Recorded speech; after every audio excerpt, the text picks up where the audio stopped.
next round in just a few minutes, so we'll move on down to your lanes.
Once your lanes come on, you will have 10 minutes of practice.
All right, folks, welcome back.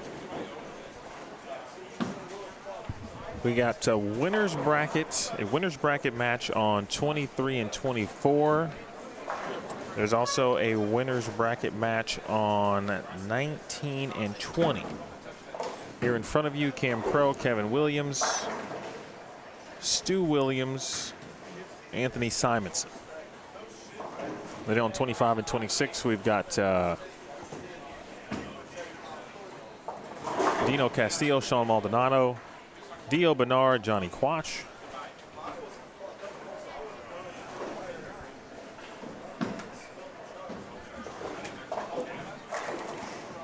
(19 and 20) with regard to the winner's bracket. Marshall Morrison, RJ Clan versus Zach Wilkins and AJ Chapman.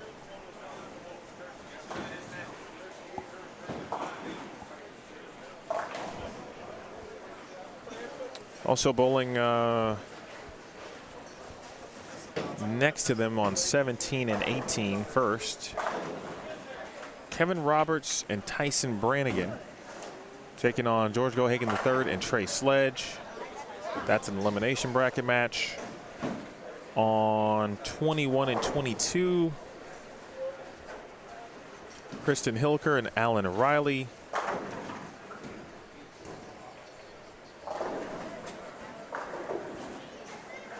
Facing Sean Sadat and Cole Schroyer.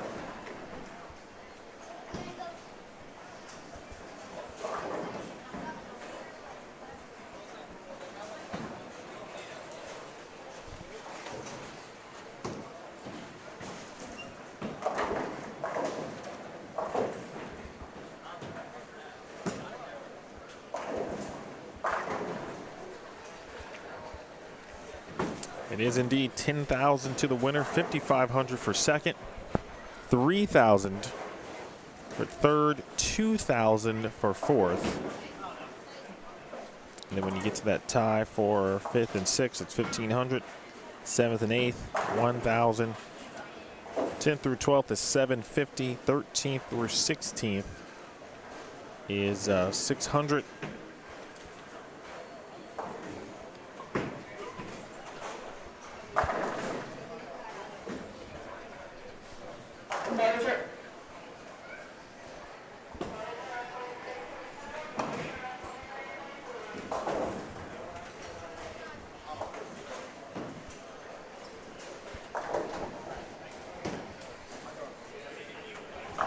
Everybody with a keen eye on what's going down. There's one additional match. It's kind of isolated for this round. It's on 29 and 30. Right now it's by itself. Now they're 27, 28, and 31 and 32 will be in play here shortly in the next round for additional elimination matches. The winners of the winner's bracket matches will move over to 29 and 30.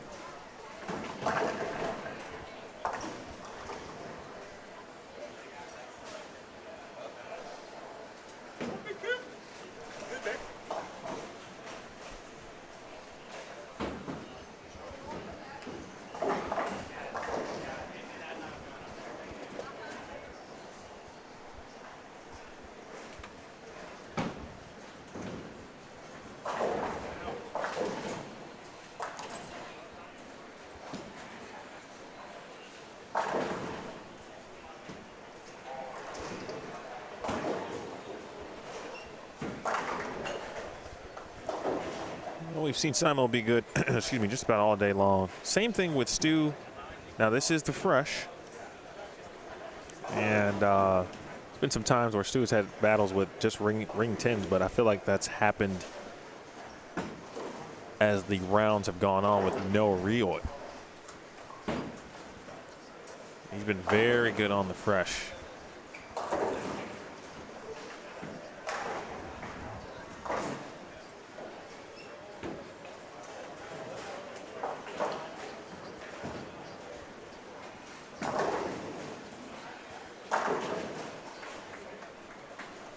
Meanwhile, next door, nice little perfect start, literally,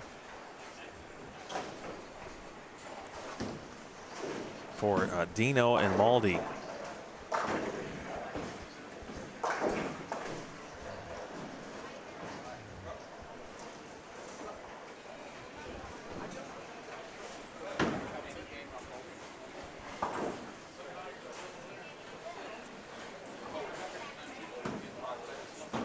Corey Umbrello and Brian Valenta again taking on Bobby Alt, Tyler McLaren. Again, that's the solo match over on 29 and 30.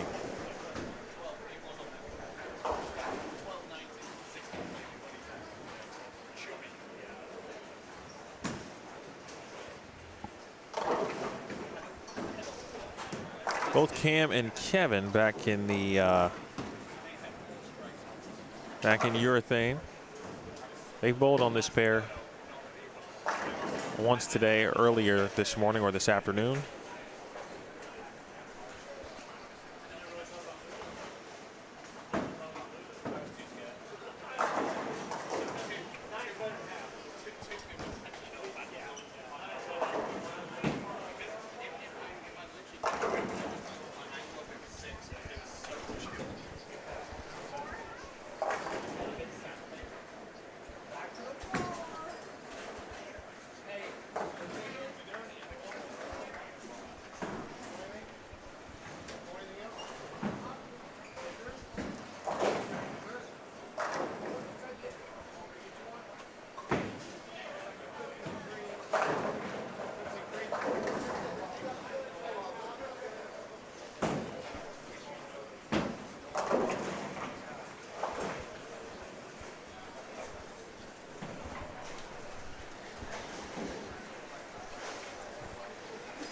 Let's see, folks just trying to wake up a little bit. Probably except for the players who just bowled. Everyone else had a round off.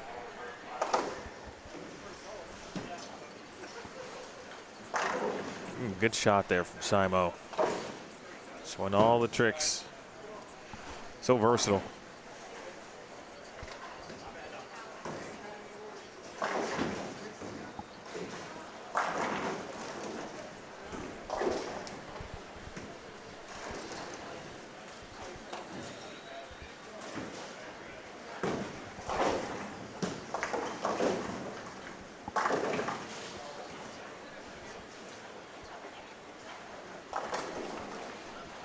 Still perfect, Dino and Maldi.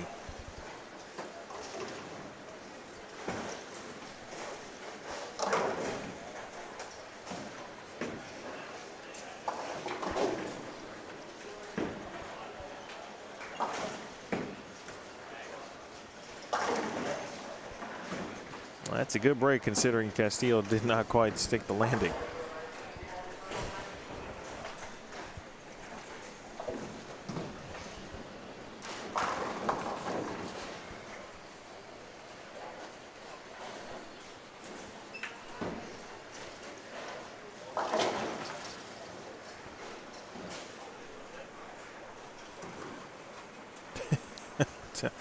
Yeah, absolutely. You can tell, but folks had to eat, and you certainly weren't passing it up.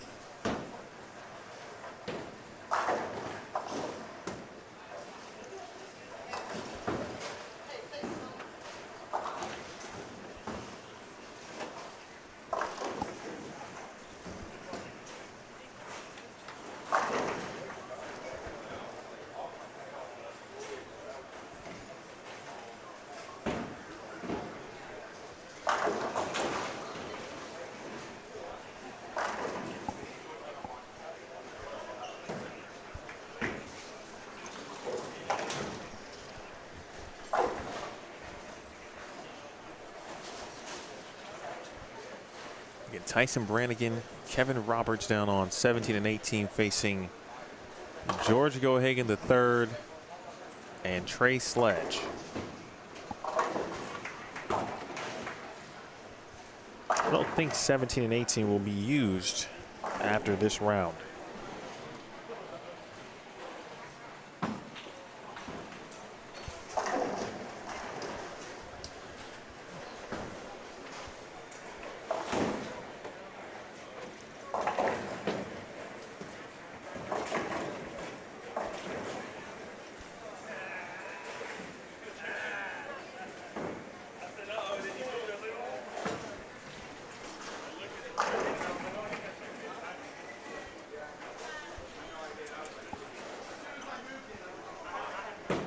We began on yesterday evening.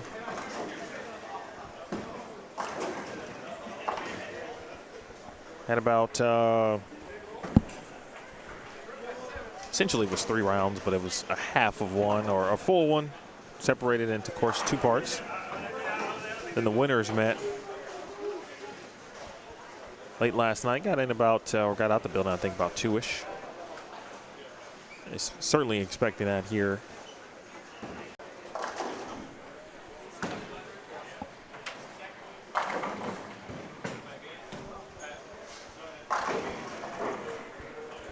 Next round probably will be around 7:30.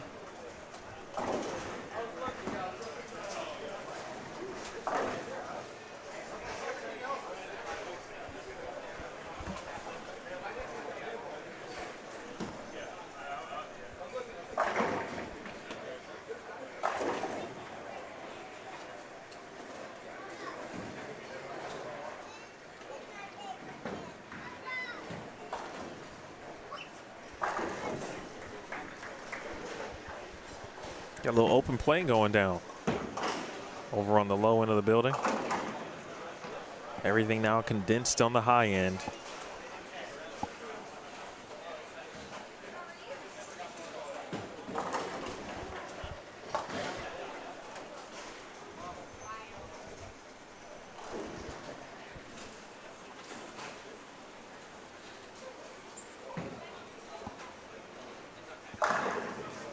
Good shot there from Johnny Quach. They've been a pretty good duo today. Speaking of Dio and Johnny.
So this should be, without question, obviously one of the best matches of this round. I do have a front 6 I see on 19 and 20.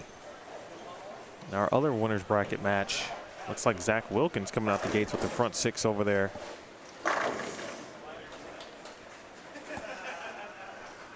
Last time I saw Anthony Simonson, he was winning. He won the Texas Ironman.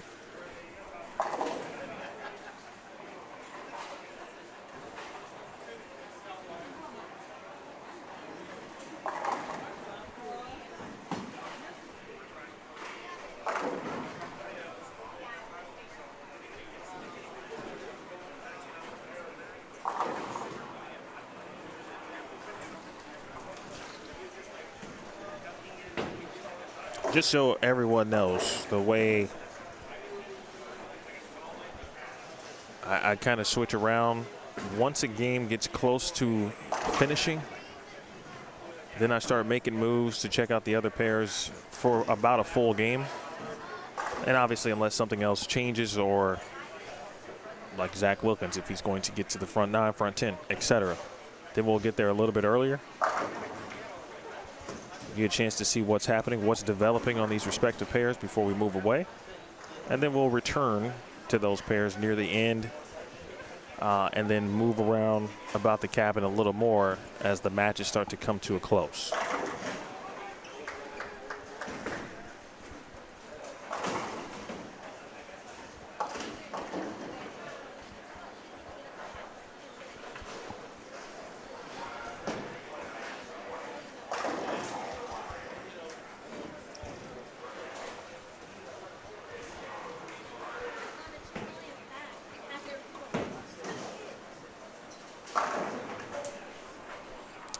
now 29 and 30. Yeah, unfortunately, looks to be momentarily down.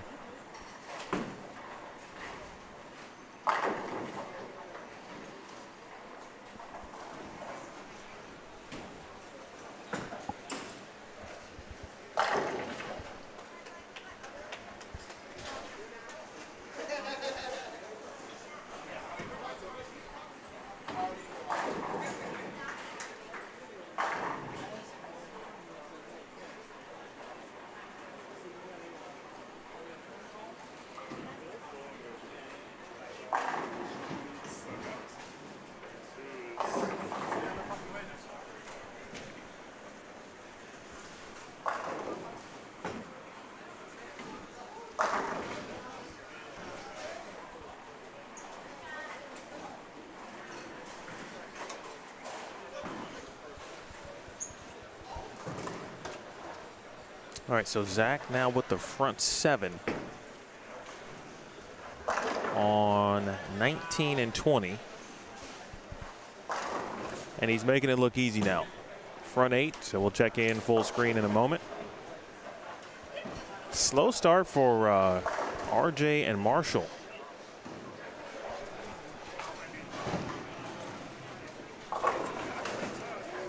A lot of red circles for those two so far, but starting to come around a little bit.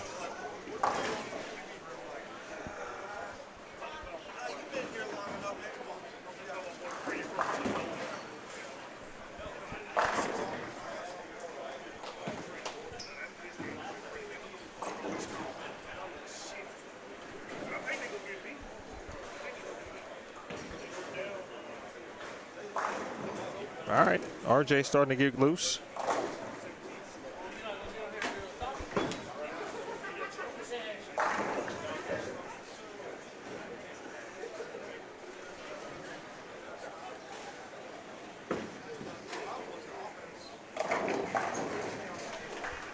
AJ Chapman, boy, he throws it so well. Can max at 226. This could be a 556 situation for Chapman and Wilkins.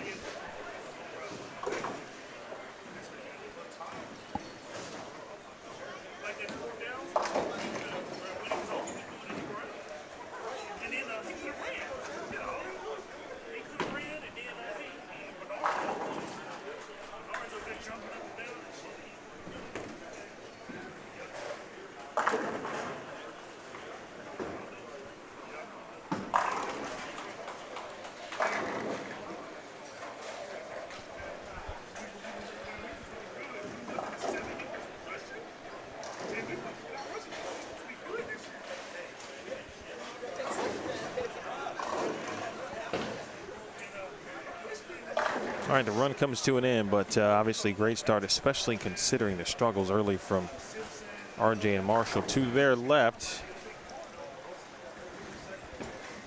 early lead for GG3 and Trey Sledge. They are now into the 10th frame of game 1.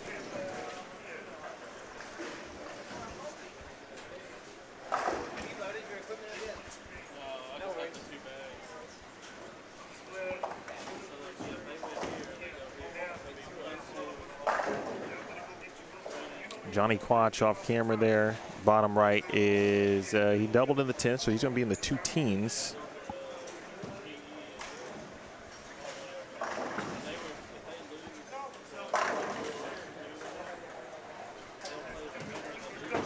Cam Crow can max out at 248.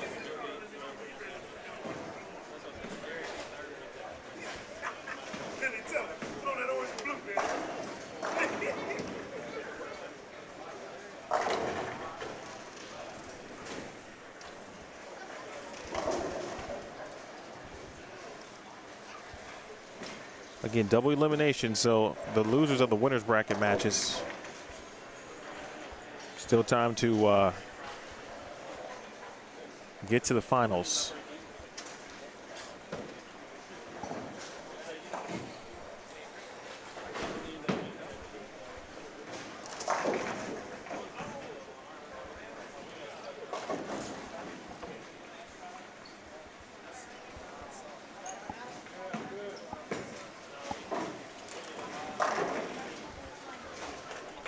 Well, K-Will can get into the 270s.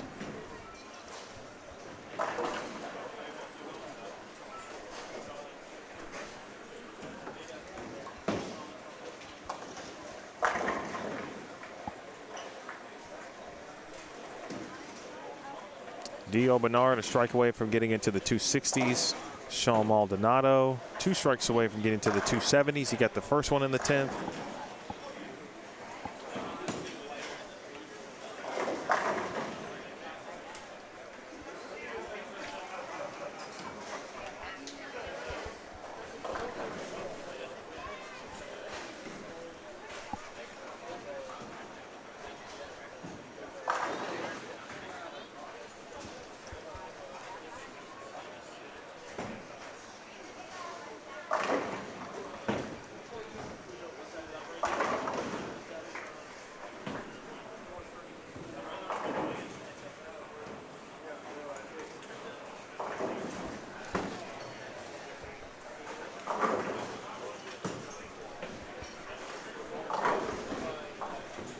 All right, off to the right there.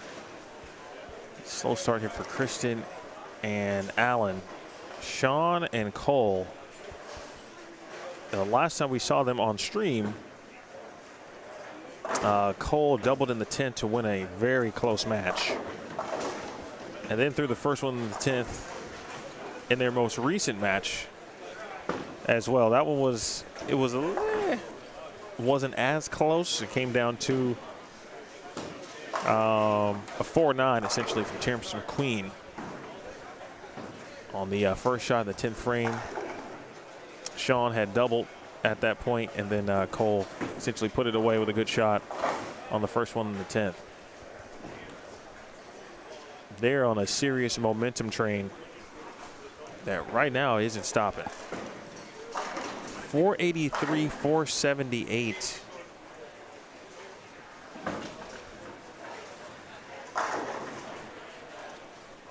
Five-pin lead after one. Dino Maldi leading Quach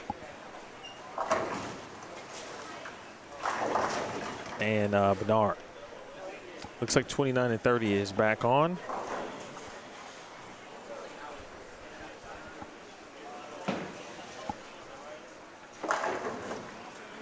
And so is Dino. He's still striking.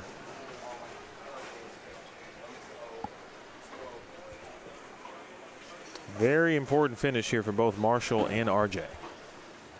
Because this was trending certainly in the wrong direction. You don't want to be, and they still might end up being down, 90. But they could have been looking at a 150 pin deficit.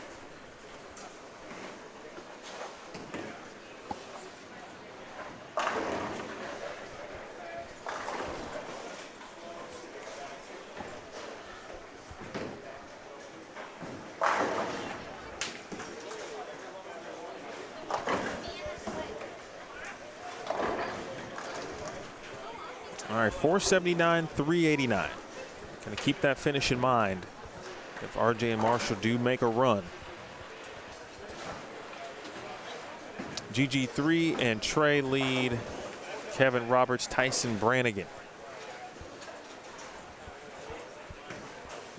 55 pins the lead as they head into game 3. They're actually in the first frame, or game 2, I beg your pardon.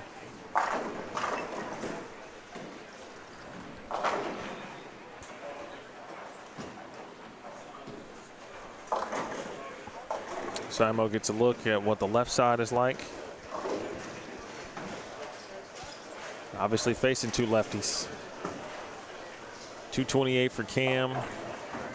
Possible 257 here for Kevin Williams.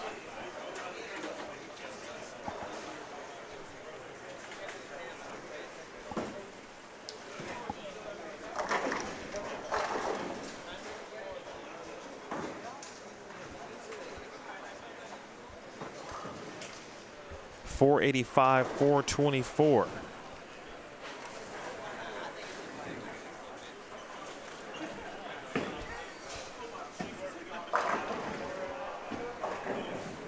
Cam and Kevin leading Stu and Simo.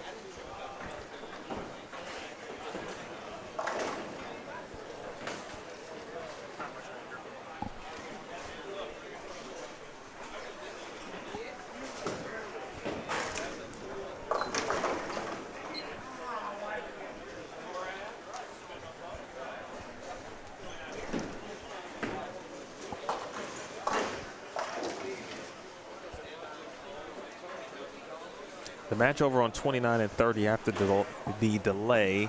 They are in the 7th frame. That is Umbrello, Valenta versus McLaren and Alt. Who are we rooting for? Which matches are most important for you?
If you were looking at the bracket, technically this would be round 5 of the winner's bracket. It's round 7 of the elimination bracket.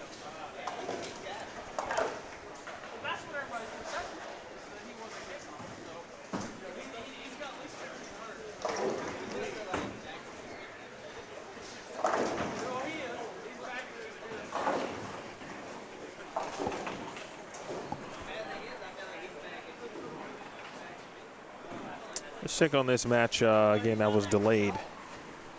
They're actually in game 1, finishing up game 1.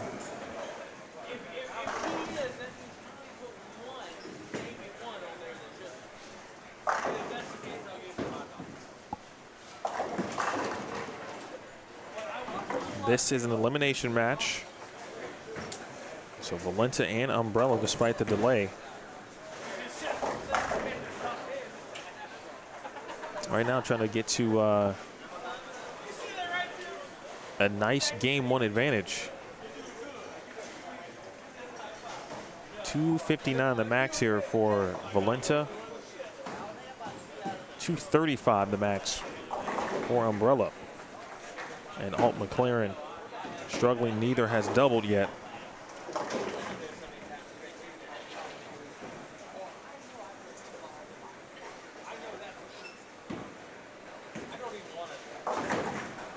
They got themselves a hard-fought victory over C.J. Petrin and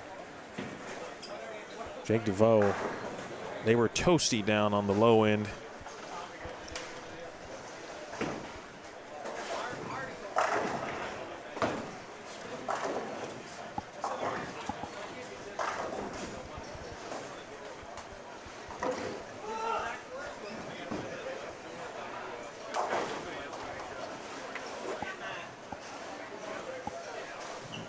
The feeling of some uncertainty starting to maneuver through.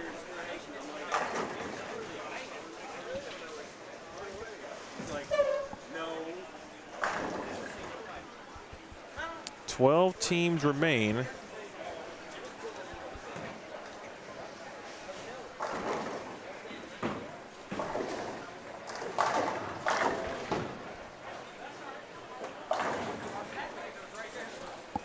After this round, 8 teams will remain.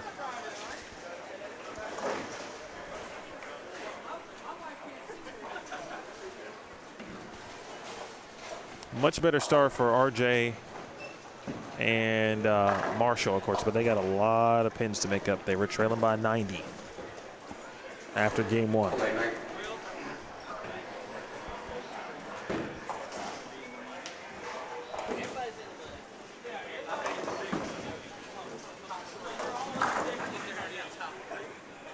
Nice rebound for BV. We'll go back next door here in a sec. And everyone's favorite head pin around the 10 pin on a washout attempt.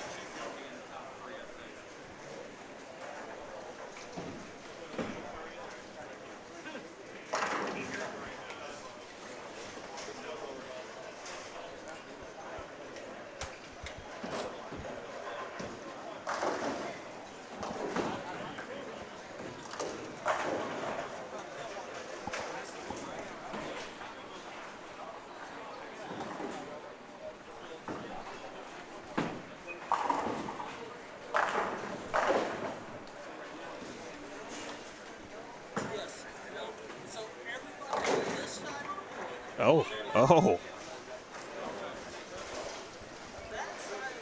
The twisters, a break for Cam Crow. And Stu picks up his first double. Again, this fresh 38 feet.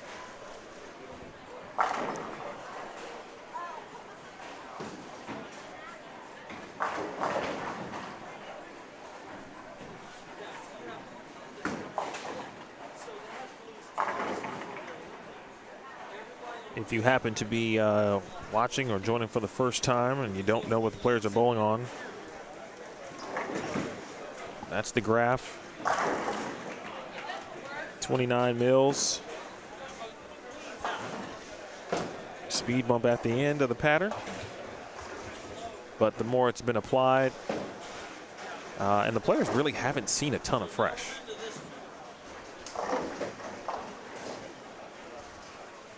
It really depended on if you bowled first, the first half of the first round on Friday, last night. And then, of course, if you were here in the elimination matches this morning at 9. But the second re-oil just took place. For some teams, they might be seeing, or they are seeing the fresh for the first time.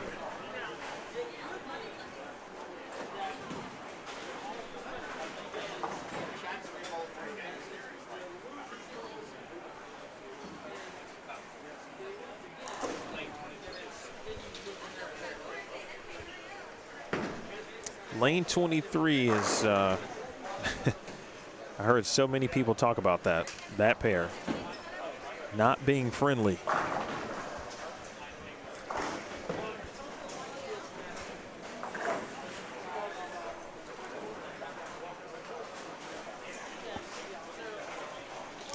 .449 to 316. Valenta Umbrello the lead after game one. Again, their pair was briefly down for a few minutes, so they just finished game one. Over on 17 and 18, GG3 with the front five. Ian Trey Sledge was not quite a 100 pin lead. No, that's about a 60, 70 pin lead over there.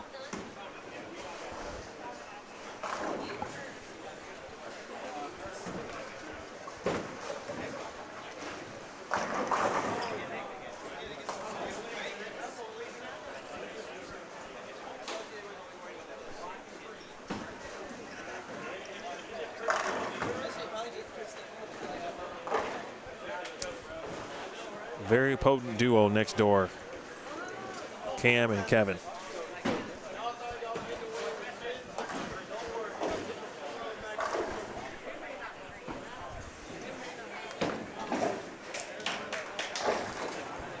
Hilker and Riley on 21 and 22.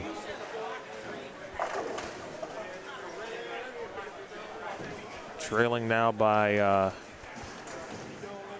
a decent amount early, again, to Cole Schroyer, Sean Sadat, who were fantastic earlier. Kristen's been receiving a lot of praise, and rightfully so. She's been really good all day.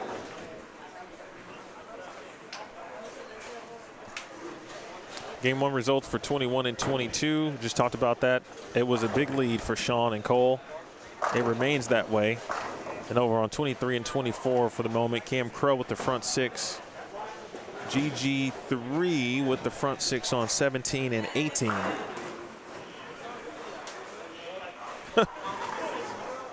Yeah, Cully, you bowled on that. Yes, you did. You bowled on that pair this morning. It's not rare that, talk to a few players in Bowling Center in an event and they unanimously talk about a particular pair of lanes. But, yeah, 23 and 24 came up a lot. Not just from those who were bowling, but individuals in the chat who experienced with the building.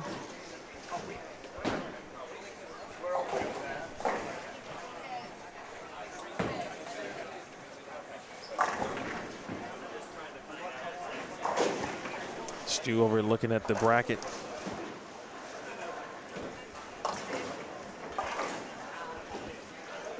He might be giving it a look on which pairs might we need to be bowling on. 27 and 28 will be in play in the following round, as will 31 and 32. What I don't know is if the winners need to or will have a round off, if they'll be bowling immediately. I'm sorry, the losers of the winners bracket rounds.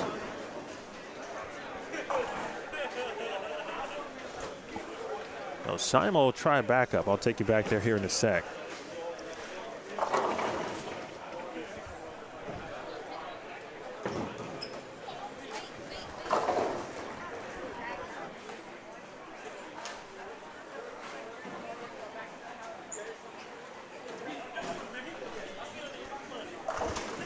Now the big four here for Zach. I mean, there's an opportunity for RJ and Marshall if they can get going. Meanwhile, Cam Crow front seven.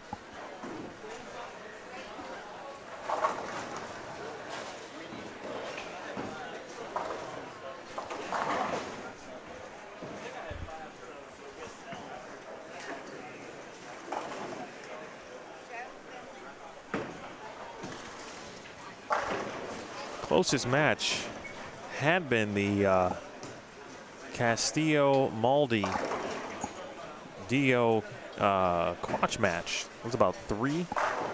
It was 3 pins. Johnny Q. Oh no. He's had a couple of miscues.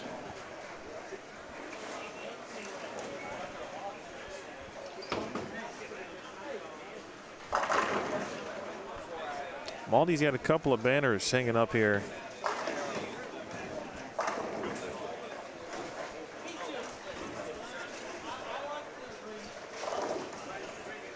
Trying to get another one, this time with Dino Castillo.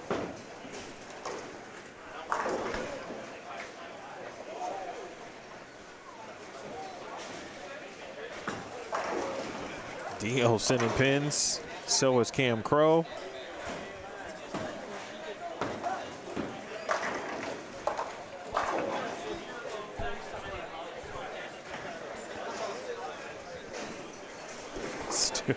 Stu is, he's stewing.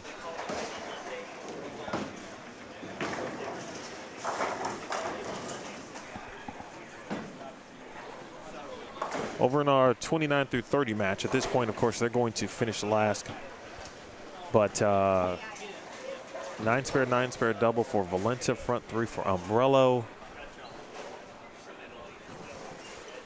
Bobby Alt with the front 4. And McLaren is clean through 3.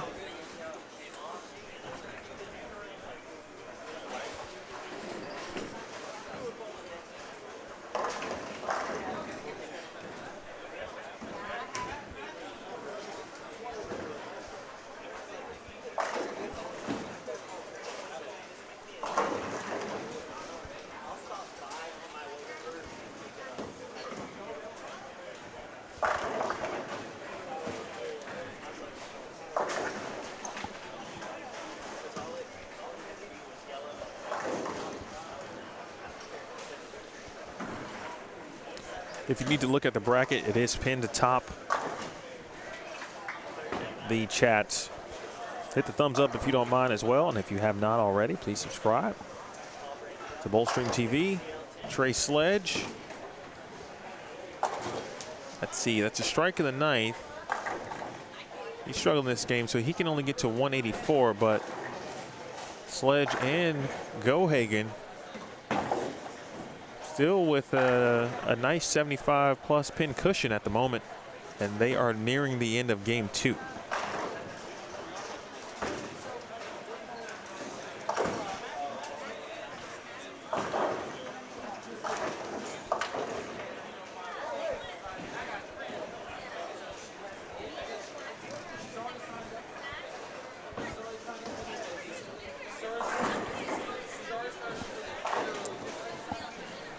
Winner of Stu Simo, Kevin Williams, and Cam Crow, along with A.J. Chapman, Zach Wilkins, front 9 for Cam.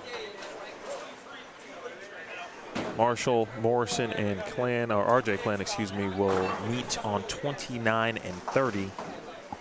And they will be bowling for the opportunity to be in the finals.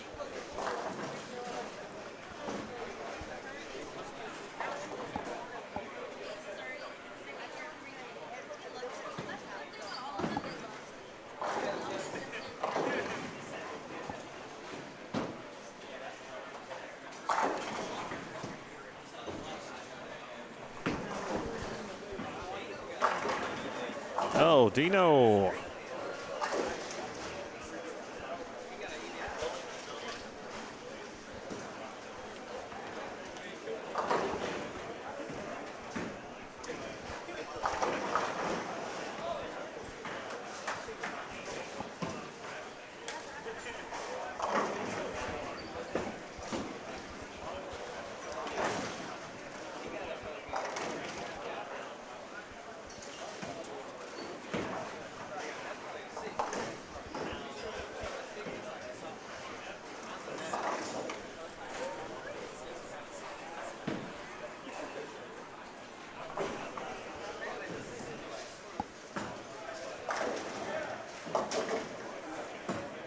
Well, 5 through the middle there for Cam.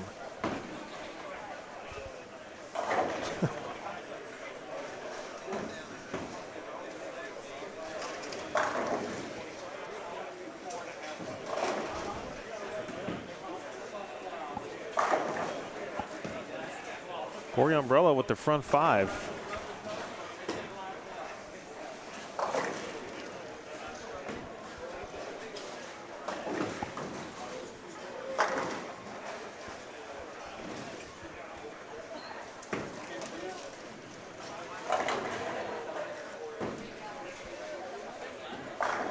So right now you're looking at 929 to 784. Here on 23 and 24. Kevin and Cam moving closer toward bowling the fellow winner between RJ Marshall and AJ Chapman and Zach Wilkins.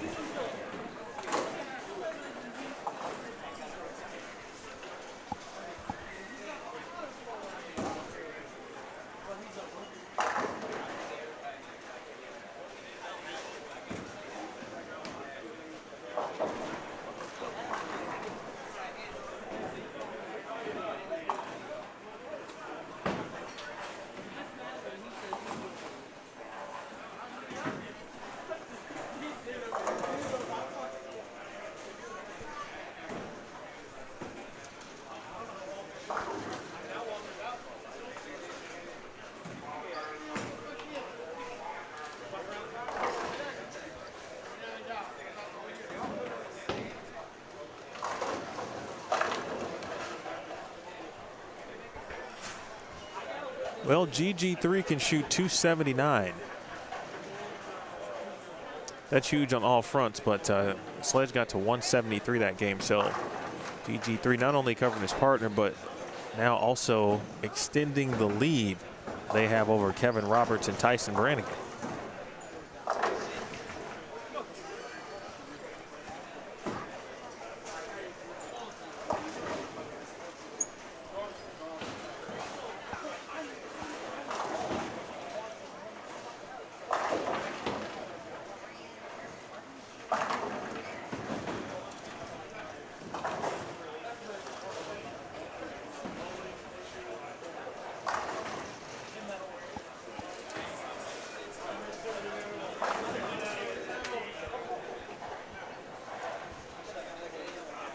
Another 9-pin.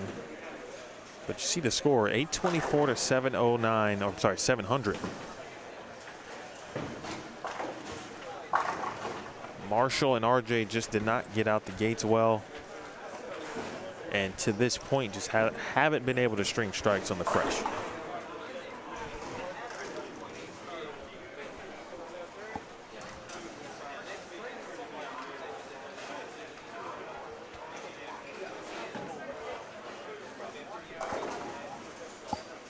.964, 863. It's a 101 pin advantage for Dino and Maldi. They're looking to shut the door on Dio Bernard and Johnny Quach.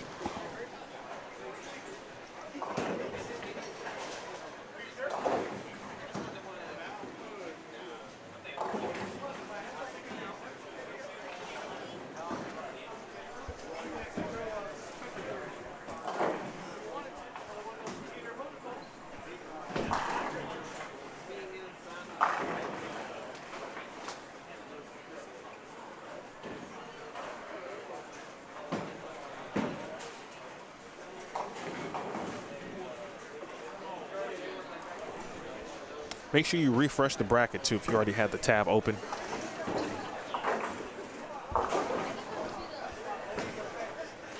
Sadat, Schroyer, close to a 100 pin advantage. They are not through 2 games yet. 21 and 22 next door.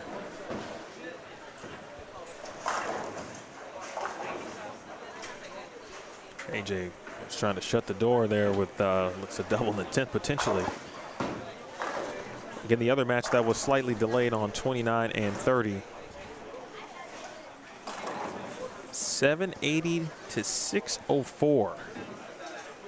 Valenta and Umbrello leading Alt and McLaren.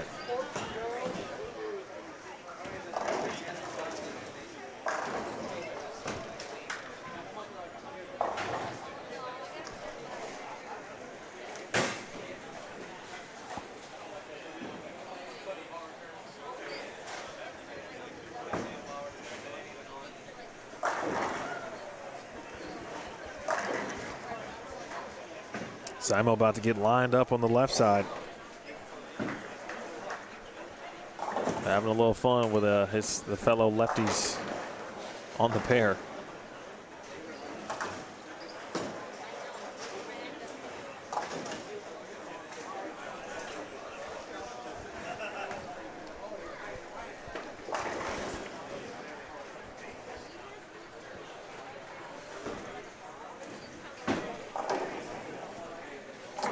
You never know. But that's a big double there for RJ.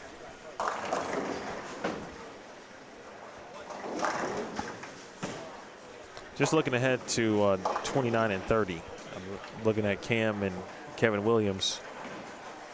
There are 2 lefties down there right now on 29 and 30. McLaren, who what has been throwing what I believe is a mix for I feel like the last 2.5 rounds. So it could be very interesting on the left side on 29 and 30. You can keep that in mind as we get down there in the next round.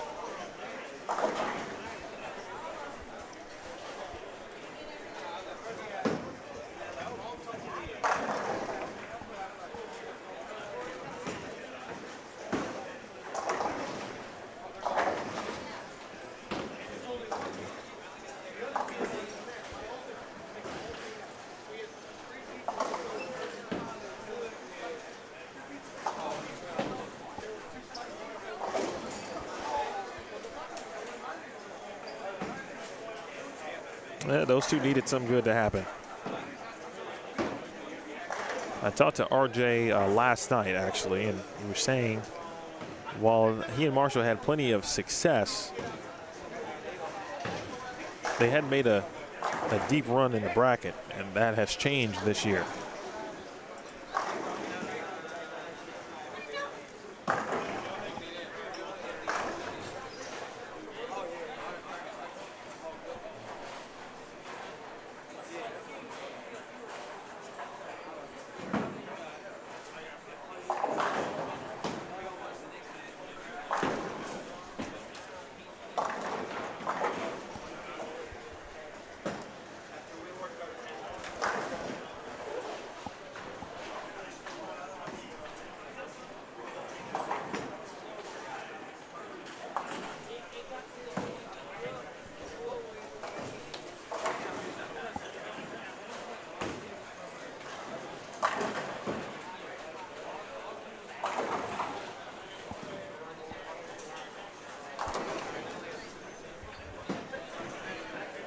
Right now, Umbrella and Valenta, 872.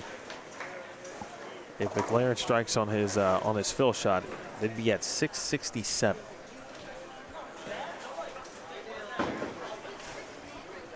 Whoa. And Sean, all of a sudden, actually, he had a pretty sizable lead. 2 gutters, actually, between Sean and Cole. Cole threw one in the 4th frame.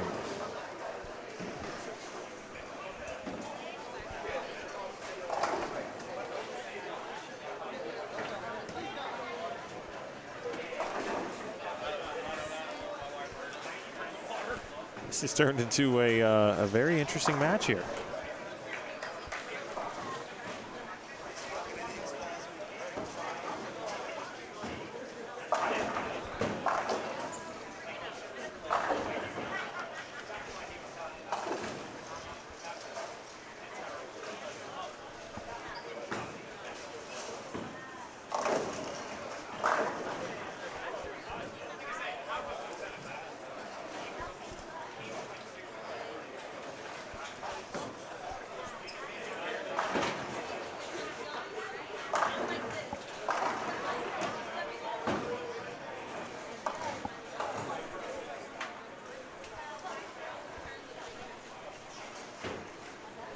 Well, there are some matches I did not anticipate moving in the direction that they have moved into.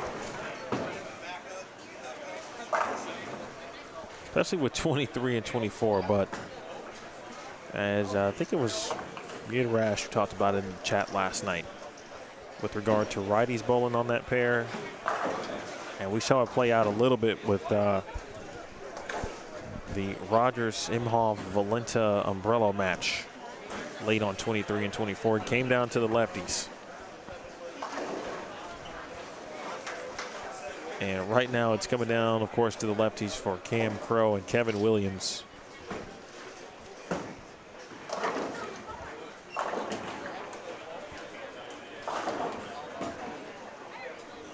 Maldi and Dino have looked really good in this elimination bracket, as has GG3 and Trey Sledge. And I'll give a nod also to Sean Stott and Cole Schroyer.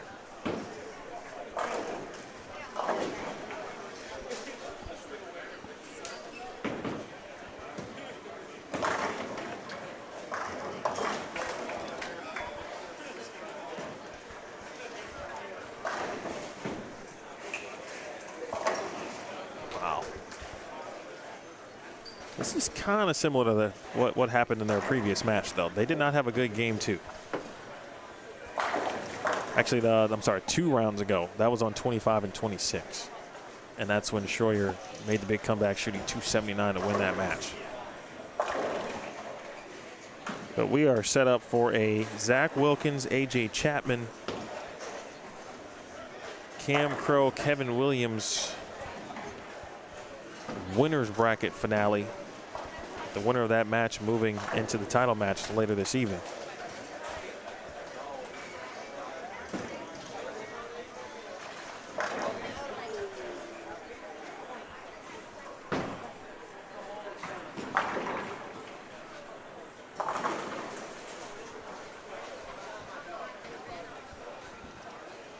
And all of a sudden, again, Kristen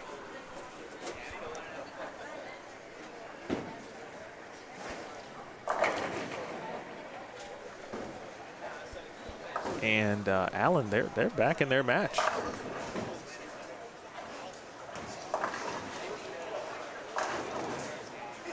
The high score, the high game on that pair in game 2 is going to be Alan Riley, assuming he gets 6 for 190.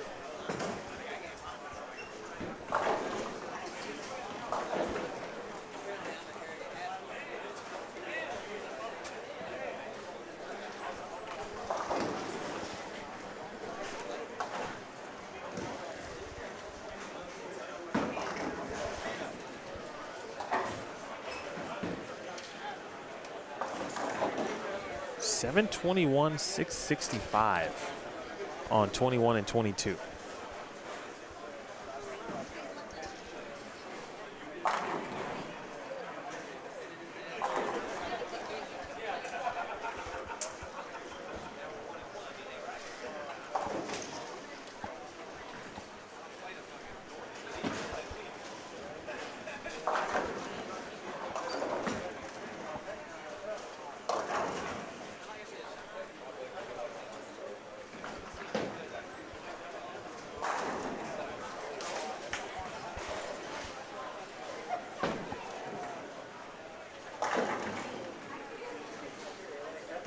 Dio and Johnny trying to keep it close.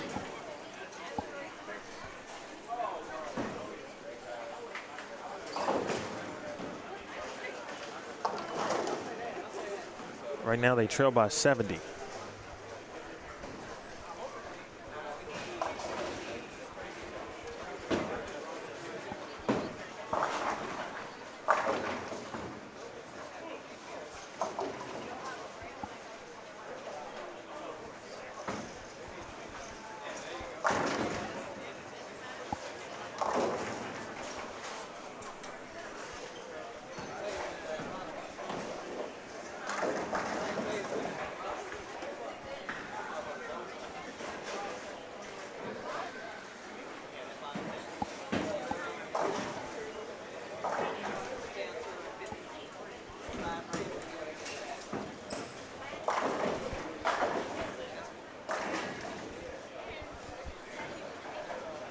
We'll keep our eyes on 21 and 22. They are just starting game 3. The pace has picked up actually on 29 and 30, and understandably so. And that match is all but over. Meanwhile,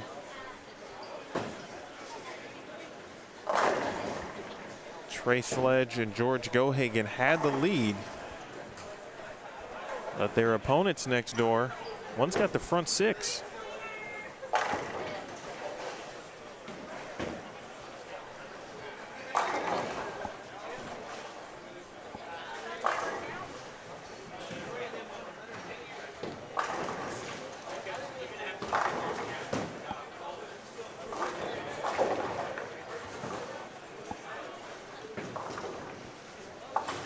It's Kevin Roberts with the front 6. Tyson trying to figure something out. He did go front 3, split, and now super washout.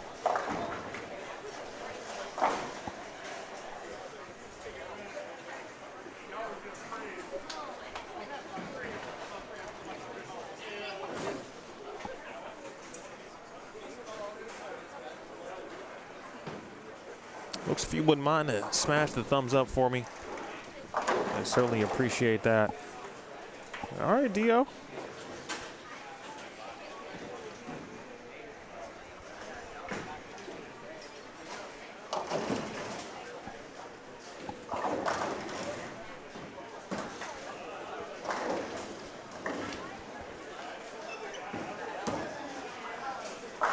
If Johnny can get to 258.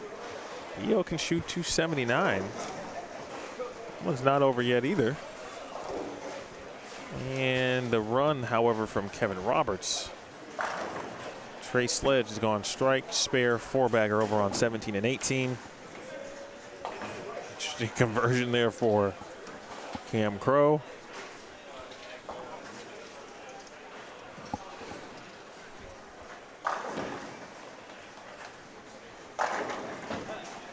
Wow, the big wheel here for Johnny Q.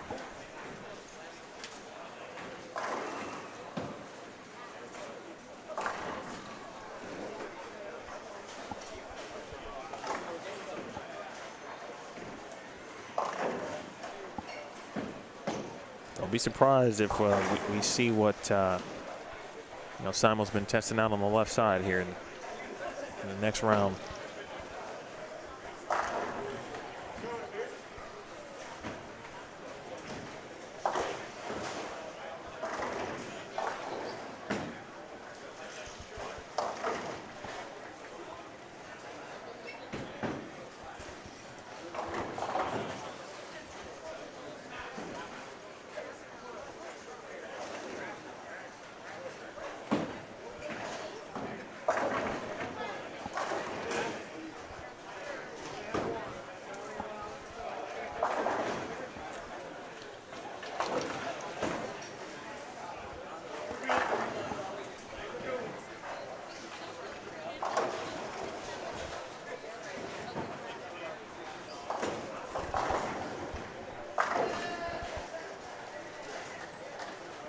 There certainly has been a lot of bowling going on.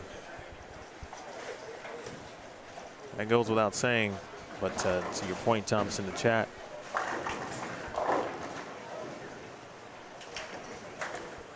trying to keep an eye on both Sean and Cole in that respect.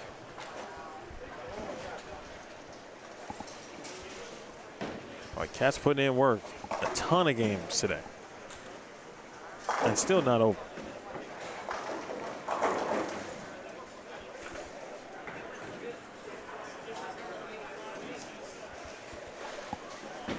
Again, Stu and Simo are not eliminated.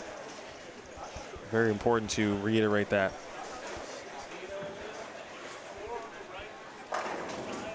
They've been preparing and trying some different things for the next match.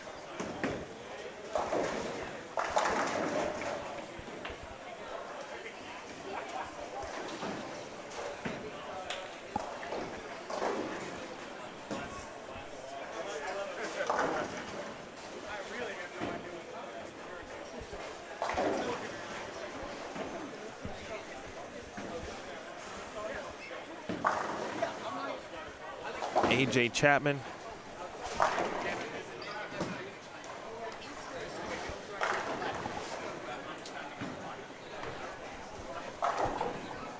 Yeah, he and Zach Wilkins, that one's all but shut. 1174 at the moment, 1020 for RJ and Marshall. Again, Clan and Morrison also will not be eliminated. It is double elimination.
Wow.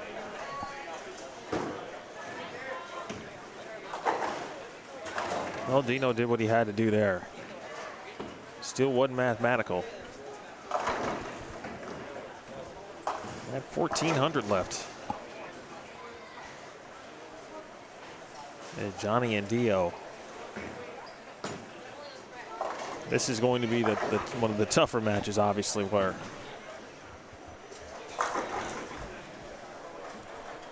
they're going to shoot 1350 plus and lose.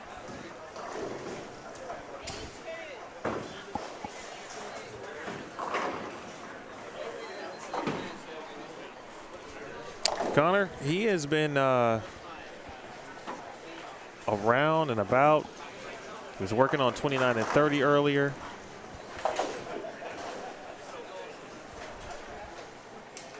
And now he is back at the front counter. He did tell me he was going to hang out for a bit today.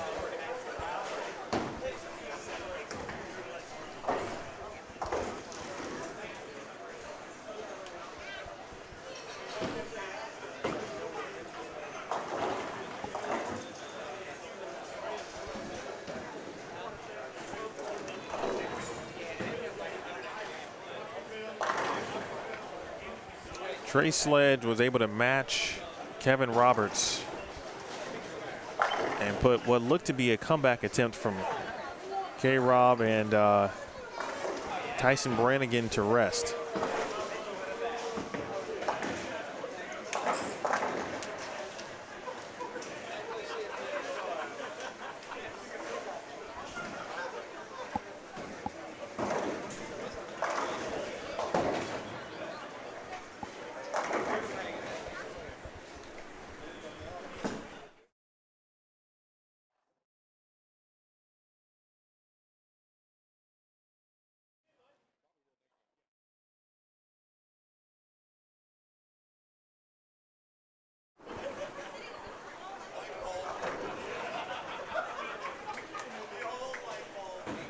think Trey's got some, he's getting the envelopes ready.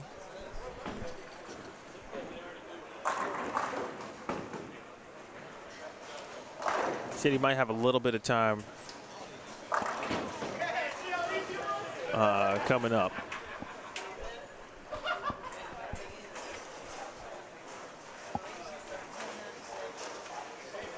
Man, Maldi and Dino are tough. I mean, man, mad respect for Dio, Johnny Q. They lost to some incredibly good teams. Their two losses, Dino, Maldi, and then they lost to Cam and Kevin Williams. Trey Sledge did shoot 280. K-Rob shot 255. But Sledge and GG3 are going to advance.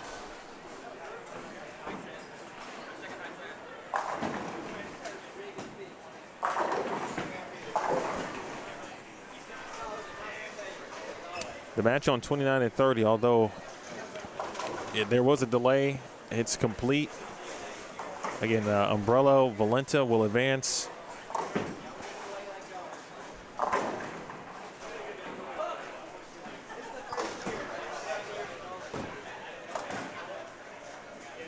And boy, that's what Zach Wilkins and AJ Chapman have done all of this round, this match.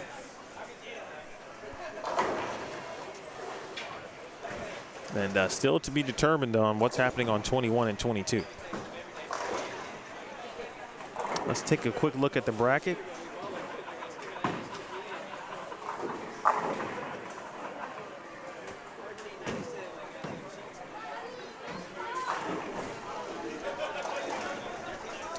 Dio and Johnny shot 534 to give themselves a chance.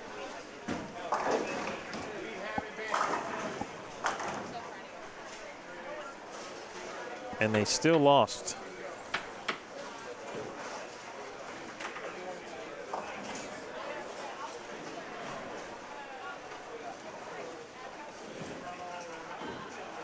By 47 pins. That is wild.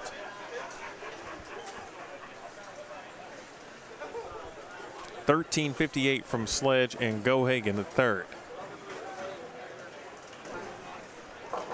In a winning effort again over Roberts and Brannigan. They shot 1173. $13.90 for Cam and Kevin. $12.99 for Umbrello and Valenta.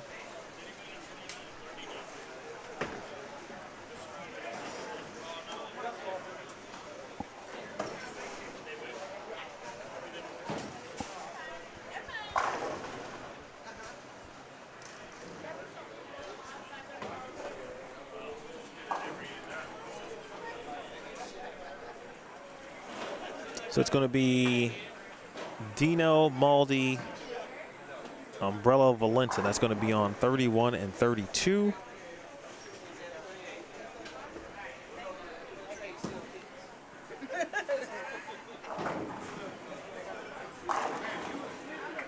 GG3 and Trey Sledge are going to be on 23 and 24. They're going to face the winner of the Sadat Schroyer Riley Hilker match.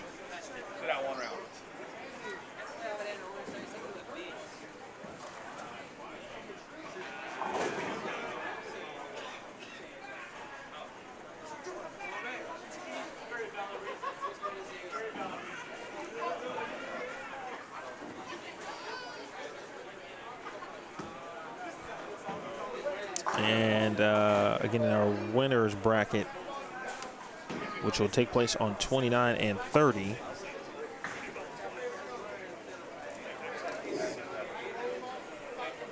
Kevin Williams, Cam Crow will face AJ Chapman, Zach Wilkins.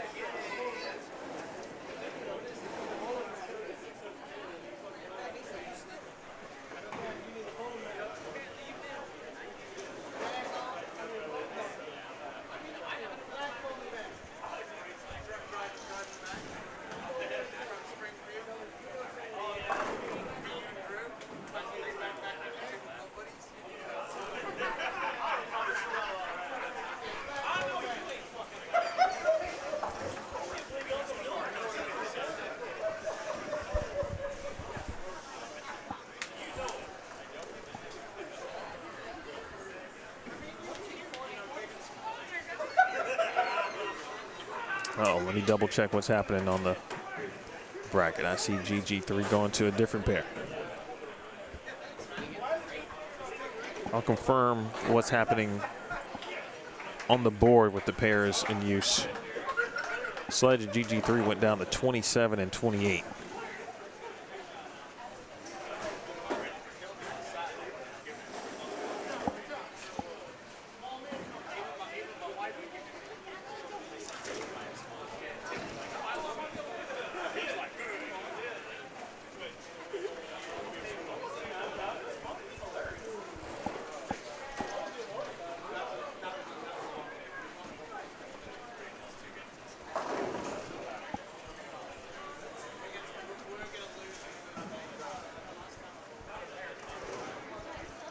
Well, all of a sudden, it's out there for Kristen and Allen.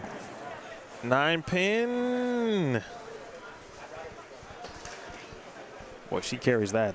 They're in business.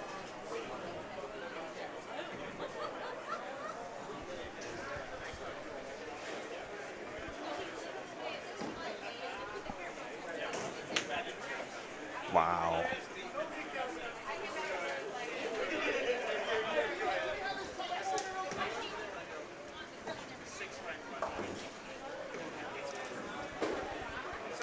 I tell you, I admire the patience. 3-game matches are so unique, very intriguing what can happen. It's like a switch up in many cases. You can go from having very poor ball reaction to great and or great to very poor, all across a 3-game set.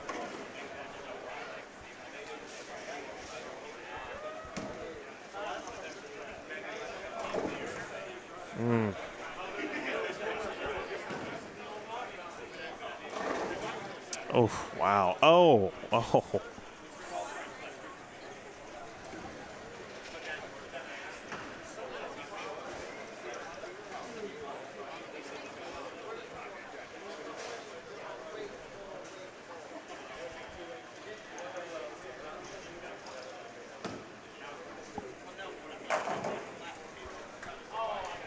right, good spare.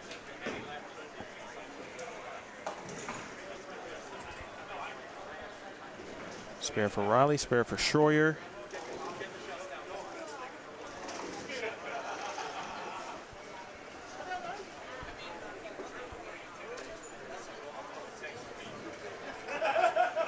"46 pins.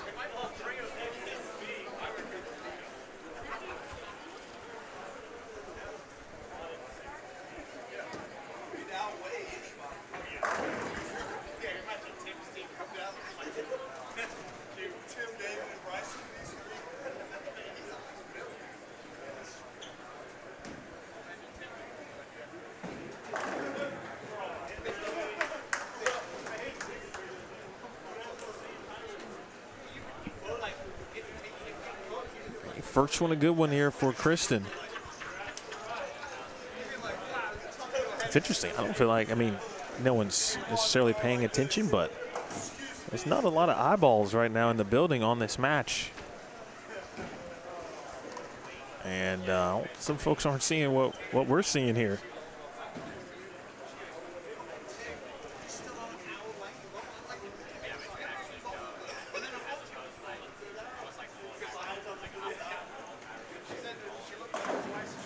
Great shot.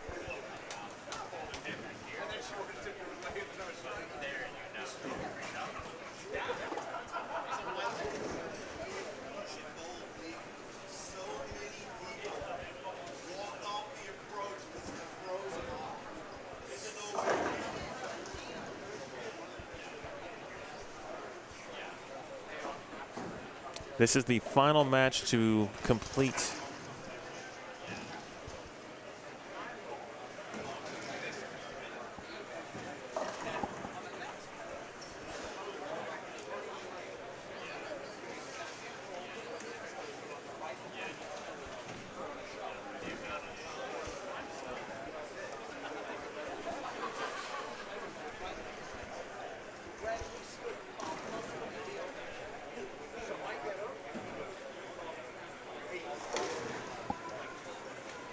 It would take something very odd at this point. Schroyer and Sadat leading by 30, but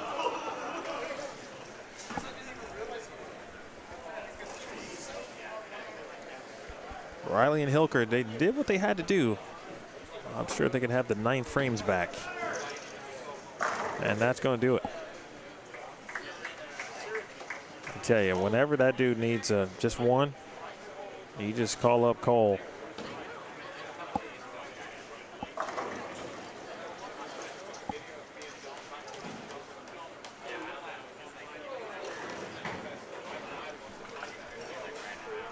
If they both strike in the 9th, speaking of Riley and Brisker,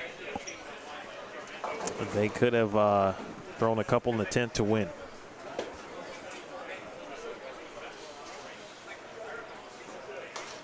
So it's going to be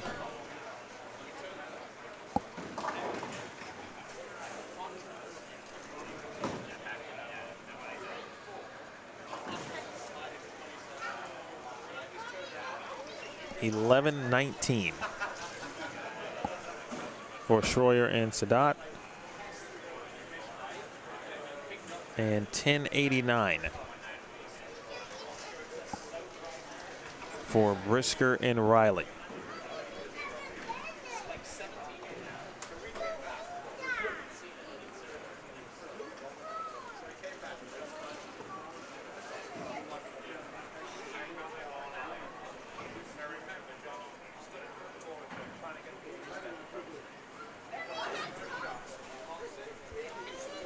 Pattern question, there it is.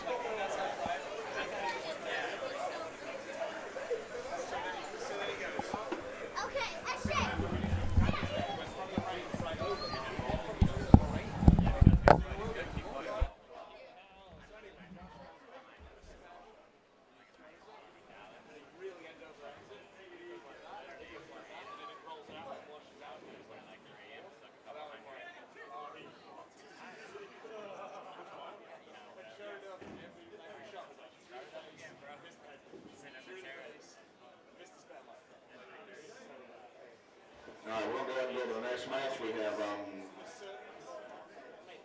final 8. The winners are going to go ahead and go on 29 and 30. Then we have the losers will finish 7th and 8th, and they'll be on 27, 28, 31, 32. Turn them on, get y'all 10 minutes of practice real quick.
All right, so the winners are going to go ahead and bowl. Even though they were supposed to wait a match, so they decided to group together to go ahead and bowl. So it's a wait either way, but I think they took the lesser of the two evils from that perspective.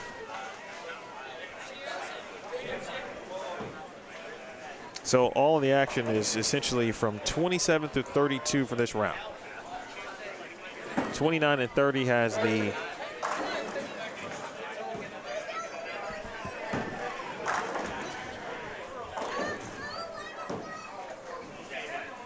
has our winners bracket match. 27-28, Sledge, GG3, Schroyer, Sadat, and then 31 and 32. You'll be able to see the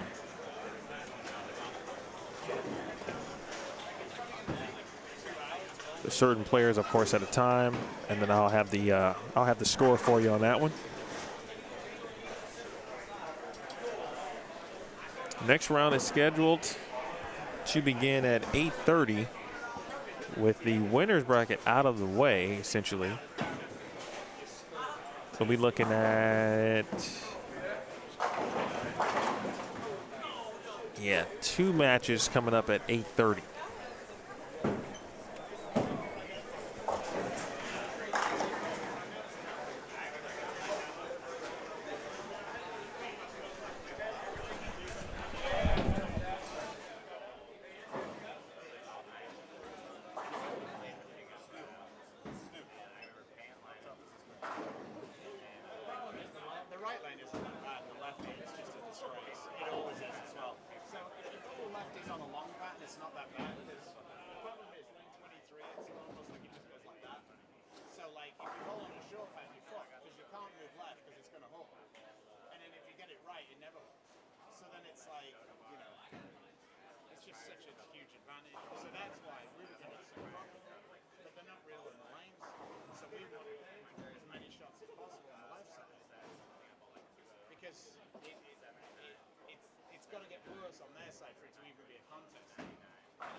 All right, so it looks like 27 and 28 already underway. They started practice first, perhaps in the need to get going.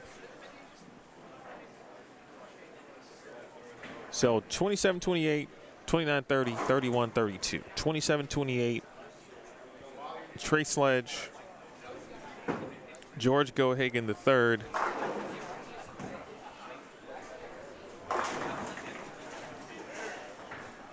They are facing Sean Sadat and Cole Schroyer. 29 and 30, that's an elimination bracket, by the way. 29 and 30 is the winner's bracket match that was originally going to be at 8:30, but they asked to bowl earlier since they have to wait no matter what.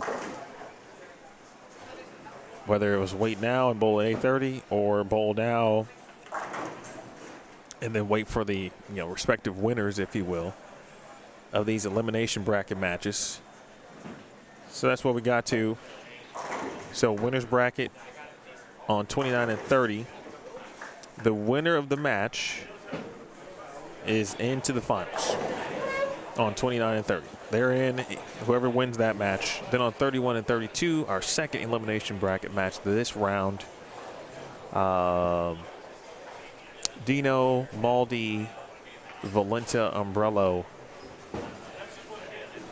And now we got the tournament director and the proprietor and everything else that I watched him walk up and down this concourse. Jack of all trades, master of none. 48 hours. Trey Autry joining us. How you doing, man? Doing good, doing good. It's been a good day. Moving along and getting close.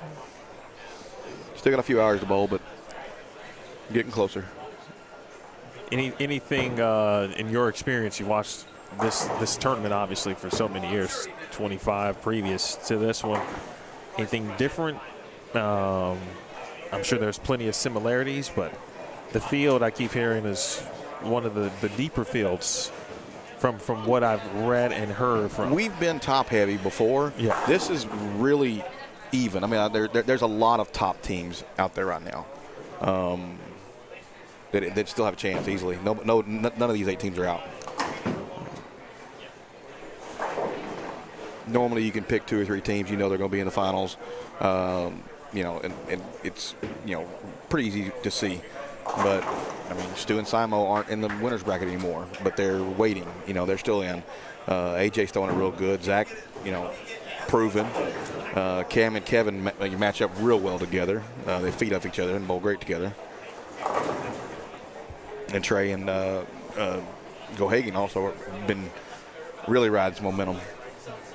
Yeah, they've had some really good chemistry. It's been fun to watch. Sean and Cole, I mean, they've been in some matches, and they've had to perform, especially late in Game 3, and they've done it each and every time. They have, yes. They've been kind of threatened, and maybe the opponent might take the match away, or they've come back to win games or win matches. They've been fun to watch today. They really have been. A lot. Not a lot of energy, but they've thrown it really well and always been in the match.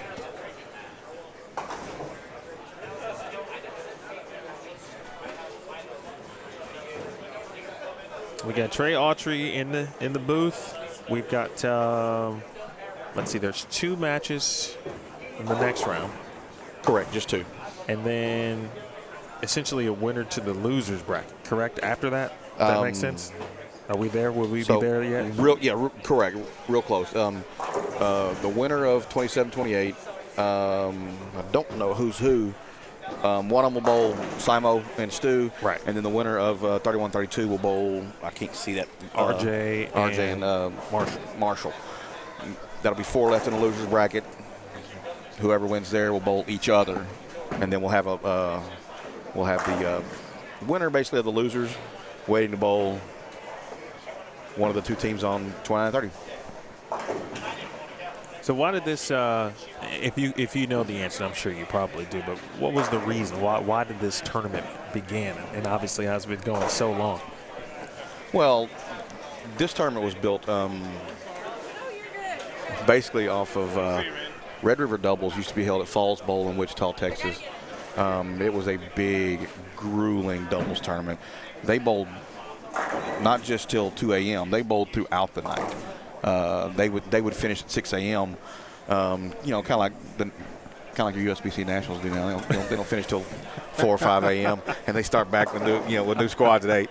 But no, they would bowl all night. There were some serious names back in the day there. And then, of course, I'm originally from Texarkana, and there was a small 16-lane center with above-ground ball returns, and they used to run the same format called 4 states doubles. And then, you know, back in '99. Unfortunately, that place had closed down, and the Red River Doubles was no longer. And so I started a small one in Texarkana originally with just 24 teams and been building it ever since. So and now I'm capped out at 64. I'm not going any bigger than 64. But we got a waiting list. You know, people knocking on the door to get in every year. It's just simple to run 64. It just fits a 32-lane center. You said you tried once. Right, tried once to go to 96. I got 90 teams, but it went way too long into Sunday. I mean, because, you know, the matches are an hour and 15 minutes, and when you still got, you know, 4 matches, that's, you know, another 5 hours. It's just 4 matches, it's 5 hours. A little gas that weekend.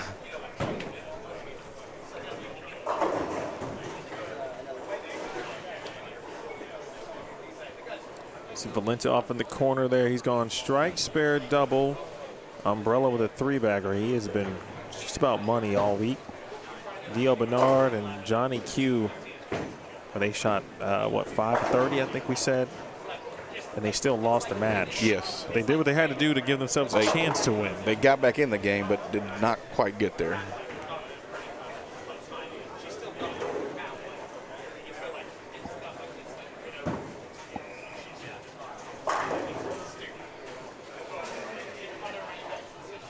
Brandon Haven says we want to tell Trey and the staff thank you for putting on a great tournament every year. We will be back next year. Brandon bowled. He's a local, but he bowled in it this weekend as well. Yeah, with his partner Victor. Brandon helps me a lot around the center too. He's a really good guy, big bowler, great guy.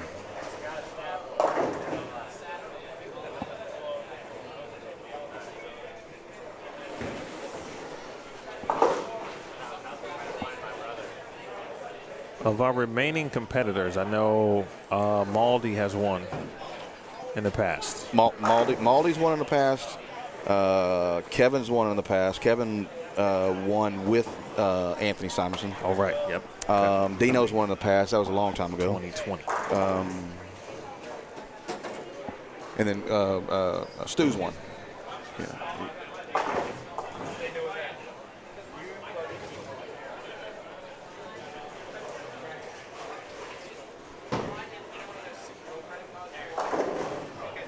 I think Malty would be the one that has the most. I think he's got 3.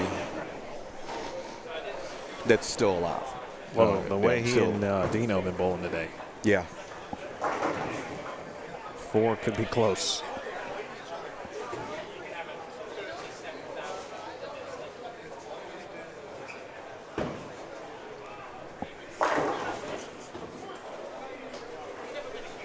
And they still got at least 15 games to go to get there.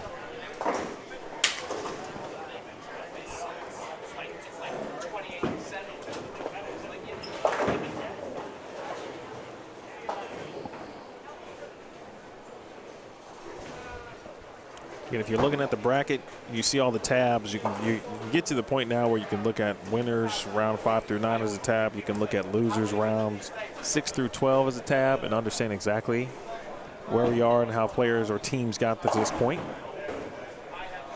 Yeah, we're almost getting to the point where it's almost like a stair step, probably after the next round. Corey's now got 4 in a row, so they're getting out there early. I don't know what. I didn't see what he missed, but looks like Sean missed a single pin. That's not too good. Of course, the advantage for whoever wins the match on 29 and 30 is they would have to be defeated twice. Correct. Yes. How many times has the if necessary happened? Like majority. I'm going to say, I mean, this is year 27. I'm going to say probably 6-7 times. I thought we might be more than that. Okay. The problem is coming out of the losers bracket, you've got 9 more games under your belt. Absolutely. Very few have made it to that part through the losers bracket with their hand intact, unless you don't put your thumb in, of course. that helps.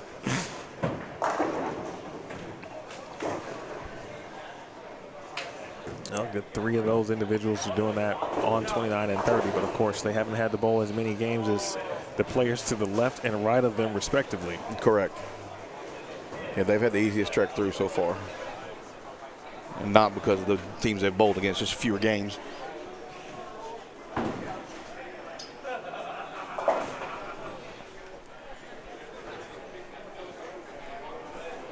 When do entries normally open for your event, for this tournament? I normally post a blurb about April or May. That's when I'll get a lot of verbals saying, we'll be there, this, that, and the other. Really don't start taking the count serious until July when I start getting the money and deposits paid.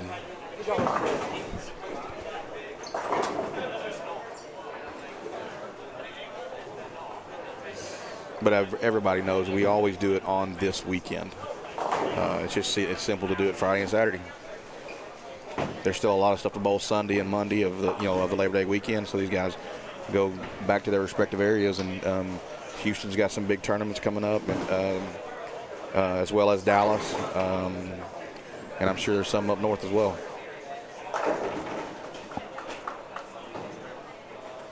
Yeah, I'm pretty sure my guy Omar runs a Labor Day something or the other. Oh yeah, he runs a big one in Houston. I think Sunday, and he has a big one on Monday, I know.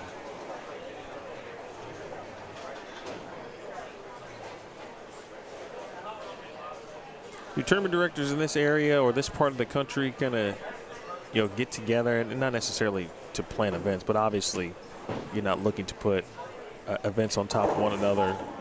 So from the dates perspective, to a degree, they try. I mean, the only time, this is the only one I run. And years ago, I decided I'm going to be on this weekend and not going to change. And other tournament directors still, run them on Labor Day because it's a great weekend to have a tournament. But not very many run, a high-end scratch tournament, or they do it on Sunday and Monday. But there's a gentleman out of Killeen. He just ran one last weekend, very similar to this one, a double elimination tournament. And he already asked me, he goes, yours is on Labor Day, right? He goes, because I'm either going to move my date or I'm going to, do it again the week before yours. And then Kevin's, the big doubles he runs at Springfield. Oh, yeah. Yeah. So, he makes sure that he, doesn't want to be on top of this one or maybe get close to this one where it kind of, gets the guys already bowling doubles together.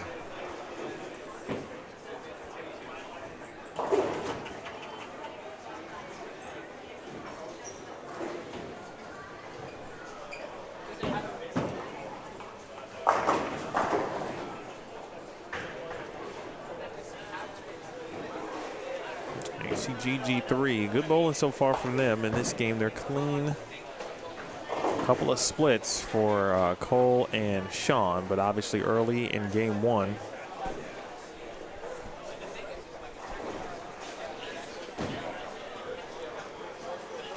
Oh, when I was wrong, Sean Maldonado did not open. He had a score change, so I guess he spared it, and it counted as a miss.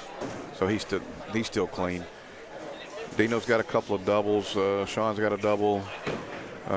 Maldonado down on 31-32. You've got Corey's got a 4-bagger spare double, and then Valencia's got a double, and he's clean through 7 each. So that match is fairly close. They're a little Umbrella and Valencia are a little ahead.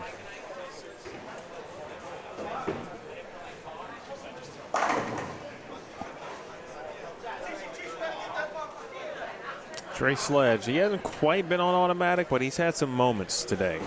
They had a fun one down on 3 and 4 when we were taking our break when we were finishing up down there. Oh, yeah, yeah. They bowled Corey Basura and Charles Noble. Yes. I'm going to take a break real quick. My wife's here. I'm going to visit with her, and I'll be right back.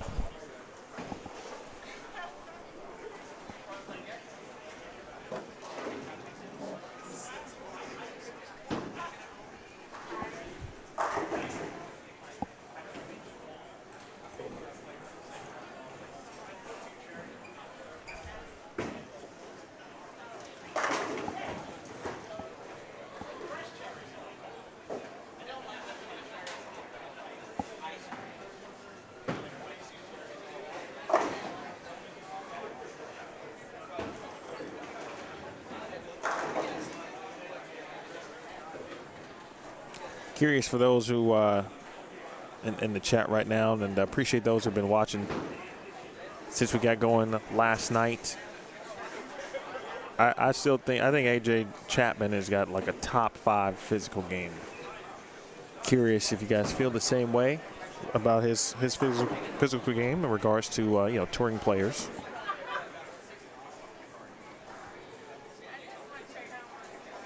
I mean, it's just incredible what he can do. It's also been incredible as watching Cam and Kevin bowl together.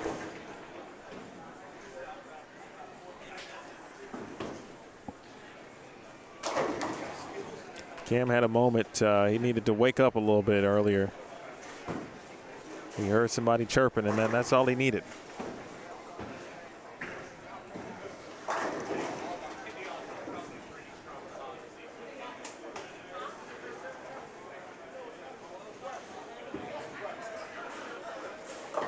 Jacob, yes, that is Brian Valencia on 31 and 32. He is bowling with Corey Umbrello. They've had a really good run as well. They lost in the winners bracket earlier, and I thought it was to GG3 and Trey Sledge. I'm pretty sure that was the case. But they're still hanging around. Yeah, they lost. Oh no, I'm sorry. They lost to Stu and Simon.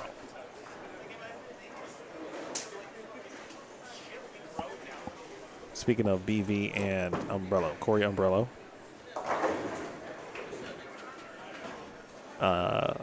Trey Sledge and GG3 lost to BV and Umbrello.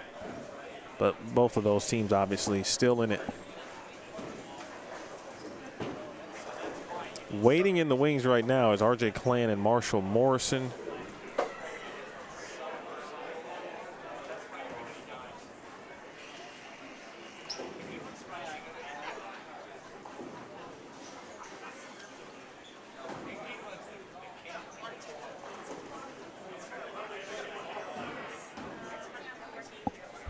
Along with Stu Williams and Anthony Simonson.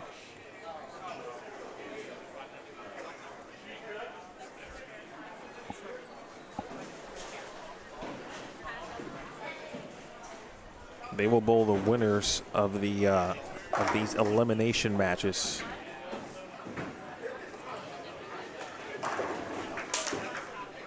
I think the other advantage, if my memory is correct, which gets us to 3 matches,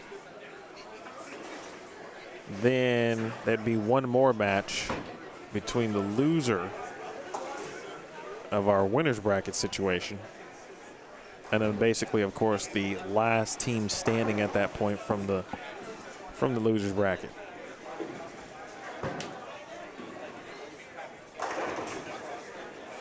Maldi, he has been all over them today, as has Dino.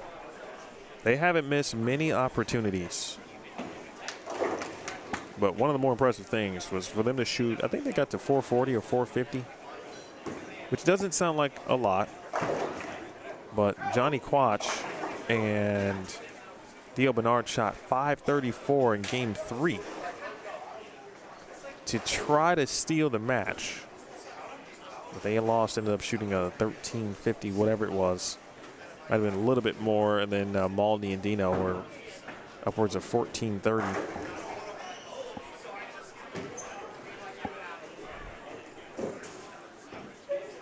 Uh-oh. I believe that was supposed to take place there.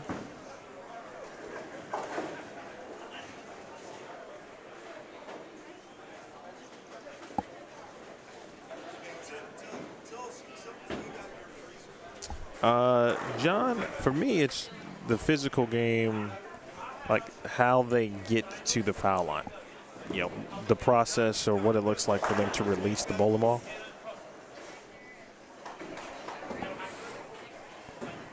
Trey Sledge, powerful.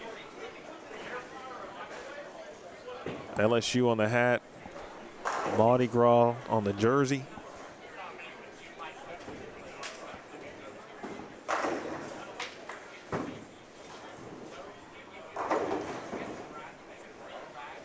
Tell you, Sean hasn't had the best look, I feel, in the last few rounds. Man, that's why it's a doubles tournament, and he hasn't been, 140, 150. Though he and Cole have had a couple of games in the 170s, and it hasn't affected them late in some of these elimination matches.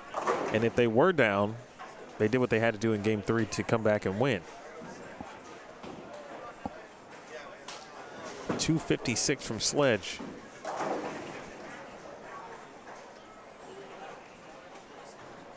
I wasn't sure there would be a team at this point, honestly, after watching what Sean and Cole have done today. But GG3 and Trey would be that team to finally end their run through the elimination bracket.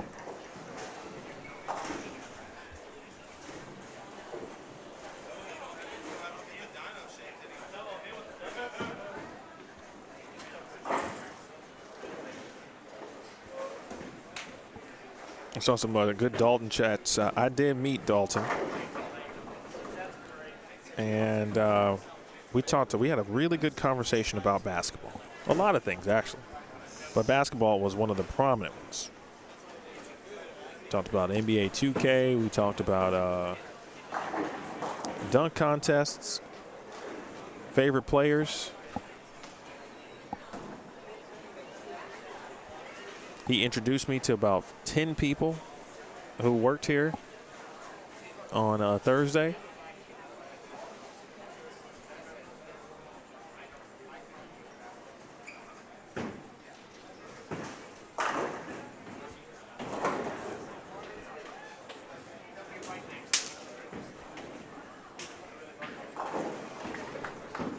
Jacob, the bracket is available. If you click on the pinned chat, it's highlighted up top, and it says bracket. Go ahead and click that link and get you where you want to go. Now, when you get there, there are several tabs to choose from at the bottom. So you can choose to view it whichever way you want. There's whole bracket, there's bracket. If you wanted to view it between teams 1 through 32, that simply means those teams bowled first in round 1 on Friday night. Teams 33 through 64 bowled second on Friday night.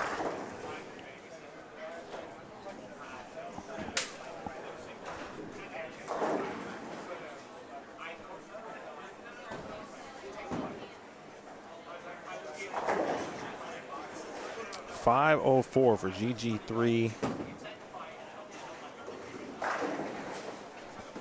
and Trey Sledge.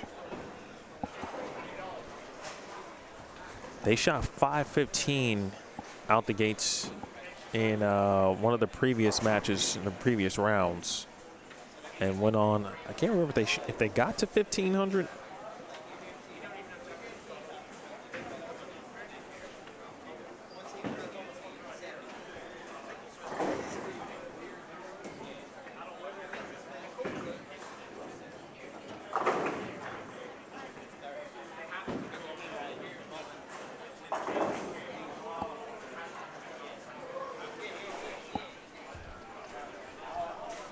.502. Cam Crow and Kevin. K. Will.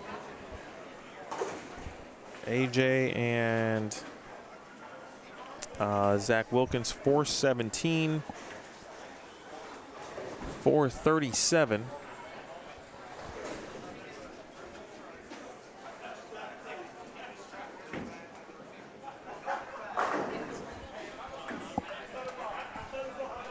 .437 for Valenta and Umbrello.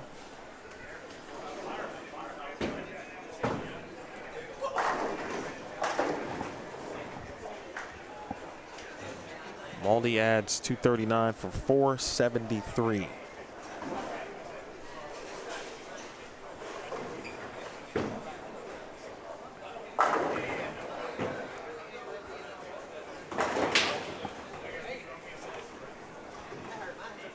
Yeah, they're going to hurt somebody's hand down. I mean, 27-28. I just heard someone say.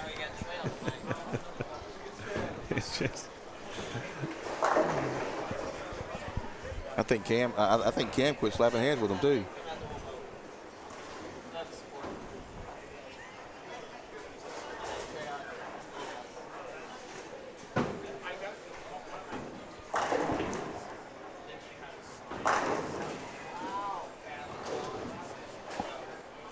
Again, not quite auto, but Trey's been close. He's been settled in end of last game and starting this one.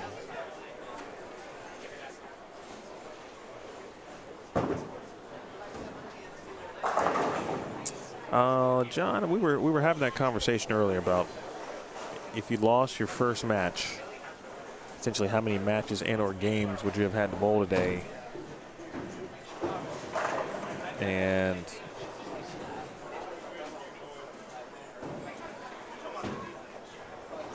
you could bowl 11 matches. yeah, I think that's yeah. And That's 33 games right there. And if you had to do the end, if it'd been 36. Yeah. And all of those would have been today except the 3 you bowled last night. Because you would have started at 9 a.m. and not gotten a break except for the 30 minutes to eat. That's I mean, even just saying that out loud. Yeah, that makes me tired. It's one thing. Yeah. 9 a.m. to 3 a.m.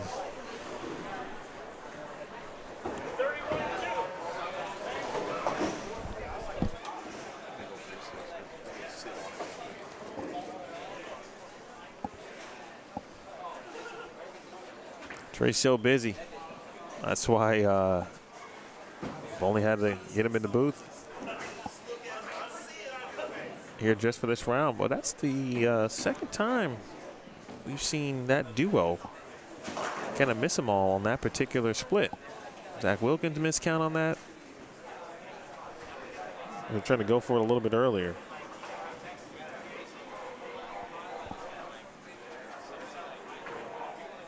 I'm not saying that players are conditioned to bowl that many games, but some players are. I mean, they do bowl.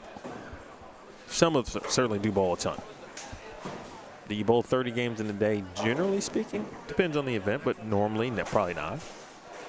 A couple sweepers on the weekend. Maybe you bowled a tournament that had, you know, a 6 to 8 game qualifier one day. Maybe there's 8 to 10 games of match play another. Maybe there's a step ladder. So you could end up with 20 plus in a weekend over 2 days. It is rare to get to that many, especially more than that, in one day.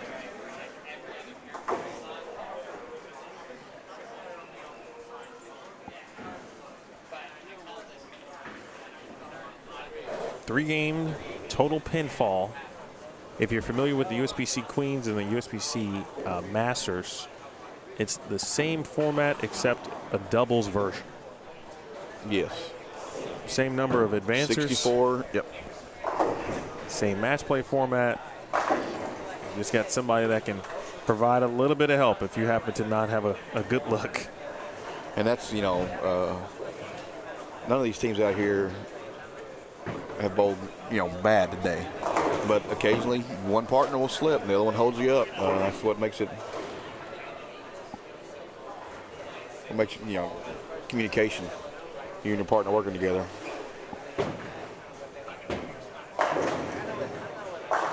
Now, obviously, you've been running the tournament. Have you ever bowled the event? Unfortunately, yes. When we first started, I bowled a lot more of them. About, I'm going to say 6-7 years ago, maybe, I decided to start and try and bowl another one. Bowled 2 years in a row, and just it's too busy for me. I'm too busy worried about other things going on. And I'm not as good as I used to be either. So, I mean, I think that year, the last time I bowled, it was one of those deals where a guy showed up, and he was a friend of mine, and his partner backed out on him that day. Something came with a family emergency. And I said, come on, I'll bowl with you. And that's kind of where that wound up. And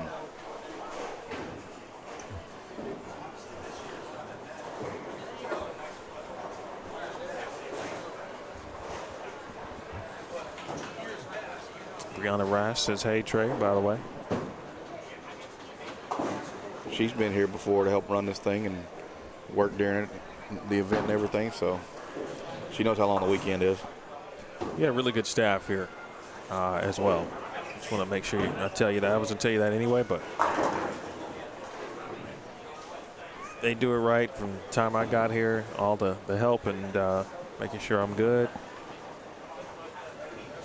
Misty's fantastic. She keeps everybody on her toes. She does a great job. And it's just, I mean, you know, good help's hard to find. But I've been lucky. A lot of times it's just finding nice people. It's harder to do these days. Yes, it is. It is. Dino just smashed a 9-pin, but I've said that a gazillion times today. Not just about Dino, but yes, correct. Everybody's been smashing 9s.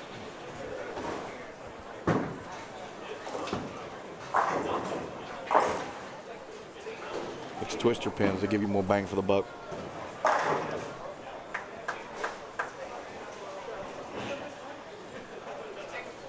I tell you, this is where Cole starts to bear down. He's got this. Where's he from? Do you know? Originally, I don't know. He's in the Dallas area now. Okay. And that dude, when you need a hit, he's getting the first one or he's doubling. He's every time. He comes through the bottom so well and gives it plenty of room. But yeah, he definitely can step up and throw one when needed.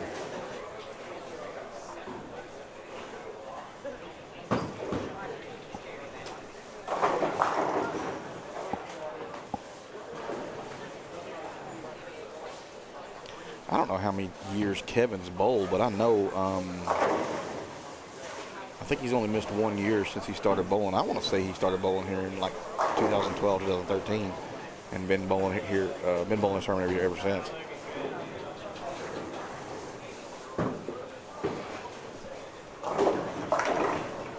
Oof. He had a handful of second place finishes till he finally won with Anthony and got the monkey off his back.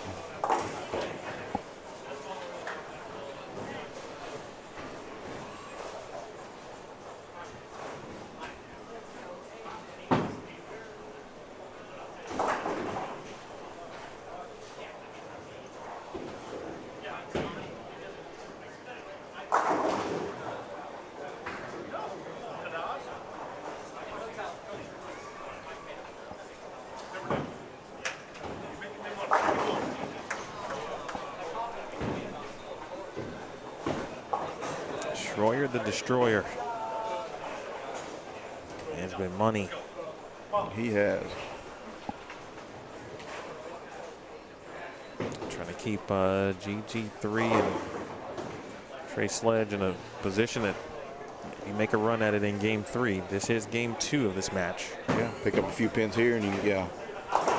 100 pins are not a big enough lead in some of these.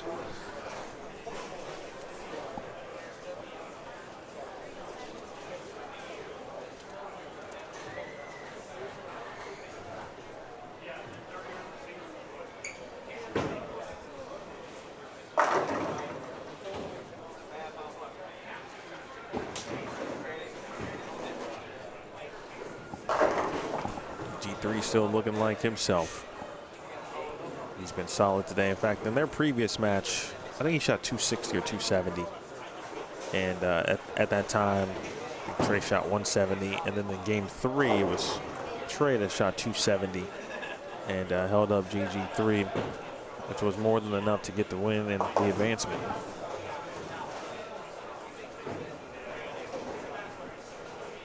I didn't see much of the last round. I was moving around too much, but Stu looked lost on 23. Yeah, that was not a kind lane Not at all. to Stu and Simo. And then at a point, they started to try to experiment with some other things that might help them later. Yeah. And that's, you know, that's that experience working in. You know, they're too far behind pretty much. They're going to try something that way. If they get back on that pair, they can they'll be ready for it. Which is still possible. I think the last one of the the finish of the winners of the losers bracket, right. I think, is going to be on 23 and 24. Right. Yes. Yeah. So it's in line.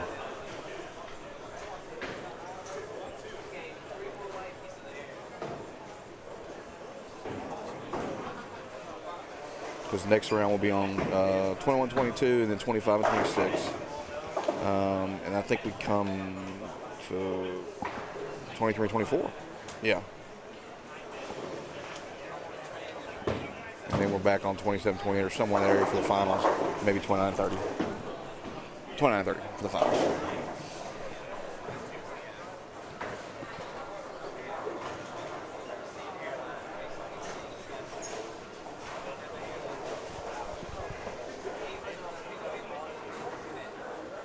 How's everybody doing out there today?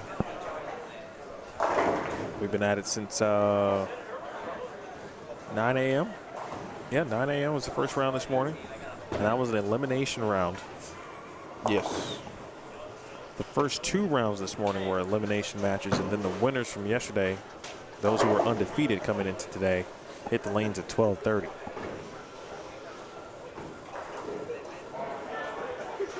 It's a benefit of bowling. Getting 2 wins the night before, you get to sleep in a little bit.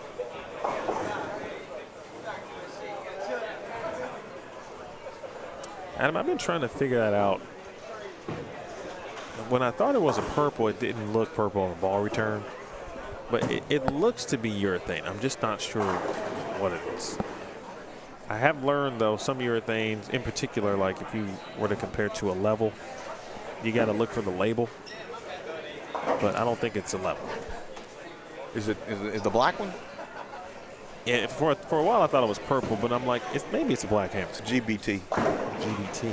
I had to, he had to take it to the pro shop and do some work on it, and I saw it. Yeah, it's okay. a GBT, I think. Well, there you go. Old Brunswick ball. Mm-hmm.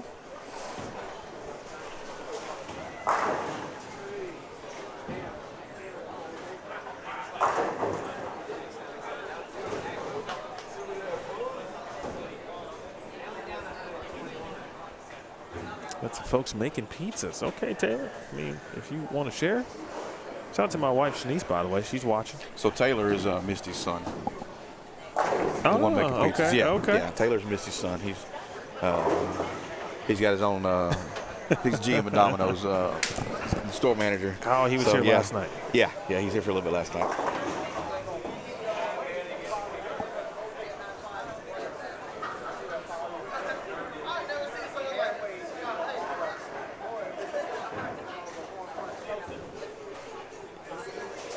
The atmosphere not as cutthroat as it was a little bit early.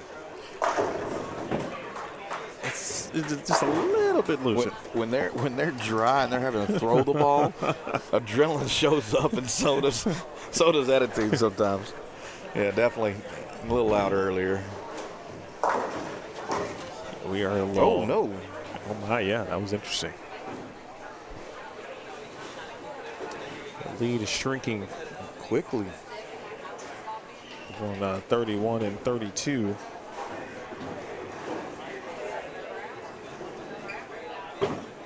But not by much. Grimaldi and Dino did have the lead.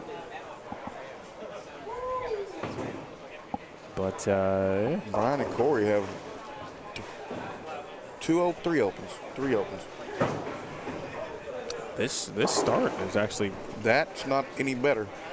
this actually might be their kind of their worst start of any game. Yeah. And they bowled very well And what I've learned has been a very, on 31 and 32 in particular, very, very scoreable pair. That's normally our high scoring pair for the tournament or just our regular house as well.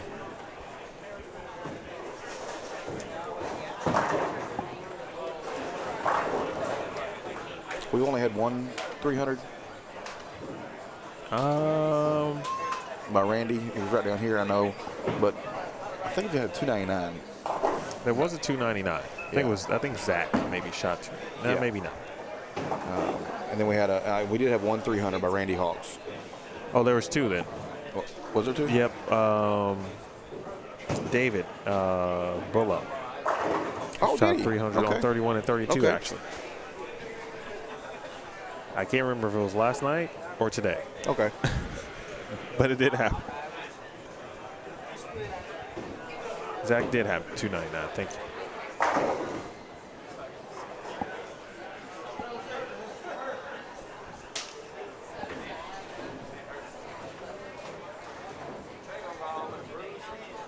I didn't think we'd get to cruise control. Oof. Oof. And that was a lefty with a stone iron. You see plenty of when they're from the right side, but those are brutal when they're from the left side too.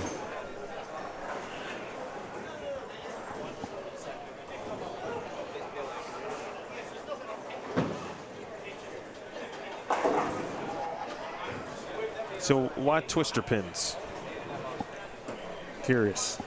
The wood nowadays isn't as good as it used to be, and the price has gone up. They're almost, they're not quite as same price. They're a little bit more expensive, but I can get a bonus share out of the twister pins that I can't get out of wood nowadays. I feel like I see them every now and again at particular centers. Mm-hmm. Yeah, the first year we put them in, I don't know how many 4.9s we had in this tournament. Well, that's been a common thing. I know there's one gentleman out of Houston. He actually had at least 9 of them himself. Wow. Yeah, and they finished third. Oh. So, yeah, he spared a few of them, too. But Sadat's actually left a few 4.9s and spared a couple of them as well.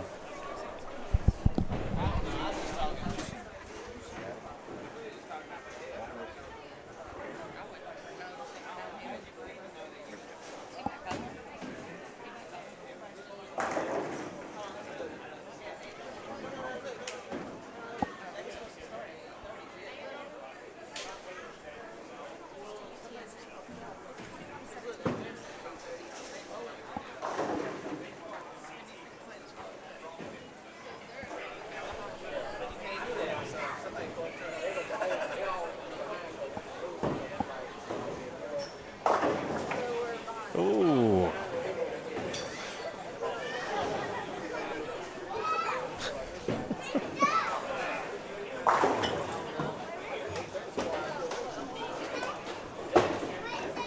That was my wife and daughter that stopped by.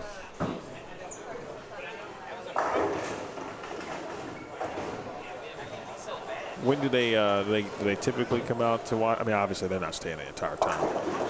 Well, of course, you know, unless they were working and helping out. It's Labor Day weekend. She's actually in nursing school. Okay. But they had a baby shower today and visited with friends, and so yeah, they take their time. They always do come up here, but they don't stay long.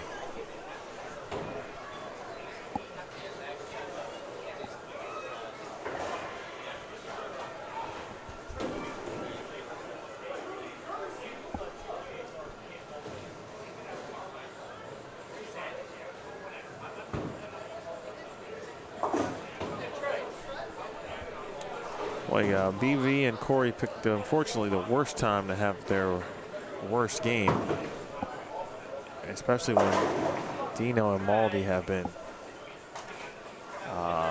they've been, simply put, they've been great about the last 4 rounds. Yes, they have.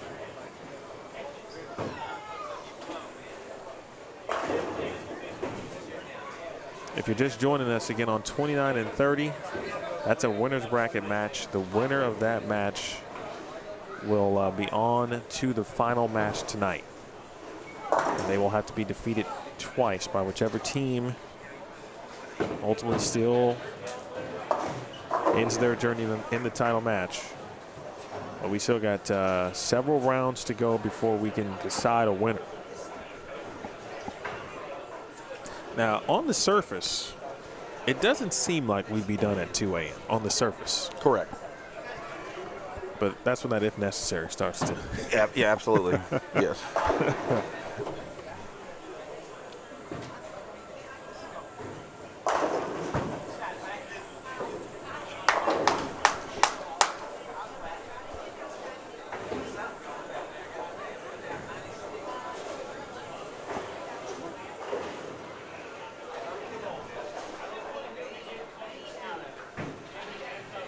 And the matches, of course, on 27, 28, 31, and 32 are elimination bracket matches. High flush for Gohagen. Again, very similar blueprint in their previous match. It was Gohagen in game 2 holding up Trey Sledge. Then it was Sledge holding up GG3 in game 3 for the victory. Schwarrier and Sadat had a tough game 2 in their match against Brisker and Riley. And if Riley, Brisker, or Brisker, excuse me, Kristen and Allen, they both were on doubles. I think Kristen was on a 3-back at the time. She left a 9-pin in the 9th frame. She carries that. They actually may be bowling this match as opposed to Cole and Sean. Yeah, she threw the ball really well all weekend.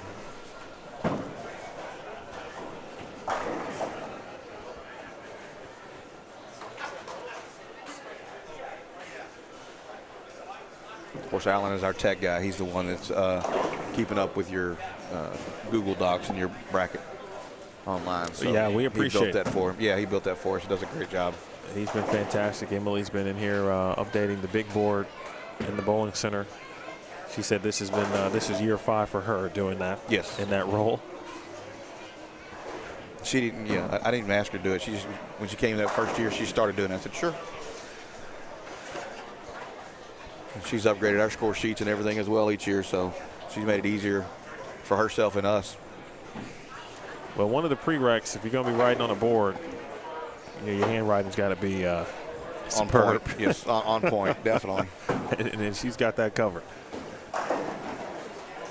Yeah, I'll get up there occasionally and write a note on there, and she goes, no, don't write on my board. Messing up all her work. Exactly. So Valenta and Umbrello trying to make at least the end of this game look reasonable. They both can shoot 202. But not going to withstand, obviously, the pressure that Maldi and Dino have put together.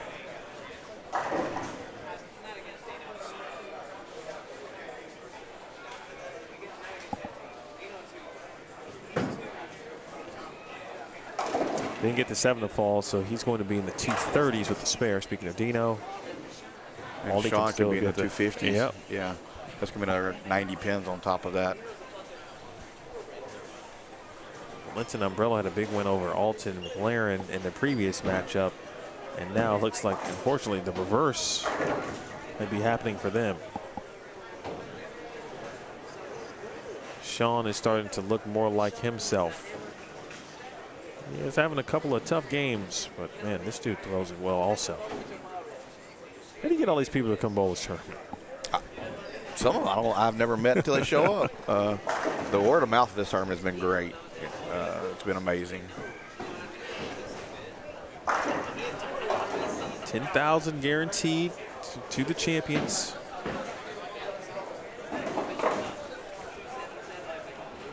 $5,500 for second, $3,000 for third, $2,000 for fourth, and then $1,500 for fifth and sixth, $1,000 for seventh and eighth.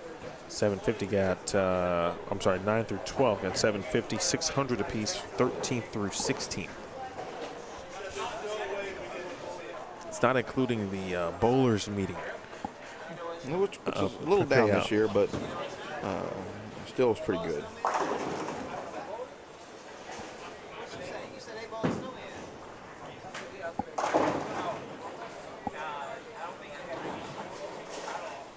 860 for Chapman and Wilkins.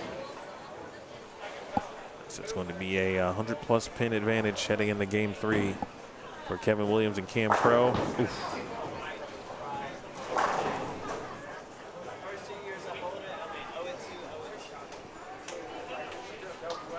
Just heard GG3 come back and say, man, great shot.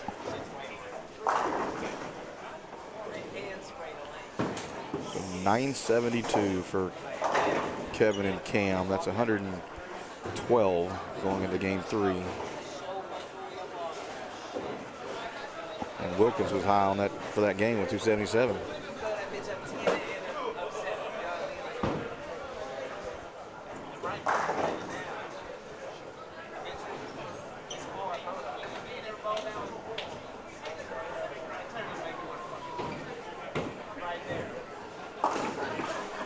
Dino did shoot 235. Maldi got the first couple in the 10th, so he's in the 250s.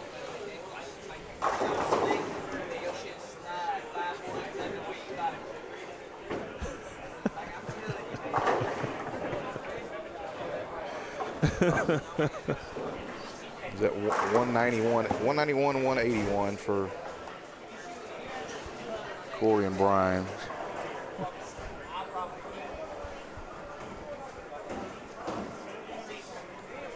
Is it 191, 181? Yeah, 191, 181, 372. My eyes aren't that good to see that far down there for their totals, so. I had a phone. There it is.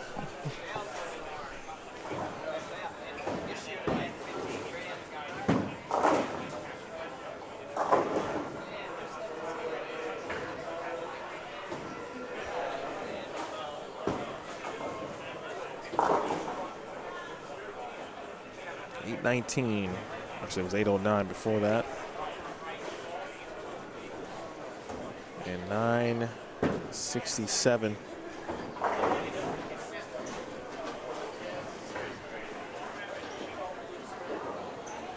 Maldi. 138. Yeah. It's a big number.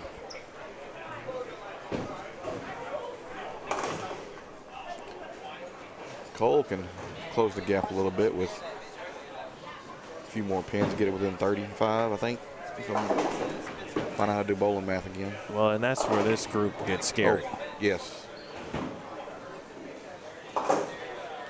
And they've shown it time and time again, but so have GG3 and Trey Sledge. Like, that's the type of match you'd want and should expect at this point, this time in the tournament. Correct.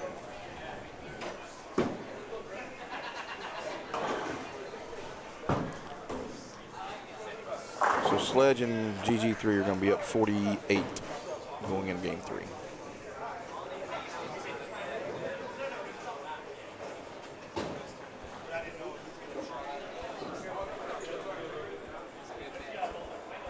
I asked a couple people who were in the booth earlier. I talked to the Franklins. I don't think I asked Chris Barnes this, who is he's watching as well.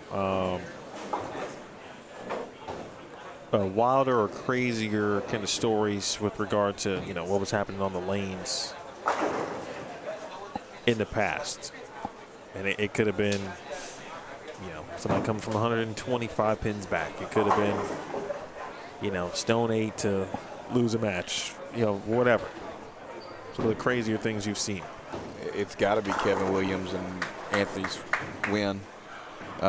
They were bowling against Butterf and just the missed single pin. AJ, yeah, he hooked it right by a 3-pin, and Kevin and Anthony both looked at each other like, wow. And then Craig and I were actually on the mic at that time in the middle of the night. It was like, okay.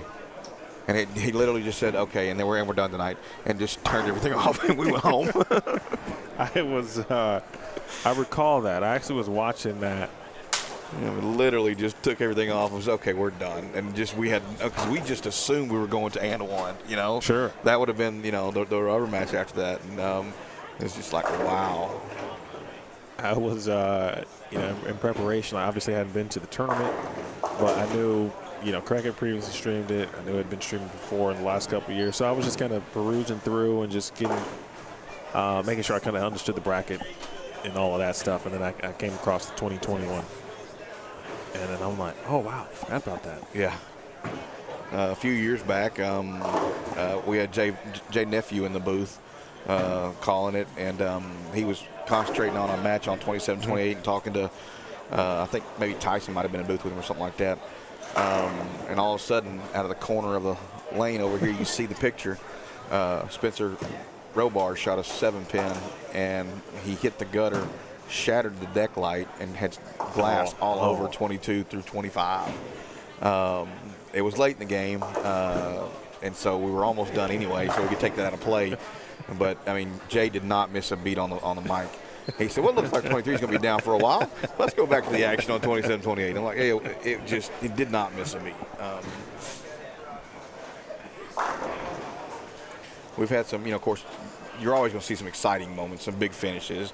We had a tie last night out of the first round, the very first match. That draw was sick, by the way.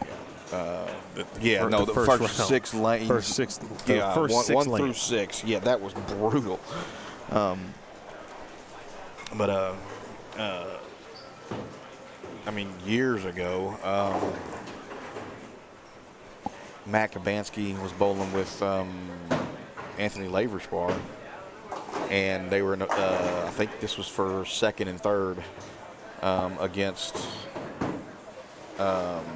Jeff Campbell and Mark Scroggins. West Texas. Yeah, and it got really clutch.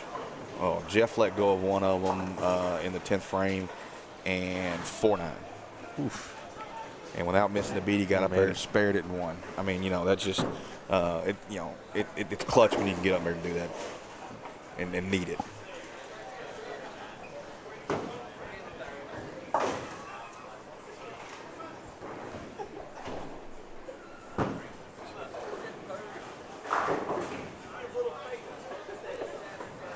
Final game of these respective matches. The closest one at the moment is the one on the left side of your screen.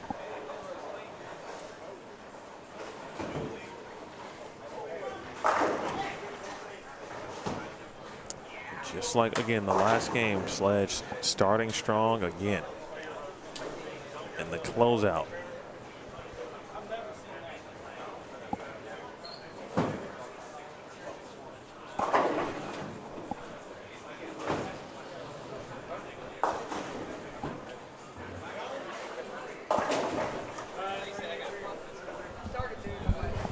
They were down 112 on 31-32.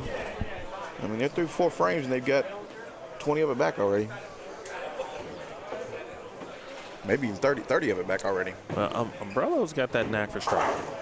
It was him and Josh Himhall basically came down to the 10th frame for those two on 23 and 24 in their match win last night.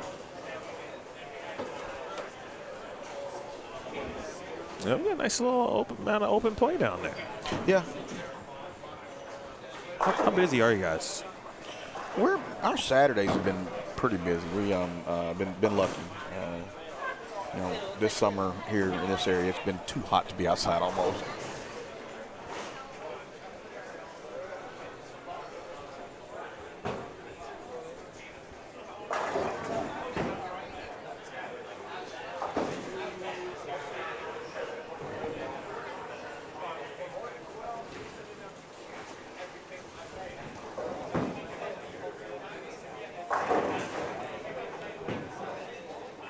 FE428, appreciate you tuning in. Hit that thumbs up if you don't mind since you're here. And if you like watching other bowling events, make sure you subscribe to Bowlstream TV. Still got a few more left on the schedule. Still looking to add to. Ryan Reed in the building. Shout out to Ryan Reed. But FE says, talking about the Mardi Gras jersey, I was talking about that for Trey. I don't want to assume, but I'd have to assume he might be from Louisiana. Trey's from West Texas. Really? Mm-hmm. Well, there you go. He must just like LSU. Maybe.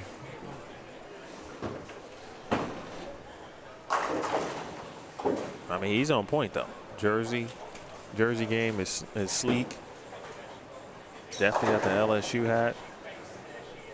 College football for the majority did begin today. Saw some big games. You know, I'm in the great state of Texas, and I got a lot of friends from this state. But it just ain't been a good week. It was not a good week for Texas, unfortunately. It's been a good week. It ain't really been a good 6 months. No. If you're going back to Luca. Yeah. That middle of this week, it was Micah.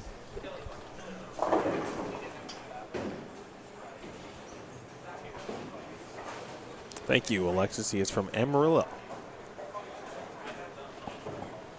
And Zach did miss a 9-pin. I mean, it's 1087 already on the board for Cam and Kevin. I mean, Zach and AJ, you know, you'd like to see 6 out of the first 8 with that type of deficit. Oh, yeah.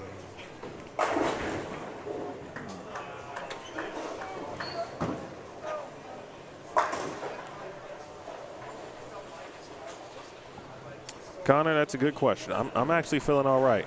It has been a while since, I guess I would say I've been up this long in a bowling center.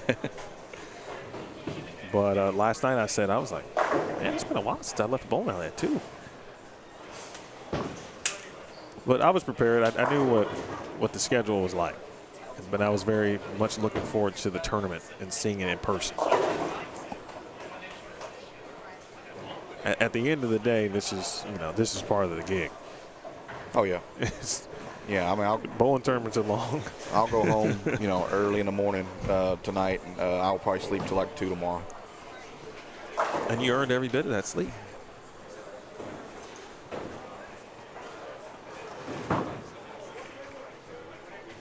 I will tell you a funny story, though.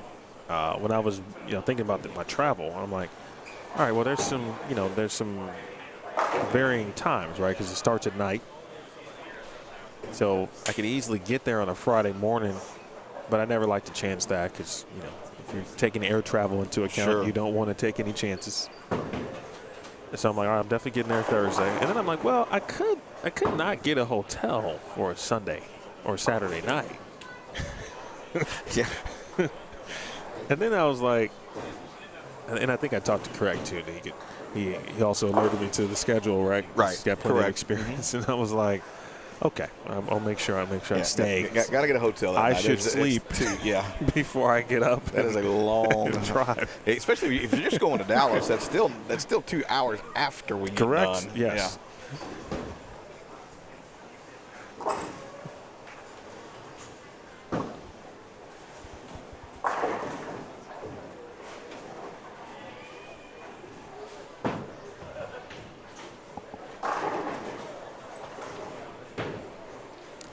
Tony Franklin was in the booth earlier, and he gave Sean Maldonado the utmost praise. And I know people in the state obviously know how good Sean Maldonado is, and I still feel like, if you're a fan of the PBA, you've probably seen Sean. Sure. Been on some shows, et cetera, and so forth. And so, but I feel like if you haven't seen him on a show, and the casual fan, if they don't see you on TV all the time, they don't know who you are. Mm-hmm. But man, that dude is so good. He really is, and when he was bowling with Wes, you could see the versatility. He was younger, of course he was younger back then than we all were. But I mean, Wes was really good, instrumental in getting him some in different areas. Back then I could see him playing, fifth arrow on one lane and up 6 or 5 on the other. Just the versatility in his game for our two-handers is really, really amazing. Everybody, a lot of guys say, well, that hop's just horrible. I'm like, well, you know what? He hops the same way every time. It doesn't matter. He hops the same way every time, so he's not doing anything wrong. He's hopped to a lot of money. Yes, exactly. Exactly. A lot of tournament wins, a lot of cashed envelopes in his pockets. Yes. I'm hopping too. How do I do the hop? Exactly. Yeah, will it help me? I'll be glad to learn that.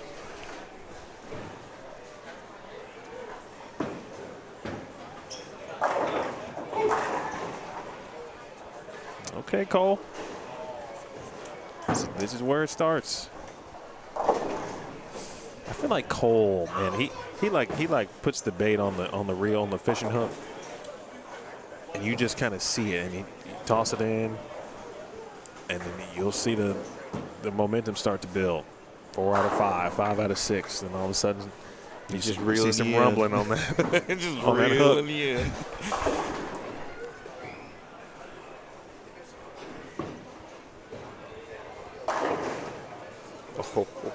And then, you know, combat it with that, which Trey missed a single pin in the 4th. Yeah, missed a 10 pin.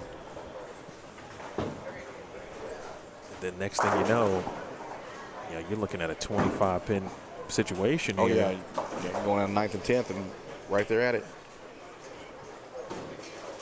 I am going to have to step out. I've got to go get the envelopes to pay this round. Speaking of that, Yep. we hop to those envelopes. Yep, go get that taken care of, and I'll be back probably next round. Okay. It's Trey Autry. Look out. Look out. Look out.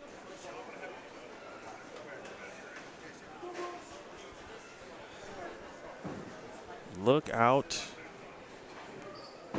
Trey taking the long walk. He came all the way back here near me. He's going to take that walk. That's important to get it out the system, because all of a sudden this deficit for Cole and Sean is 52. Folks, when I tell you, or 58, I beg your pardon, when I tell you that they have done, Cole and Sean have done things like this all day, the difference is right now in this match, GG3 and Trey have also done the same things in regards to winning matches.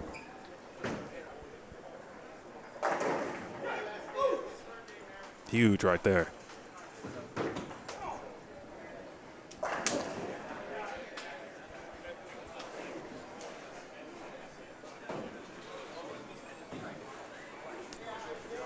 Cam Crow, man, I tell you, he wins so much. No. No love on the messenger there in the 10 pin. Cam Crow, Kevin Williams. They've got one match. They've got 2 in their pocket, or another one, I should say, in the back pocket. They got 1 match to win.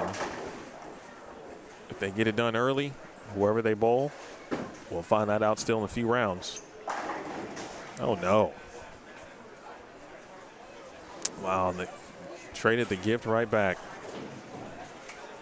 That was like, you know, getting that Christmas gift that you just re-gifted you didn't like. You're like, nah, I'm good. I'm going to just give this to somebody else. That's what Cole just did.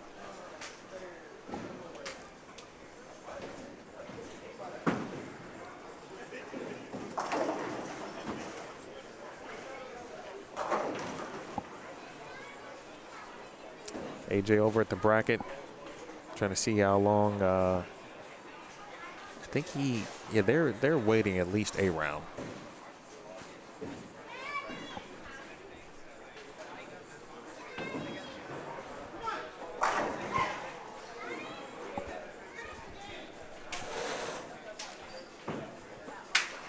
Big shot from Trey.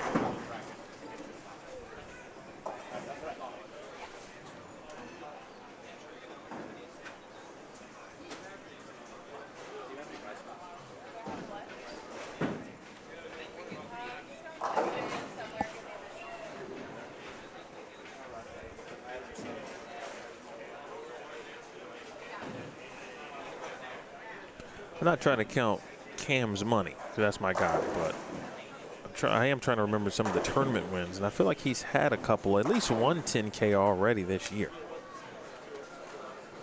And I feel like a couple of top 5s and some other ones.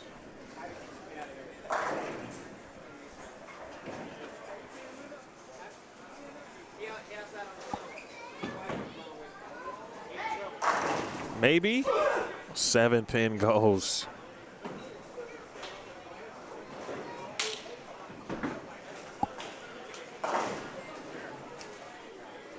And the journey for a good friend and college teammate,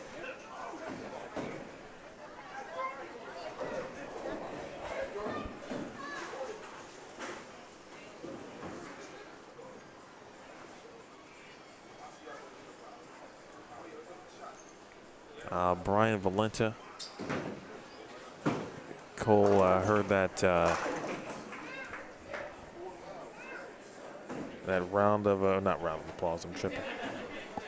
The high five there caught him in the backswing.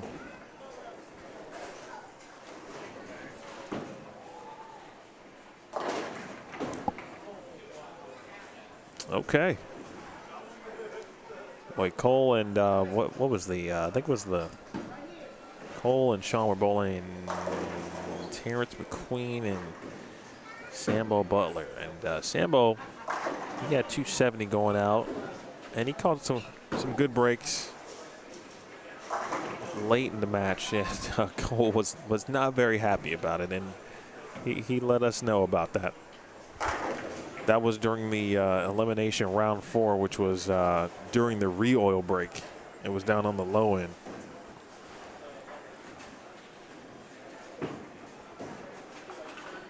That's it, Memorial Day in Michigan. I still feel like he's won another one.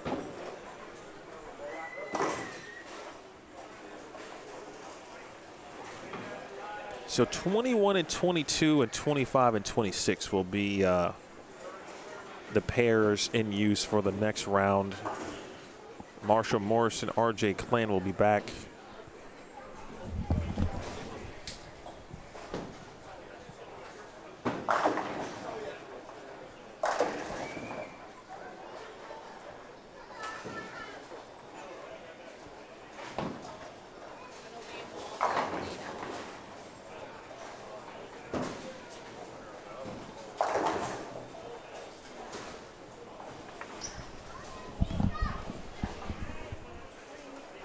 So Maldy and Dino will bowl RJ Clan and Marshall Morrison.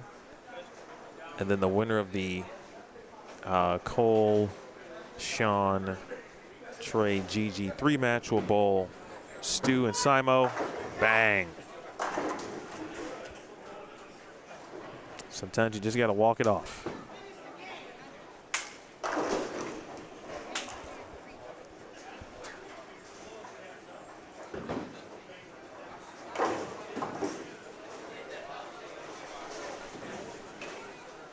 I tell you, Sean and Cole go on to lose this match. I mean, truly will have enjoyed watching them bowl today.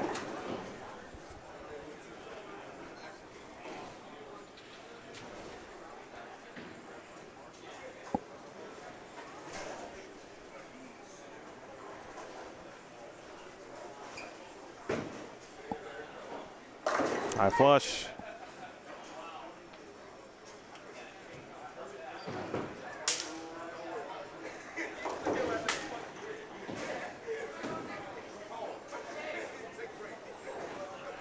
It's wild that GG3 is now in the UNC category. That's just where we are from the age perspective, but yeah, there's a lot of young dudes that still look up to him. And he is still grinding.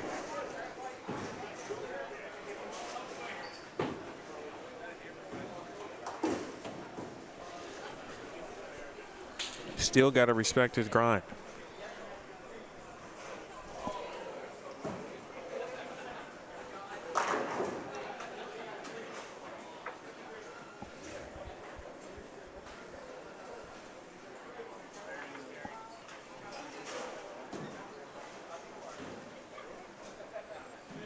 Aldi making the walk down to 21 and 22.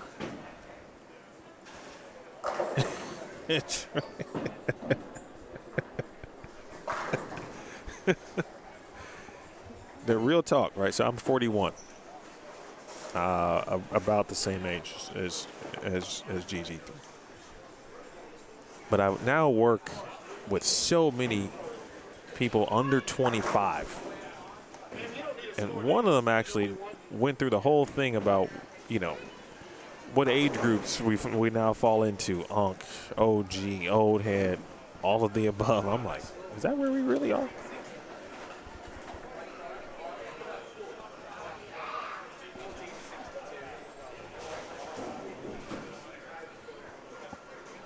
All right, so Zach and AJ, they're going to have a little bit of time to wait.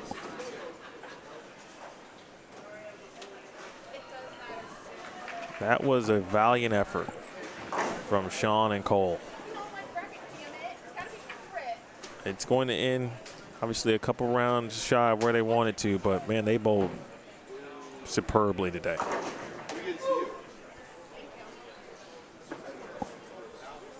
Official score 14-22, 12-96, Crow Williams. They are on to the title match, or matches. We'll see how that goes, but they've got a nice little wait.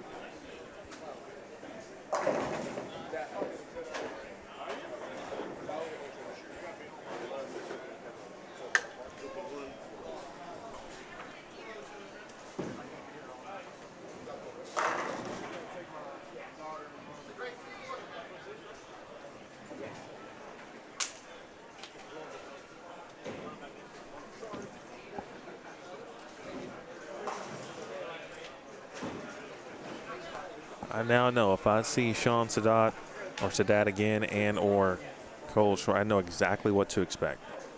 Whether they're bowling an individual or singles tournament, and certainly if they're bowling doubles together. That was a great team to watch bowl.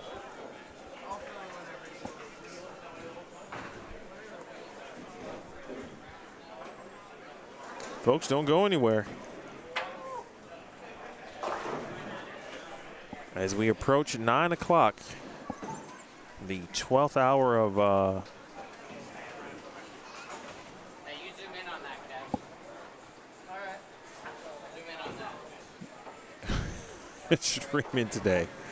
Zach Wilkins telling Kevin Williams to zoom in on the board. Kevin is taking, grabbing some content, some B-roll for some content, of course, to be released at a later date.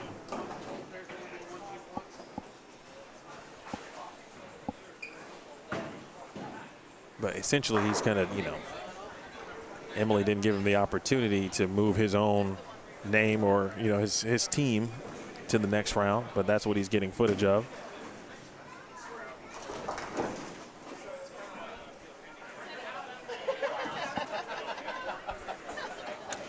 And they've been putting in work, too. I feel like, let's see if I could find what cheat sheet 3 is.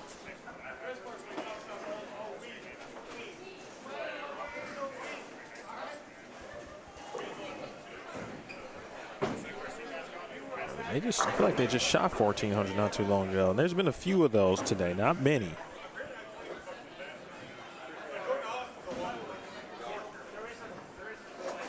They had 1327, 1375, 1288. And they dipped into the losers bracket. Yeah, 1432. They actually shot that against Chris Barnes and Brooke Kroll.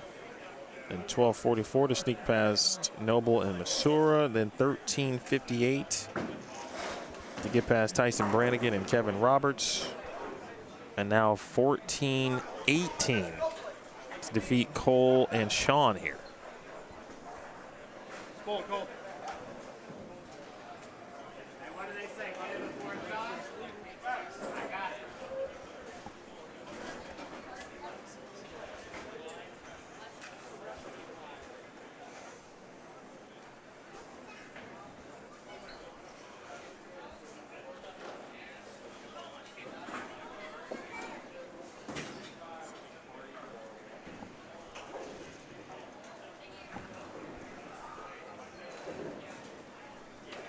All right, folks, so now we have the winner of the winner's bracket, which is Kevin and Cam. Waiting for the finish of the losers bracket portion is AJ and Zach. We got lanes 21 and 22 now. We'll get those lanes on. All right. We go 25, 26, 21, 22. quick camera change. Just make sure we're good to go. We'll be rocking and rolling here in just a minute. Quick 5 minutes of practice.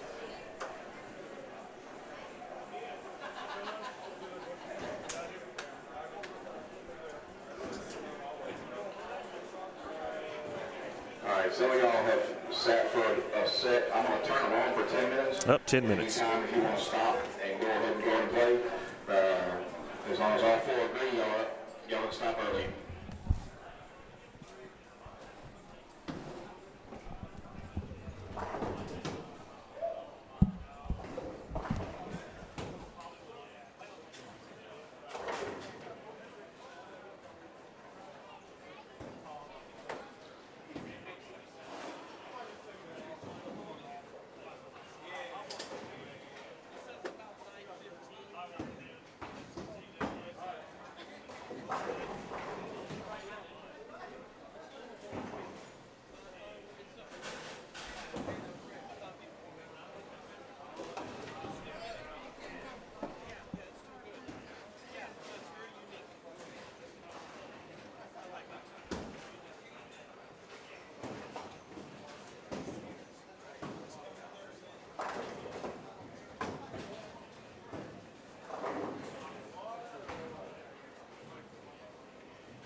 All right.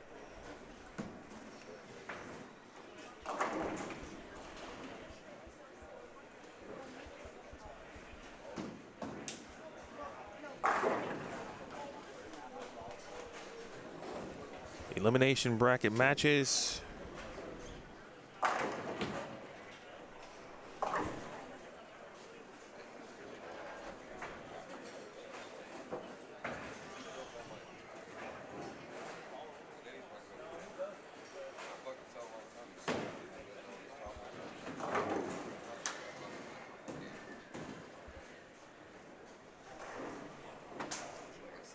GG3, Trey Sledge, Anthony Simonson, Stu Williams.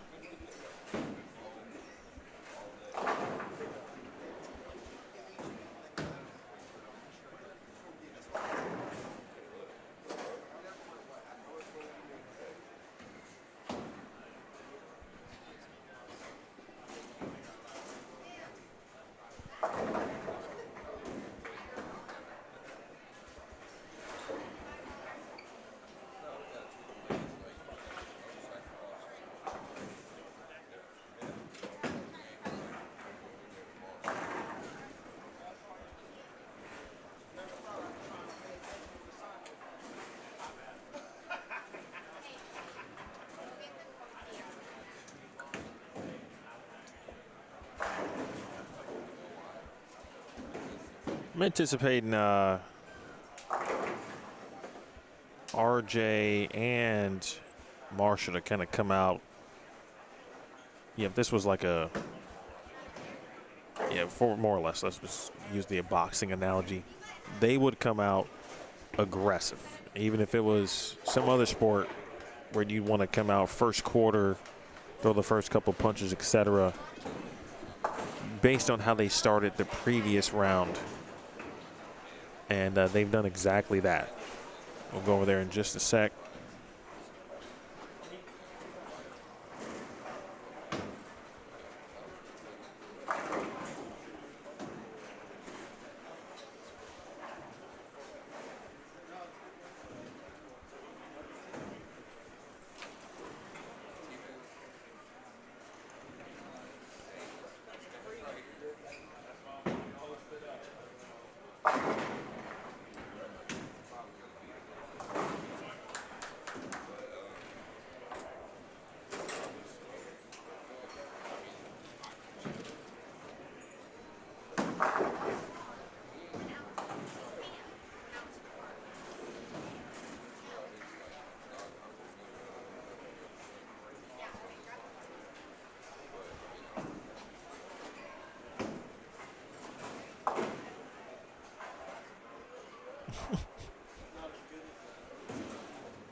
I would say the same thing about Stu as well.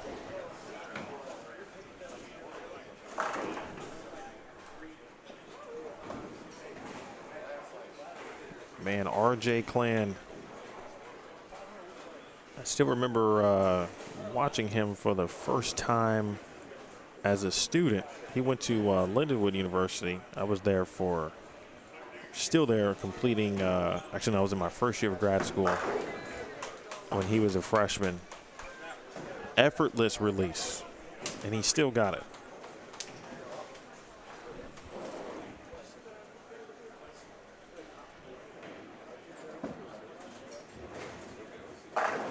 Ball return.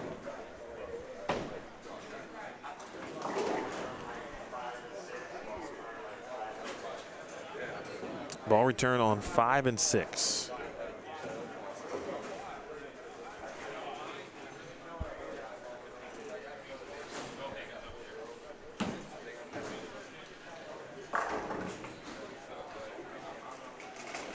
There's DJ Marshall, Sean Maldonado on your right.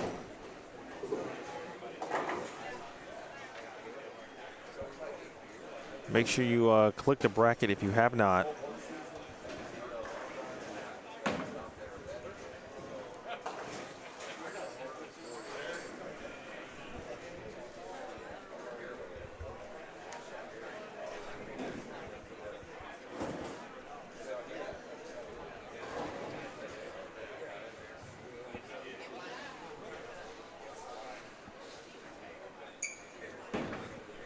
already a gazillion times better start for RJ and Marshall. And I'm thinking, yeah, they came in with a little bit of a different game plan. So I'm trying to now remember. I don't think anybody had bowled on 21 and 22.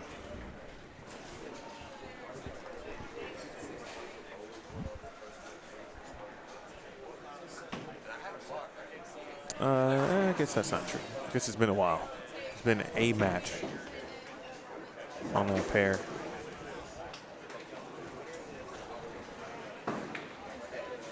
So the winners of these matches will bowl each other on 23 and 24.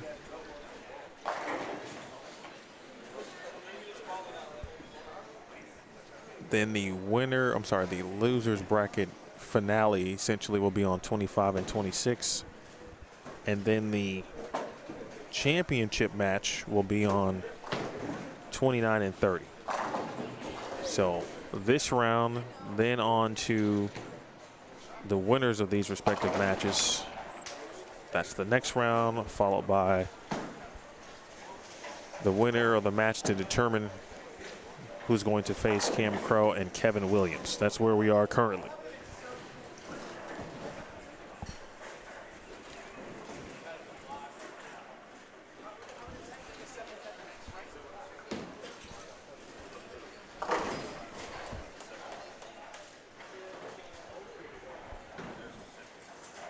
Watch Dino, who has been great today, and he and Sean have worked so well together. Now, at this point, they're talking lane play on this particular pair. The fatigue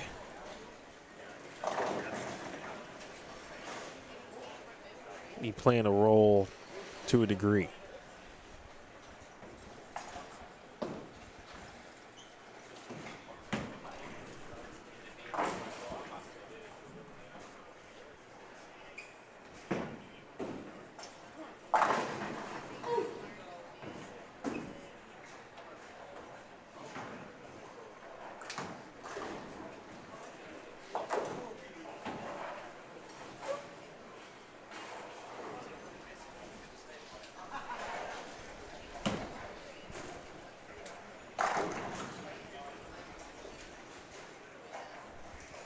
Simo taking his time.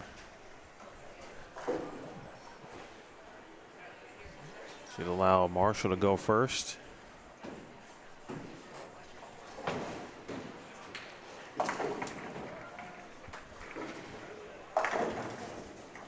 Now, if you guys will remember me telling you, or us watching 23 and 24, and Stu and Simo lost to Cam and Kevin, but I told you to watch what they were working on. Speaking of Simo and Stu, a little bit of experimenting, see what may work, what could work, what may not work. And once I saw Simo give the backup a little bit of a look, I knew he'd probably at least give it a try in the next match.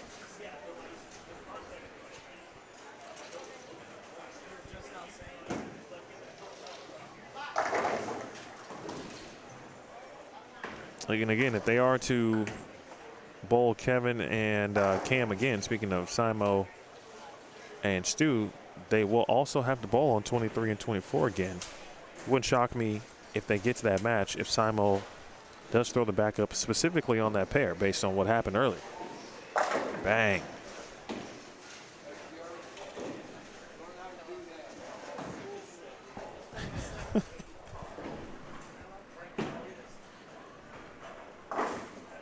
Now, if you've seen Anthony Simonson before, you know this is not something new. But if this is your first time watching him, then it is new.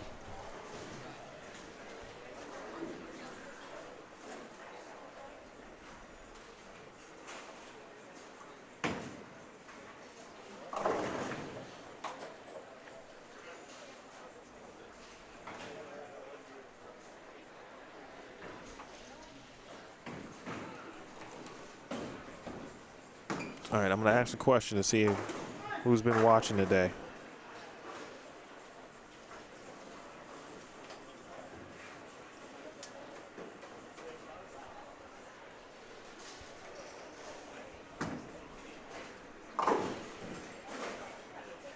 how many people, or I should say, what's the longest or how long have you been watching? I'm curious. How many hours straight have people been watching today? Which, again, we completely appreciate, and I love you for it.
It's pretty impressive numbers. To be honest, I wasn't expecting that, but we've had a very good audience from the start of the tournament, which we really appreciate. Very consistent. But Thelma's been watching all day, some since last night. Robert, that's funny.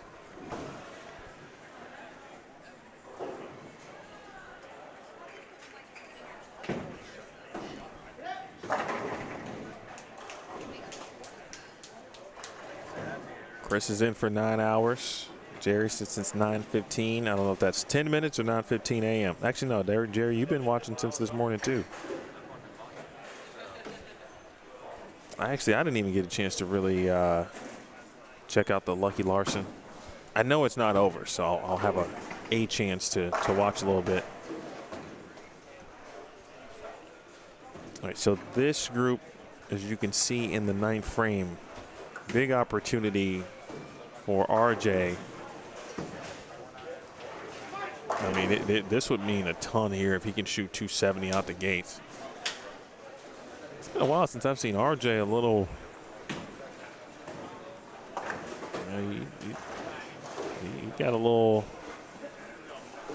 something about his step right now. He got a little extra in his step. Simo back up, strikes in the 8th.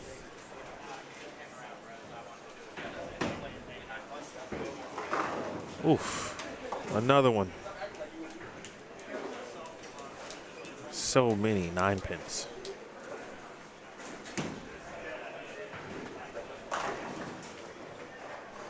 All right, next door, go Hagen.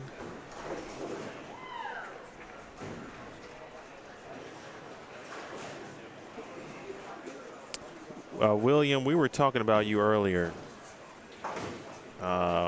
You and Fania gave it a run. I forgot who your opponents were, but obviously you almost shot 300, put yourself and Fania back in a position to win that match. But I didn't realize how young you were. Man, you got a bright future. Good luck in whatever it is you plan to pursue.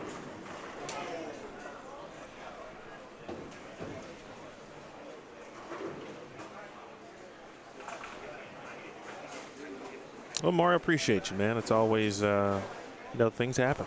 Some good opportunities for some other people and friends in the industry. So I actually got to stream a new event that I had never streamed before last week, and that was pretty cool. Or 2 weeks ago at this point. Justin's in for the long night because he's going to watch Lucky Larson again at 2.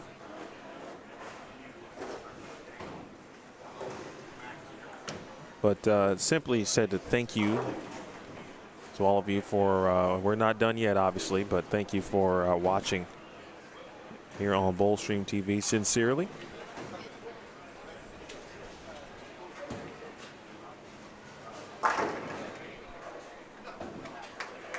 All right, 10th frame next door. RJ got the first and the 10th. He's in the 260s. Dino, the rare slow start for Dino. And based on how he's thrown the ball today, 190 is a slow start for Dino Castillo today. The question with regards to Zach, Darren Zach and AJ will bowl 2 rounds from now. They've got 2 rounds to sit, including this one. So they will sit and await the winner of these 2 matches, right? They've got to bowl each other, and then they will bowl that team.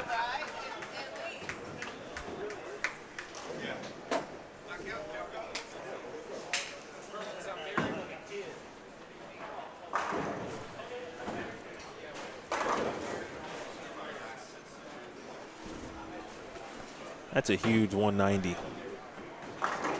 And especially if Maldi can put 2 in the 10th here. Puts them in, or puts Maldi in the 250s. And they can still get to 47 over. Man, that's huge, and be 30 with regard to a deficit. After RJ shoots 268 to start.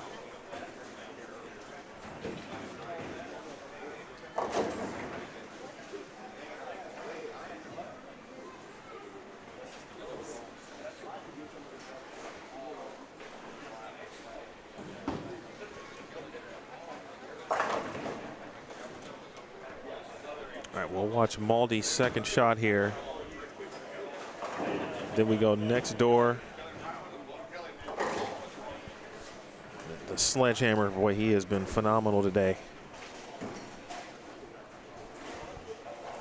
We learned from Alexis in the chat, not from Louisiana, from Amarillo, now residing in Midland, Texas. But paying homage to what looks to be the Bayou.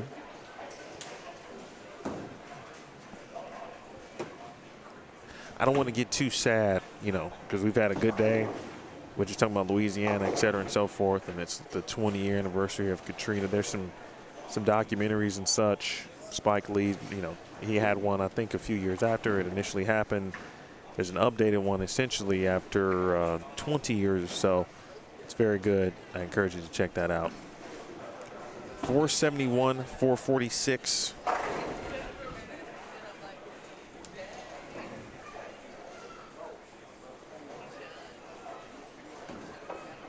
Again, Dino Maldi now trailing RJ and DJ. 259 for Stu. Excellent start. 222 for Sledge. Bang.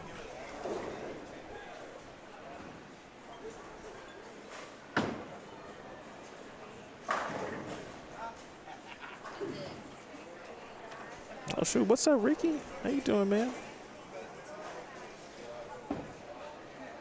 Yeah, Chris, appreciate you. I feel like you're a new name in the Bullstream TV chat, but I hope to see you more often. Brandy, great question. To sum it up briefly, I still or have always wanted to be a play-by-play broadcaster. That's been my #1 professional goal. But I grew up bowling, so I knew bowling. Wanted to be able to merge the two passions, if you will, and you know, take some jobs in the industry, work in open championships. Right as live streaming was becoming a real popular medium, so help with the tournament, did some live streaming there on the air, and then left, went back home, kind of pursue some play-by-play roles, gigs. Still doing that, by the way, but ended up working at USBC for 4.5 years. Ended up working on the PWBA tour, which I didn't know I'd be doing, and have ended up becoming the voice of the tour for, this was my 9th season that just ended. So I also do a lot of work on Bowl TV, and then my good friend Craig Elliott a couple years ago said he was going to be stepping back a little bit and wanted to kind of put Bullstream TV in some different hands. He asked me. I said absolutely. And so I've had this network for a few years as well, and we're approaching 10,000 subscribers, which I hope to attain by the end of the year. And I get to come and do cool events like this. $495 to $447.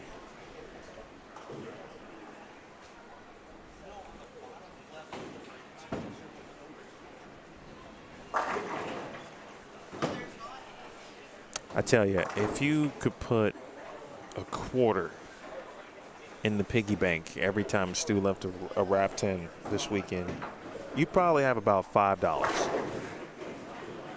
And that's not much, but you know, $5 is $5. Get a couple things off the value menu.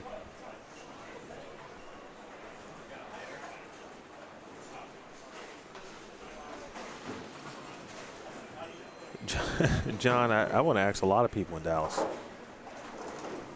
The craziest thing about me being here this weekend, not necessarily the trade, but yeah, I went to Best Buy. Had to buy a monitor. And there were a gazillion people in there literally with Parsons jerseys on, but I felt like they were doing it in spite of. It was, or some probably were doing it in spite, and some were doing it as a memoriam, if you will.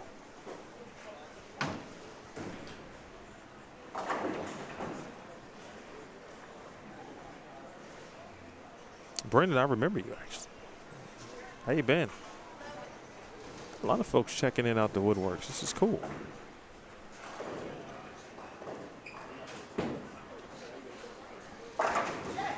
If you happen to be joining us for the first time and you have no idea what is happening right now, what you are watching currently are 2 elimination matches.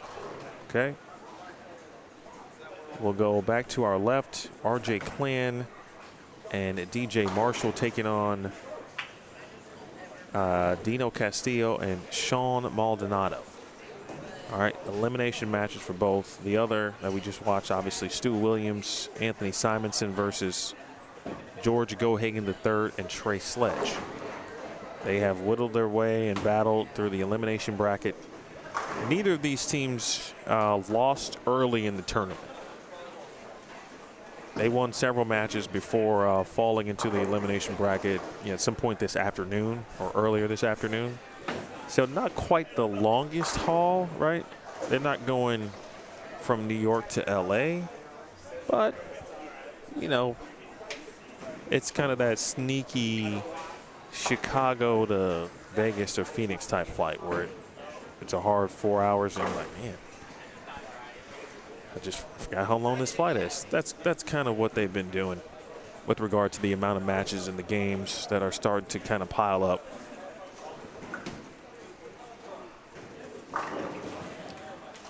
Sitting pretty right now is Cam Crow and Kevin Williams. They have won the winner's bracket and now await an opponent to actually decide a champion who's going to take home $10,000.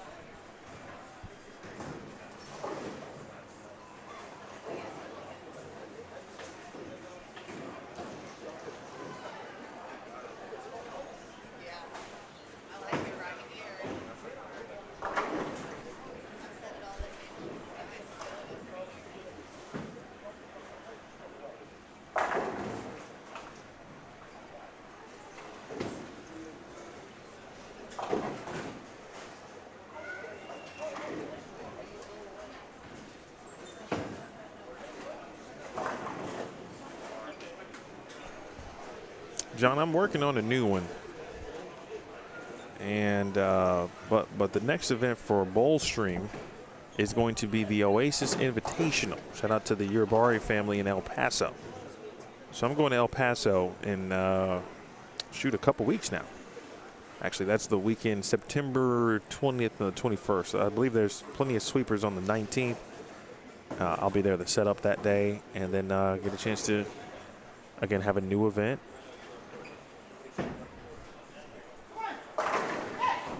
10-pin kind of fell awkwardly for Gohagan.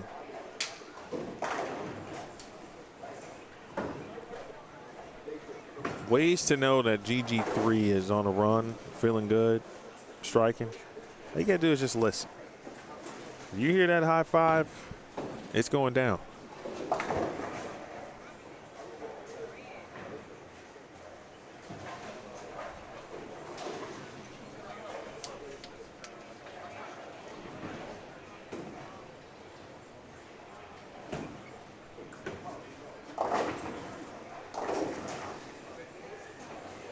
Archer's left a couple of 2 pins now on the left lane. Something to kind of keep in mind. This is the longest run in this tournament for RJ and Marshall. And RJ was talking to me about that yesterday. They hadn't gone 2-0 in their first couple of matches since they had been bowling together in this tournament, and that changed yesterday.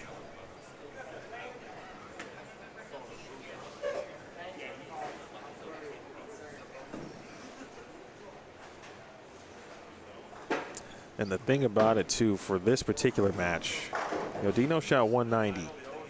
All right, he's on pace right now for that. He's pacing 200 even. But Maldi has been Maldi all day. Back over to Simonson.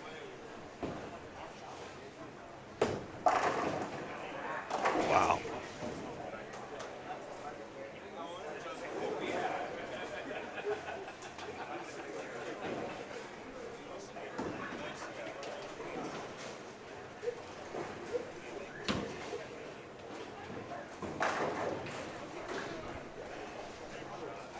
And Maldi still Maldi.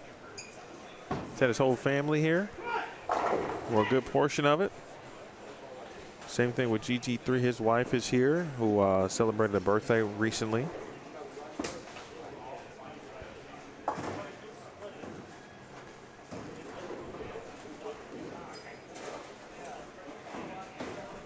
If you need to look at the bracket again,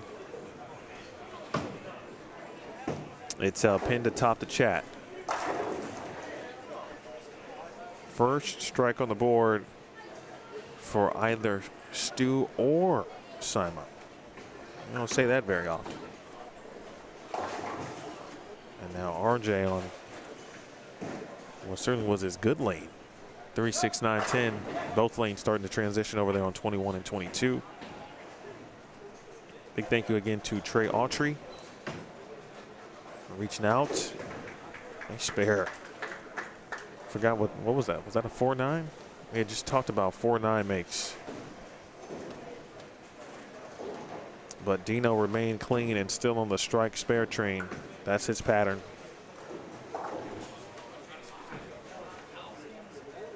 And a huge 3, 6, 9, 10 conversion.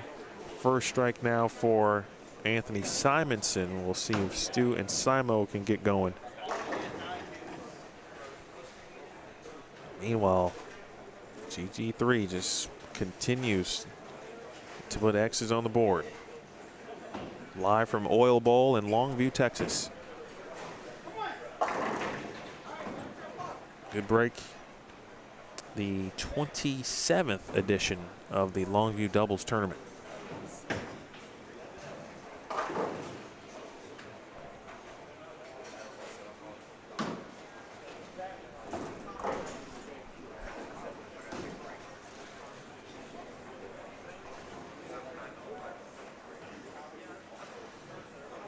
Gio, you were in for 7 hours today. I appreciate that.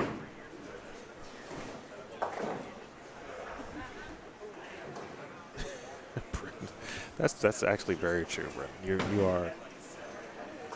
You are absolutely correct. Sometimes you just keep it simple.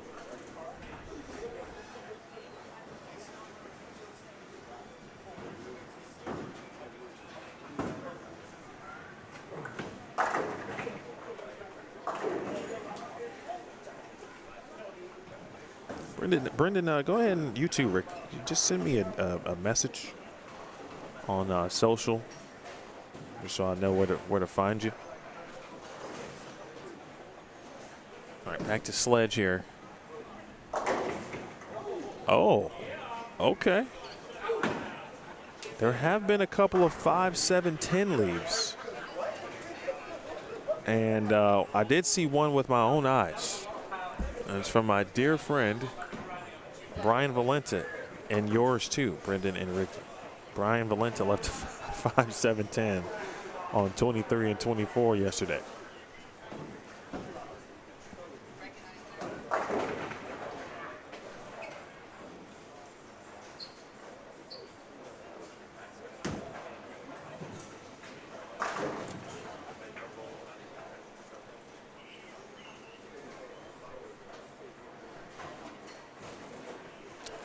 Jerry, no, I don't think so. They don't look to be reset. RJ and Marshall had a small advantage, but they've closed the gap. Speaking of Maldi and Dino.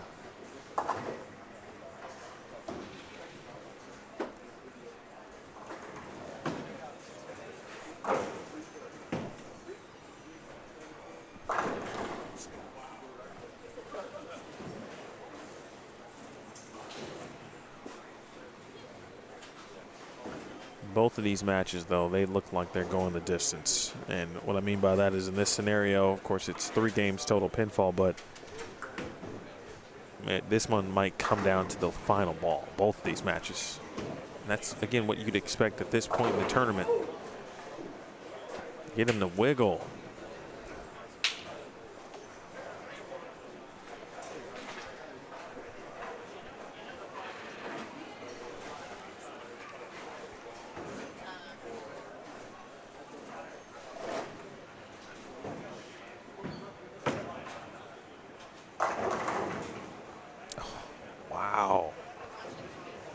Oh, that's terrible.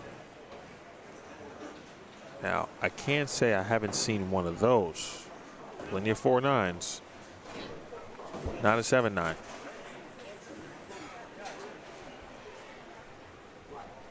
Back to Gohagen.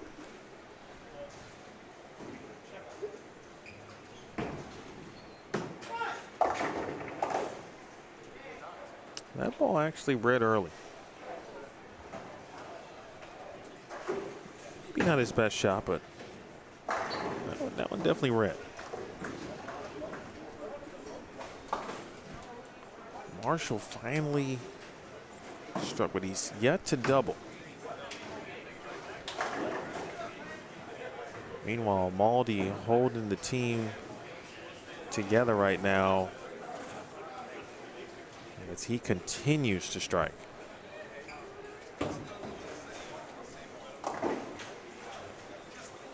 First miscue for that duo.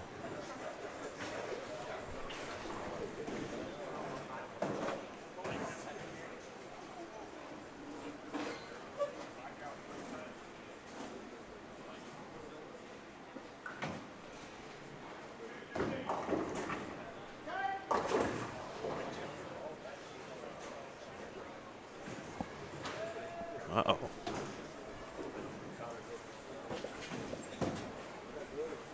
I see what you're saying now, John. Somehow the totals on my scoreboards here got a little elevated. I'll take care of that for you. There you go.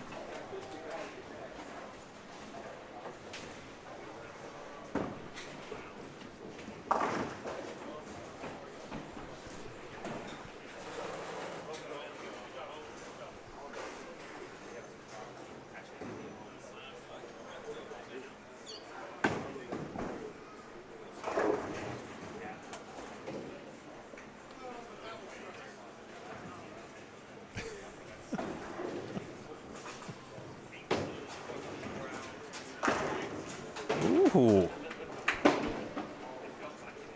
Boy's pumped up. Okay, Marshall. Oh, it's a big shot.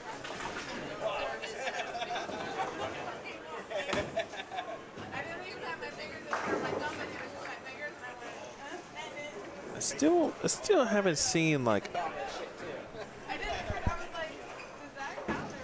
And we haven't gotten to the end of the tournament. So no doubt about it. And I still expect to see some serious, yeah, maybe not too serious. I don't want to make it sound wild, but a little bit of talk. There was a little though in a few matches earlier. Like it got serious for a minute. I think about maybe 3-4 rounds ago.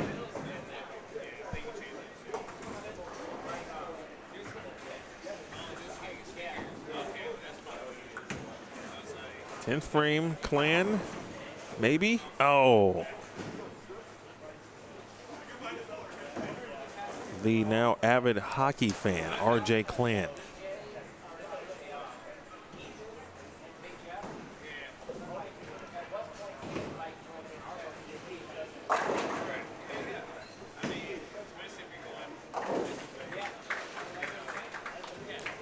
Of course, Dino made that look easy.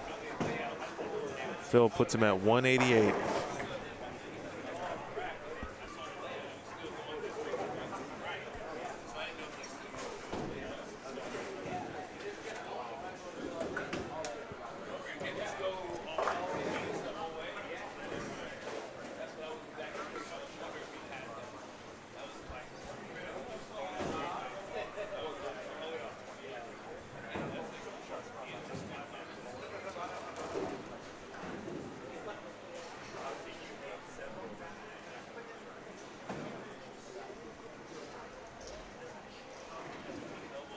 Winners advance, losers will be eliminated from the tournament.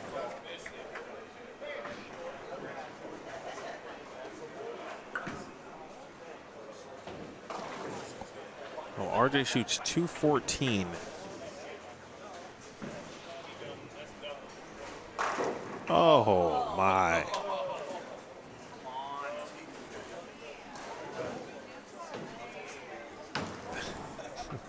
That would cause me to curse right there.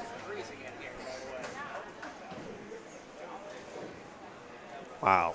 That is, I mean, you just got to think about what he's doing. But I tell you, the 8-pin and the 9-pin, they've been there for everybody. Marshall did strike first one in the 10th. That was big. We'll go over there here in a moment. Let's see if Stu will go first. He's taking the, well, he's going to clear the deadwood first.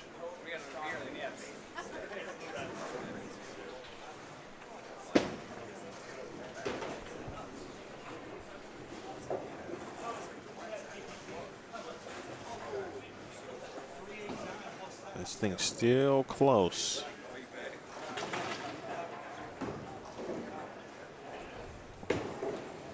It's got to push. Yep.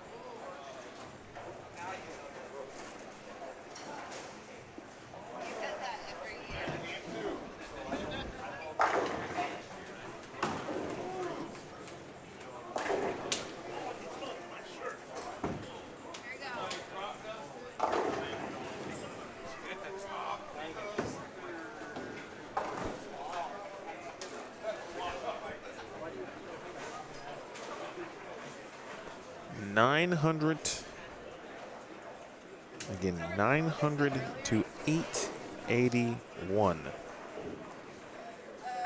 Plus 19 for RJ and Marshall.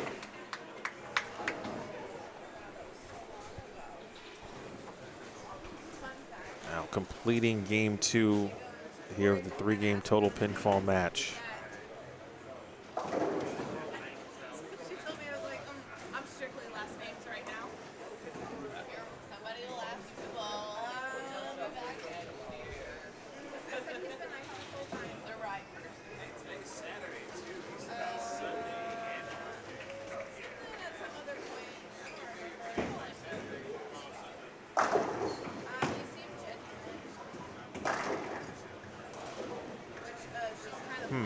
He might be in a predicament.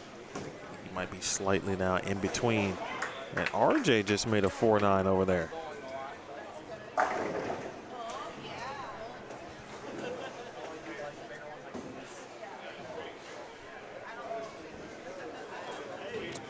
Just saw somebody with an icy. That looks really good.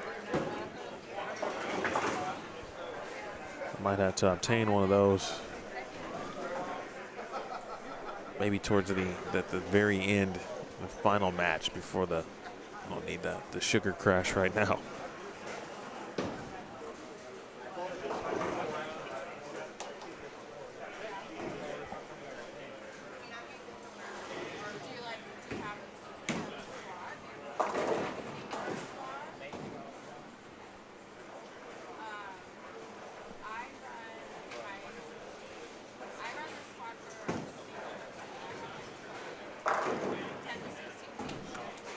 Phenomenal shots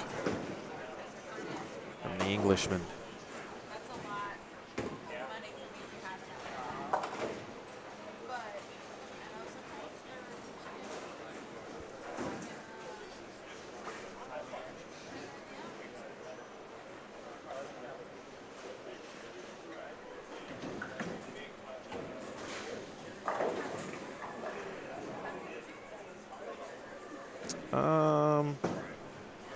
No, the most someone was going to bowl today would have been, like we said, 11 matches. And neither of these teams lost their opening match yesterday. And so with that said, they are not eclipsing or close to those numbers. However, let's see, they started bowling. I think they all were undefeated when they walked in here. So they started bowling at 12:30.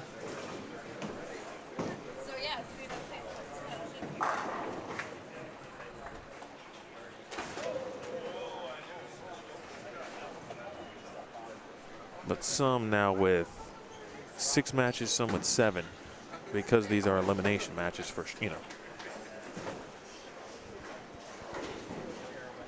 So, you know, 18-21 is definitely.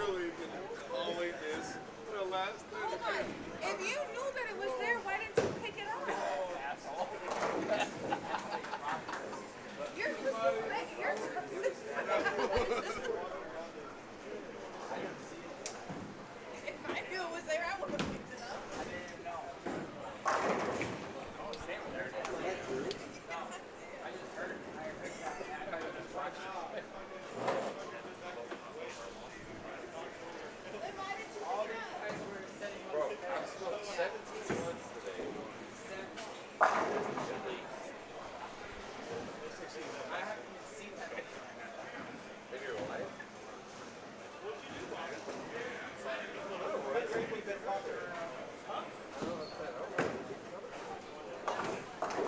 I got a whole towel.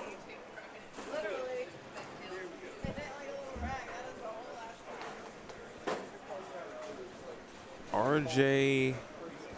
I'm sorry, Marshall, Dino, and Maldi already in frame 3.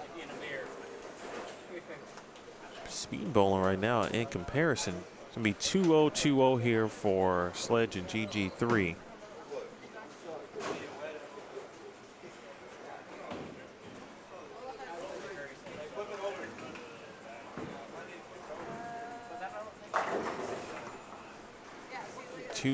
Two-teen, 906.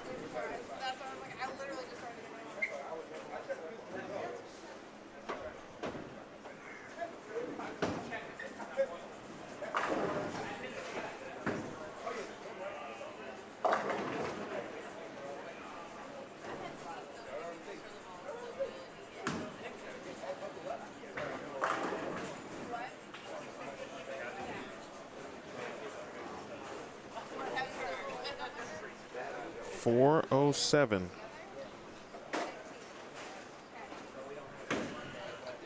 I'm sorry, not 407. That was their game 2 actual tally. They're at 854.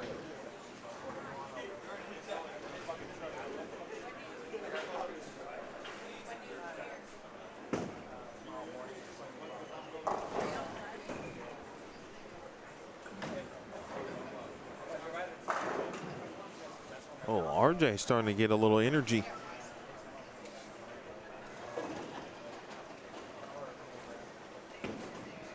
He went split. Going back to game 2, he left a couple of 2 pins, even actually in game 1 on the left lane.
All right, so one frame complete on 25 and 26.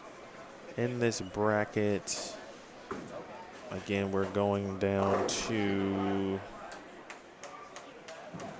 where are we going down to? 29 and 30.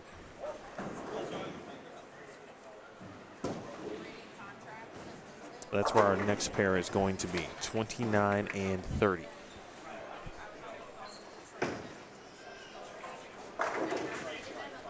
Following 29 and 30, again, this is where the winners of these matches will then bowl. Then A.J. Chapman and Zach Wilkins will await on 23 and 24. Fist pump from R.J.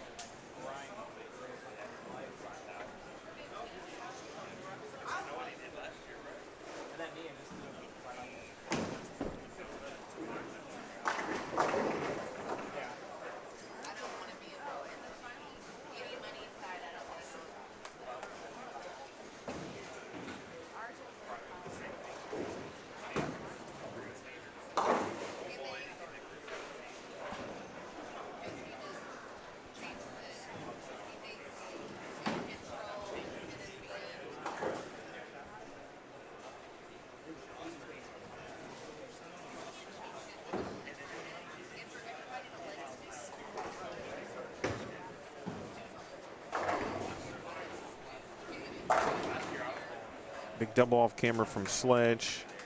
We saw the strike from Marshall.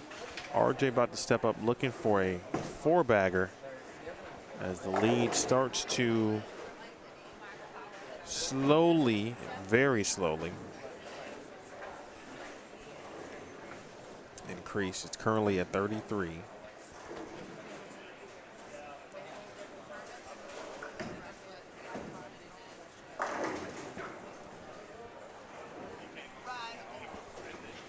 Gohagan had a lot of 9 spare situations in the previous game. I don't think he made a ball change. He's just trying to get through it a little bit more.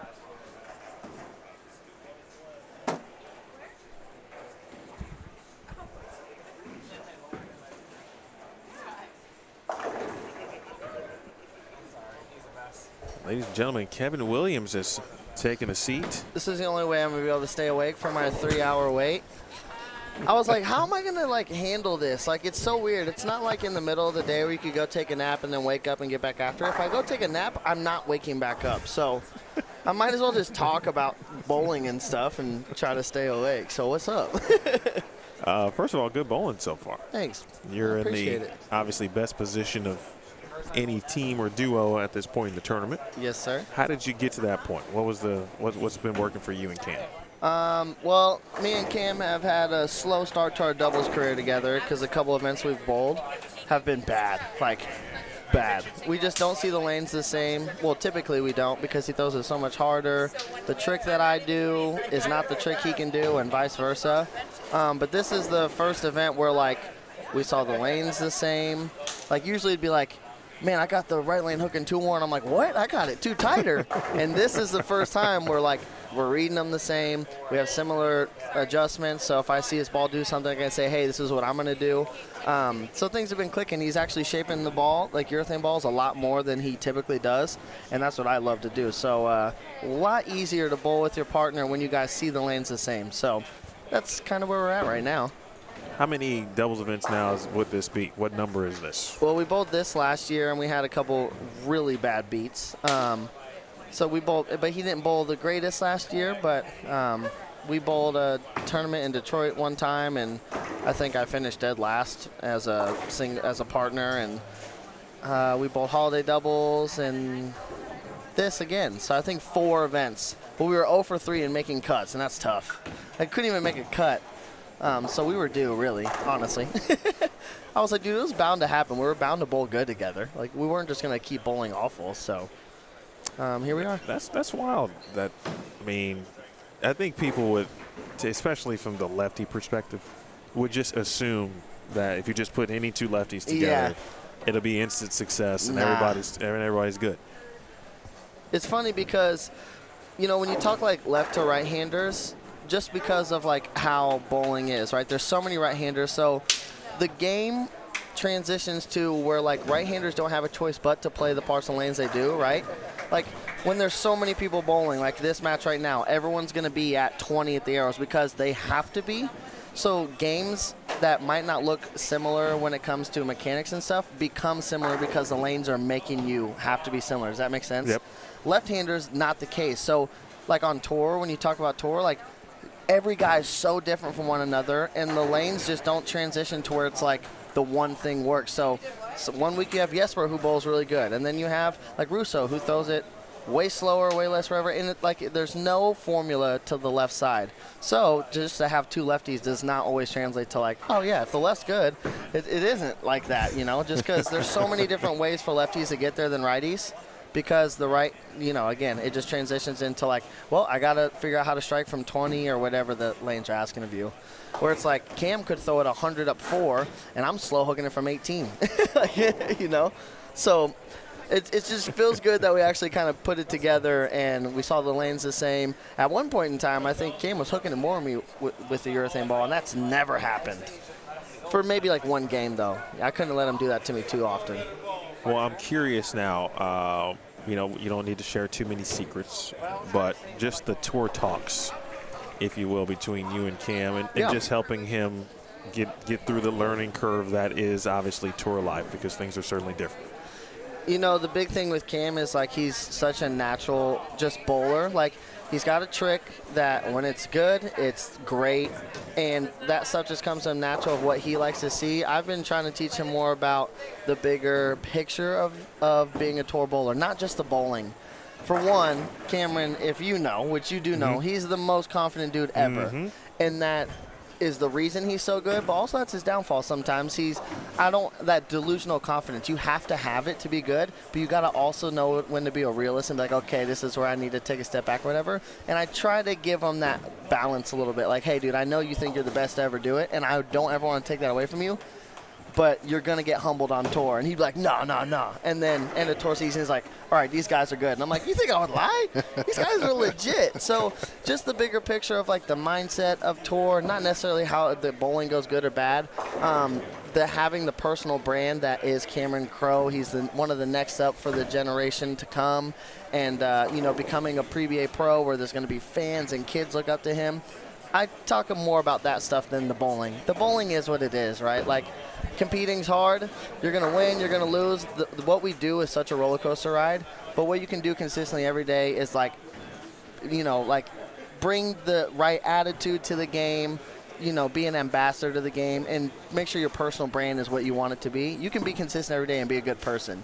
You ain't going to always strike. Right. You can always put a good impression on fans, old, young, new, like everything in between. So that's more what I talk to him about. Like, hey, dude, bigger picture. Sometimes you might not care and you might get a little loud, but people are paying attention. I used to be like that. I used to be a hothead, and I've worked hard to not be like that anymore, be a little more humble. And so that way when people meet me for the first time, they're like, oh, you're really nice, actually. I thought you were a jerk. And I'm like, I'll take that. All I heard was that I'm not a jerk. So cool. That's more what I talk to him about than the bowling. So I appreciate that little bit of insight right there. I think the fans do too. Of course. 12:27 right now, the number, and Maldi trying to keep it that way, man. When you just need a shot from Maldi. He's been there all day long. When I first started bowling this event 10 plus years ago, probably 10, 11 years ago, Maldi used to always bowl with Wes Malott. And that was like the team to beat every year. And I remember when me and Michael Hallman used to bowl everything together, and we made one of our deeper runs for the first time in this event. We bowled them in like the 4th round of the winners, and we're like, all right, this is it. If we beat these dogs, it's our turn to win. We got whopped, dude. They ran us over. I mean, that was like my first time bowling against like kind of like a tour guy, because I didn't really bowl like that much. And I'm like, okay, I know who Wes Malott is. I'm not afraid. And then, sure enough, I was like, all right, yeah, he's good. He's good. Right. He's good. And Maldi, obviously, like a Texas legend. Just a killer. So is Dino. Of course, He took that moment, I think, briefly just to recap the score situation. I mean, they're also bowling against, I think, are the bigger underdogs every year. I always lose to RJ. I always lose to RJ and Marshall every time. So what is it here? We have a 20-pin match. Dino gets the first one. 208 max for him. RJ can match him. Maldi has 234 left to Marshall's 259. So really, Marshall and RJ just need to match what Dino and Sean do in the 10th. And right on cue, he doesn't match Dino. So that tightens up the match a little bit. Off camera, Stu strikes in the 8th after another 8-pin. And they've got a 103-pin advantage at the moment. And looks like the run for Trey and GG3 is a very fun ride today, but it may end here at the hands of Stu and Simo. Who? Never heard of him. Who's a Simo? Yeah, I'm curious. You got a title with him, right? I won with Simo, and then I won on tour, and I never got to bowl with him again. Couldn't even run it back.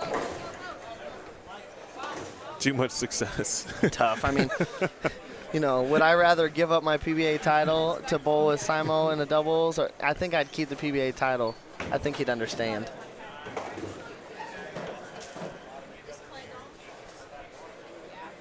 Oh, they're shaking him up. They already won then, huh?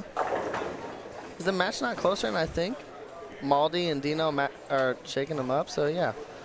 Looks like RJ and Marshall are going to win if Marshall keeps on the lane. It's tough to do some of the total math because you've got the strikes in and stuff. Yes, and you got to know what the if you don't know what system. the deficit is going into this game. Obviously, they've done the math. I think Sean just needs to, Marshall needs to just keep it on the lane. I tried to buy them in the Calcutta because they beat me every year. They went a little bit too high for my blood. Yeah, I kept hearing their number continue to go up. I had them briefly at like $300. I was like, okay. It didn't stay long. It's not a secret. These guys strike in this event every single year.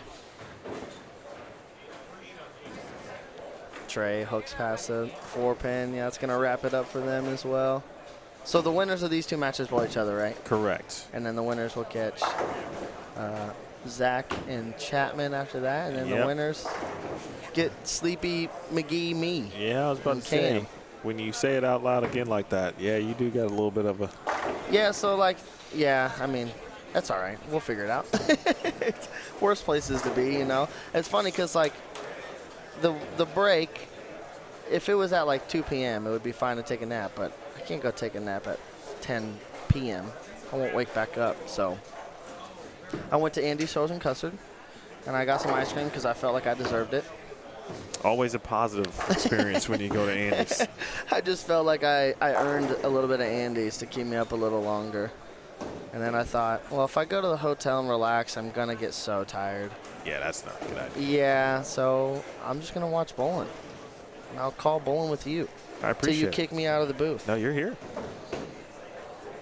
Because I'm the next up for commentating of bowling. Just so you wait. Well, you could do it. If I probably have already been doing. If I quit, if I don't know how to strike anymore on tour, I'm coming for that job, Randy Peterson. I know you're listening right now. 13-10. Gonna fall about 30 short. Boy, Maldi bowled so well today. Did he? They bowled near us a couple times, so I got to see a little bit of glimpses, but I just always assume Maldi bowls good. I mean, you're right to assume that, and you were not wrong at all. Yeah. He was better than advertised. But Marshall got it together, and those two rebounded from a very slow start in the previous round, and they came out firing, aggressive from the start. That's a huge one. That's one of those, it feels like one of those wins, you know, like someone like you just talked about, like you both determined for so long, and there's just certain teams that you got to get over the hump, right, to try to win the title. This feels like that. Yeah, I mean, they're close all the time. I feel like they are always in at least the top 8. That's hard to do because the format of this is my favorite format, but man, it's such a grind just depending on the draws, what pairs, when you win or lose. If you catch an early loss, you're bowling forever today. When I went with Simon, we lost in the second round, so we bowled like 30 games. You did bowl a lot. We bowled like 30 games. Simo striking on the left side, right side, it don't matter. Well, you might have to see that again on 23 and 24. I don't disagree. In The that guy- match against y'all, yeah, I saw him putting the experimental work. Yeah, here's my thing. Here's my hot take about the backup ball, okay? And this might sound like I'm like a hater left-hander. And y'all can say that if you want, but this is science. And I'm a pro bowler, okay? I know what I'm talking about.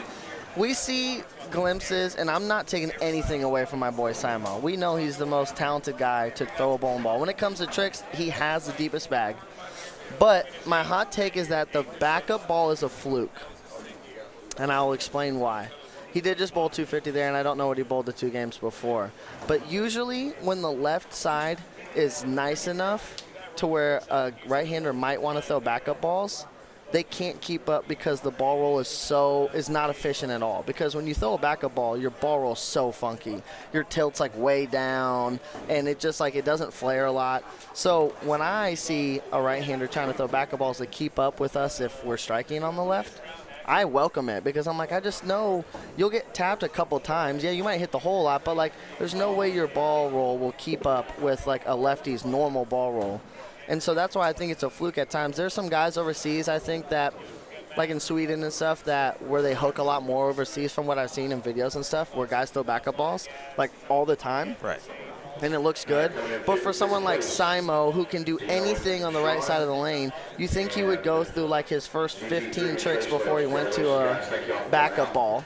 But that's just my hot take. I think it's a little bit of a fluke at times. When he won the title with it, he won with like 2-0, you know. I think he could have bowled 2-0 on the right side of the lane, maybe. But that's my hot take. You can say I sound like a hater all you want. I'm sticking to it. I love when people throw backup balls. I just think it's just funny. But meanwhile, he did just bowl 250, so maybe I don't know anything and I am a hater. That's fine.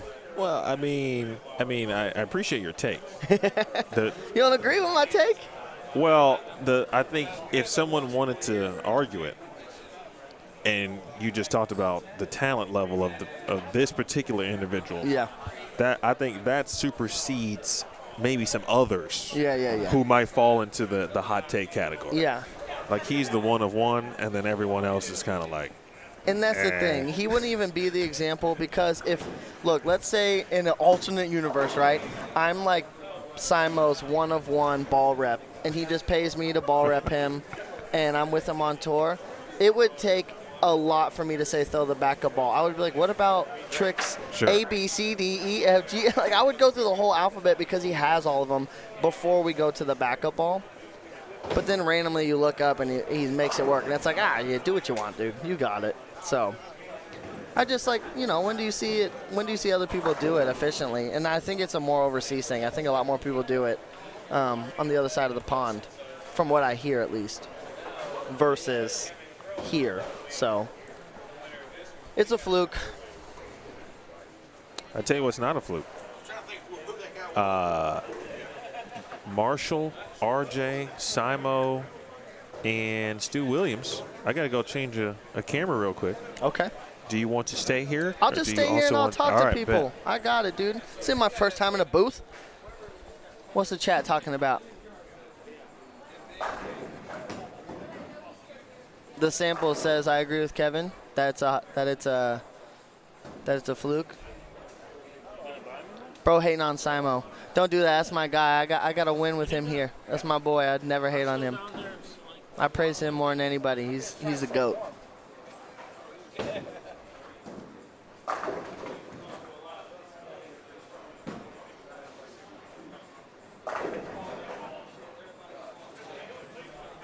Kevin, how much do we owe for the laughs after a day of work today? I needed them.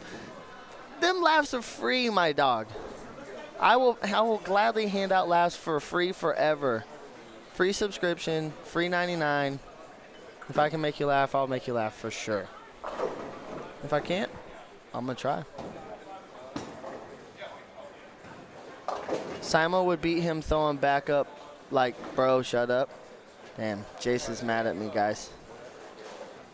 JC, they took a nap. Eleanor's awake. Eleanor's awake. You can call her. Yep. Jace, I just want to be clear. I'm not hating on Simo. That's my literal dog.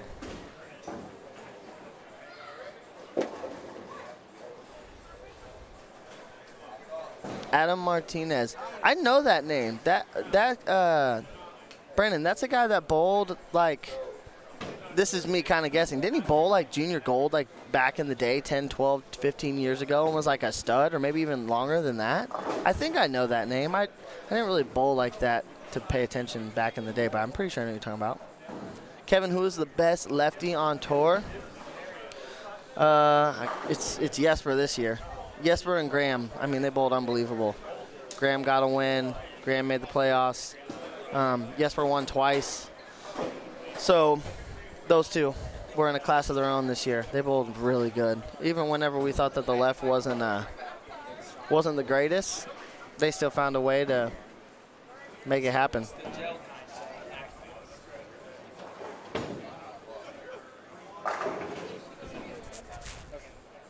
Y'all are flying through the chat. I love it. Keep them coming because I need to stay awake.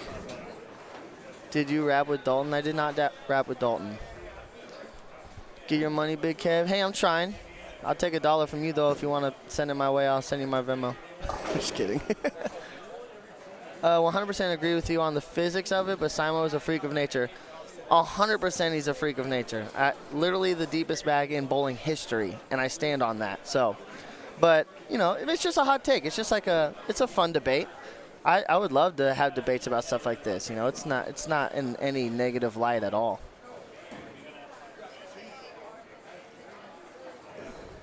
Hey, Kevin, where is Ryan? Ryan is bowling the Lucky Larson in Sweden, and he's bowling well. I think they start the finals tomorrow, and he's like the 9 seed or the 5 seed. I don't know exactly, but I do know he's like in the top 10, and he's gearing up for the finals tomorrow. So hopefully he can go snag his first PBA title, which he's going to get sooner than later.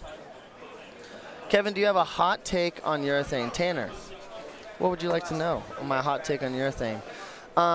My hot take on urethane, if I can sum it up super quickly, where I do think it has become a crutch to bowlers, I think it also is a trick that you should learn when bowling. And bowling is all about, it's not how, you just got to get it done, right? So if I told you guys, hey, if you grab this 6-pound ball and you throw it backwards with your pinky only, you'll win this tournament. Wouldn't you all do it? Yes. And if that's a trick that you got to learn, it is. Now, again, I do think people use it as a crutch sometimes, but that's just what it is. You're just taking the game as how it comes. And I try not to bash people for what they throw and how they throw it, because at the end of the day, if you knock down the pins more than me, you beat me. And that's all I got to say about that. So I just want to see the game grow and thrive. And if that means get rid of urethane, keep urethane, all urethane, a mixture of both, different rules, I don't care. Everyone will adapt. The good bowlers will adapt. We'll all change. I just wish there was more support in the bowling community in general, whatever the bowling looks like.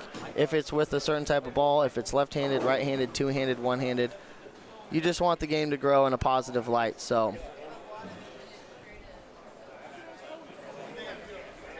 that's my hot take on urethane. That's as hot as the take as it'll get without sounding biased. Because the thing about the whole urethane stuff that's going on around right now, I kind of stay quiet on it because I don't want people to think I'm looking at it in a biased mindset because I throw urethane often because I'm left-handed. But my take on that is, the game's a lot different on the left side of the lane versus the right. And when you bowl on stuff tough all the time, it gives us a chance. So, hey, if I need to throw urethane to try to keep up with guys like Anthony Simonson, I'm going to throw it.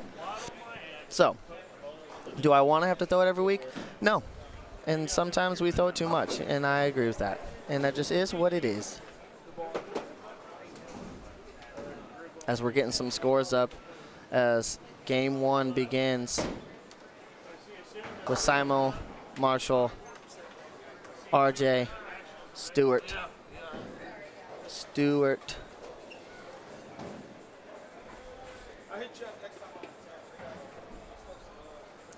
I'm going to scan through a couple more questions and see if there's anything good, and then I'll call some of this bowling.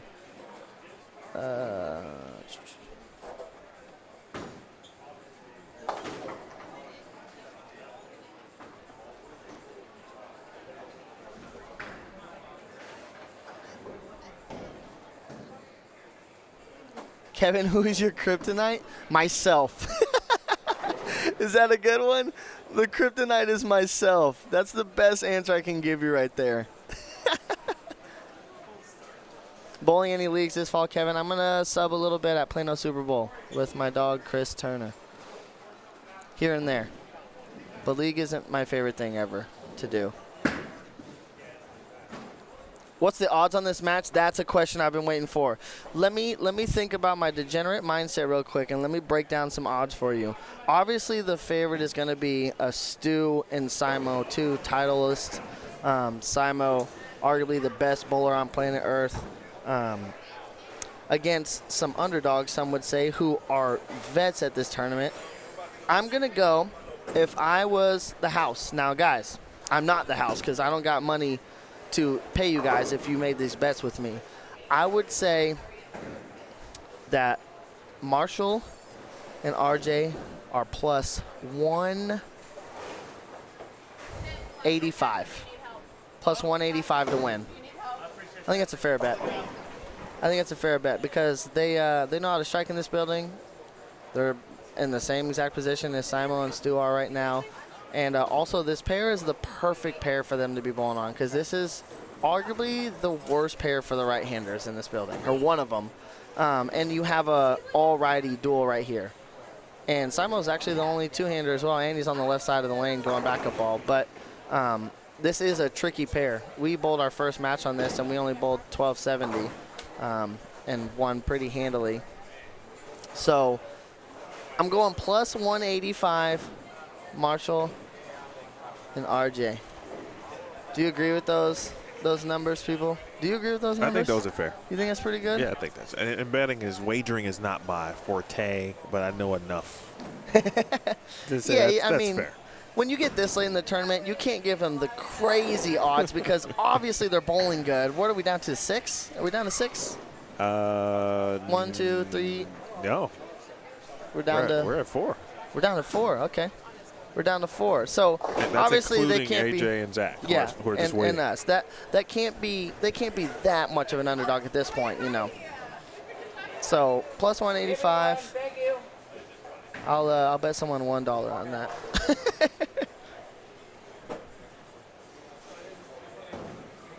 It was interesting watching you guys bowl the first time on 23 and 24, and you had bowled after Alan Smith was on that pair. Yep.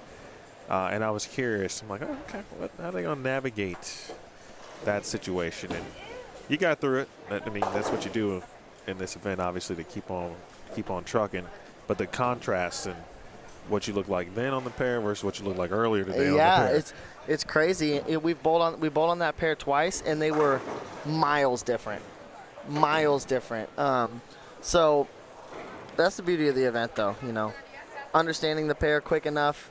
And that's where when you have like a format like this, the guys that understand ball motion and understand how to see the lanes and stay close and make those adjustments quick enough, obviously they're going to have a little bit of an edge. So that's what you want as a competitor bowler, right? You don't want to just be like, oh, everyone's striking. I hope I don't get out carried. But, you know, it's funny. It's like when scores are a little bit higher, like me and Cam have bowled some pretty – we haven't bowled anything like outrageous, but we've bowled a lot of 1380s, 1390s. Like pretty good, bowling like 690 a piece type of deals. People would think like we'd want to bowl on the fresh just because no traffic, you know, it's a little easier for us. But actually our better sets came whenever we followed a bunch of lefties. We bowled a match which you didn't have on camera, but when we bowled against Dio and his partner down on the low end, whenever it's like the 5th burn, we were all throwing vibes and like low end bowling balls, hooking the whole lane. And I was joking with Boog and Chris because after we won that match, I came down and, you know, Chris Barnes always gives me crap for being left-handed and just the typical righty-lefty banter, you know. And I said, God, man, what's it like to just like go to a pair where you know there's like 6 of you in a part of the lane and I could just move in and hook the whole lane? I was like, it felt awesome to do that. I bowled 250, 240 the last 2 doing it with like a shiny ball. I never get to do that. I was like, that was fun. You know, kind of saying it's easy to be right-handed, which everyone knows it is, but, you know, we won't get into that right now. Kidding, guys. I'm kidding. It does help from time to time. It does, but it's just a different part of the game, and the thing Like, for us to hit a pair like that, we've been throwing urethane the whole time, and then we hit a pair that was hooking about 20 more. Sometimes we don't even have the right equipment for that, because when do we see a lane condition where we have to play like 22 at the arrows and we have to hook the whole lane with something shiny? So usually we don't have balls for that. I had one ball for that. It happened to work, you know. And Simo's just going to take my hot take, and he's just going to crumple it up, and he's going to light it on fire and just let it dust up into the wind. That's because, again, you know, he's the Leaf one-of-one trading I card. would agree. I would agree. He's not the example. I would say that. The crazy thing, like, I just knew this was going to happen. Once, you know, it was realized that, all right, they're not winning the match against you and Cam. Uh-huh. And he started throwing it, and I'm like, and then I watched Stu come back here and figure out which pairs on the rest of the elimination brackets or matches going to be on. Yep. If they have to go back to this pair, he's going to do this. Yeah. He's going to be prepared for it. Yeah. Here's the thing, though. So here's that leads to the devil's advocate of my hot take. Simo's losing to his right-handed partner who's bowling on the right side of the lane. He's down 10, and his partner has the front 5. But that's where I'm like, hey, it looks good, and he is striking, but is it necessary when you're Anthony Simonson? That's the fun part of the hot take. It's a very, again, because even more so to who it is, and because of how large the tool bag is, as you talked about, theoretically, you could pick any trick. So All of them. the perfect example to something like that is a Chris Barnes, and I've heard stories, you know, when he was the guy on tour and he made every single telecast. Mm-hmm. Chuck Gardner, when he was his baller for a while, he said the only reason that Chris didn't double his titles was because he had so many tricks. When he would get to the title match, he would try to play a part of the lane that he didn't necessarily need to play. He would try to play up 2, 3, 4, and the guy that beat him was playing 17. He's like, dude, just outbeat him at 17. And we see Simo do that early on in his career when he was still winning. But Simo probably gave up 5, 6, 7 titles because it would get to the title match, and he's like tricking a urethane ball up 12, and the guy who beats him is like playing like 21. It's like, Simo, you can outbeat that guy from 21, you know? But that's like the good and the bad of having that many tricks. It's hard to decipher, like, how do I get the job done, you know? And in this case, he's doing it on my side of the lane better than me. So what a jerk. And that's where, like, you know, those are true greats that you just talked about. Yeah. It's like, I mean, how do you even get to the point where you can decipher amongst the tricks? Because you got to get or develop the tricks first. Yep. And see them work, too. Not just have them. You got to see them work. And perfect them over time. Yeah, exactly. It's funny because, so like, you know, I'm on Brunswick staff, and we have the 7 brands. And when we talk about bowling balls, sometimes it's hard to decipher what balls do you bring to tournament stuff because there's so many options. Now take that problem, but with actual ability to throw the ball, you know. And when I first was like getting pretty good at bowling on the weekends and started winning some events and started taking it more serious, I had a lot of random tricks that I would do, and I would run into that issue where it's like, well, I know I can loft it and throw it hard, but was it necessary? And now I'm like, all right, let's keep it as simple as possible. Can I slow hook it? Let's try it. That's it. That's all I got. Good problem to have, obviously. It's a great problem, as you just talked about. With, I mean, what a difference a match makes. And again, folks, if you're just joining us and you're like, okay, you know, what are they talking about with regards to 23 and 24? 23 in particular, you know, I talked to Stu about it. He said 24 is actually okay. It's 23 that feels like it's sloped, if you will. Did you say it's tighter for the right-handers? Yeah, and that's where they ran into issues, especially against in your match in particular. Yep. But then all of the things that they were working on, different balls to try as the match was out of hand. But you're right. Yeah, it's funny because when we bowled on 23 and 24, our first time bowling it, we bowled against Connor Fleming and his partner, which I'm sorry, I can't quite think of his partner's name off the top of my head. Smoke. Okay. Kid throws it good. I don't really know too much about him, but I heard he's good, and he throws it sick. Yep. Super nice kid. Goes to Newman University. Okay, nice. When we were about to bowl against them, and Chris Barnes was asking where we were bowling, I said 23 and 4. He said that's probably a good pair to catch them on because it's a little tricky for the right-handers, where I think the difference between the 2 lanes is going to be more for them than it is for you guys. And this was the only pair where the right lane was tighter for us, where all the right lanes have hooked more for us, but they were only like 2 different, which for them, I heard Connor tell I don't know who was in the booth with you at that time, but came down. Oh, I think it was Tony Franklin and asked, and he said it was like 5 or 6 different. Yes, you know? yeah, that's what they said. 5 to 7 boards they had. Yeah, and I mean, it's just harder to keep up with adjustments when they're that different, you know. So we got to minimize that a little bit, and obviously just take advantage of it. But I will openly say thank you to Simo and Stu for not bowling what they're bowling now when we bowl them on this pair, because they have figured it out. Which there's probably been some traffic on this pair since then, because we caught them on the fresh. I think that helped us a little bit. As I was saying earlier, you know, when the lanes transition, it gets to a par lane where you have no choice but to do what the lanes are telling you to do. So, you know, Stu striking, he wouldn't have been able to do this on the fresh where he's at now, you know, hooking it a little bit more, whatever the case may be. And then Simo just didn't give the backup ball a try soon enough. But nonetheless, they are looking at a huge lead game 1 against Marshall and RJ, and Marshall's struggling a little bit, trying to get the ball through the front part of the lane. He's the master of the loft, and clearly not the right answer. And you're looking up at your opponent, who has a team 13 bagger or whatever they have right now. I missed some of the questions. Did anyone ask you about music? People always chime in and say, someone's asked me when the next album drop, and that's the go-to.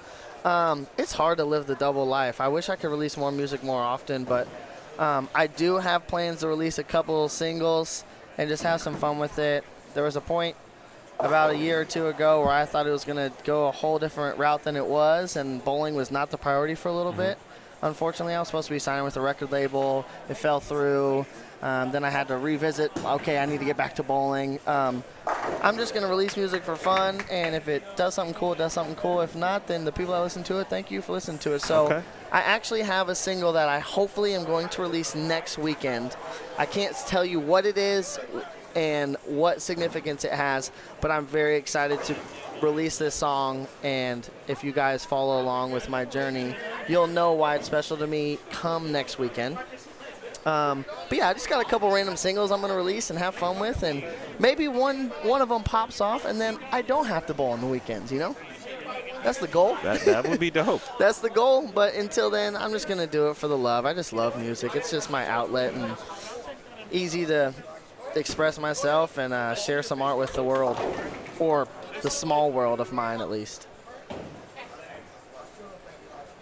Run-ins for Simo. Meanwhile, Marshall's got to get cooking, as does RJ, because you don't want this one to get out of hand. It's tough because they're not bowling a bad game. Like, RJ's got a clean 222 left on the board. Marshall can shoot 205. You know, they're bowling like 420, 430. It's not a bad game when they're getting tough. And your opponents have missed twice. And, you know, Stu's helping me back up my hot take, by the way. I mean, he's just showing Simo that he can do it on the right side of the lane, you know what I'm saying? Oh. This is about that point. This is about that point of the night, guys, where people are having a good time. These guys are bowling good. They're in the top 4. People have been drinking. You know, there's a lot of people watching right now, so everyone's in pretty good mood at this point, you know. You get down to the Final 4. Whether you win or lose here, you're okay with how that goes for you for the tournament. So, obviously, Stu making a little joke. RJ makes a joke. People are laughing in the back. Someone said that, not in the same words, but basically the same thing when we get to this point.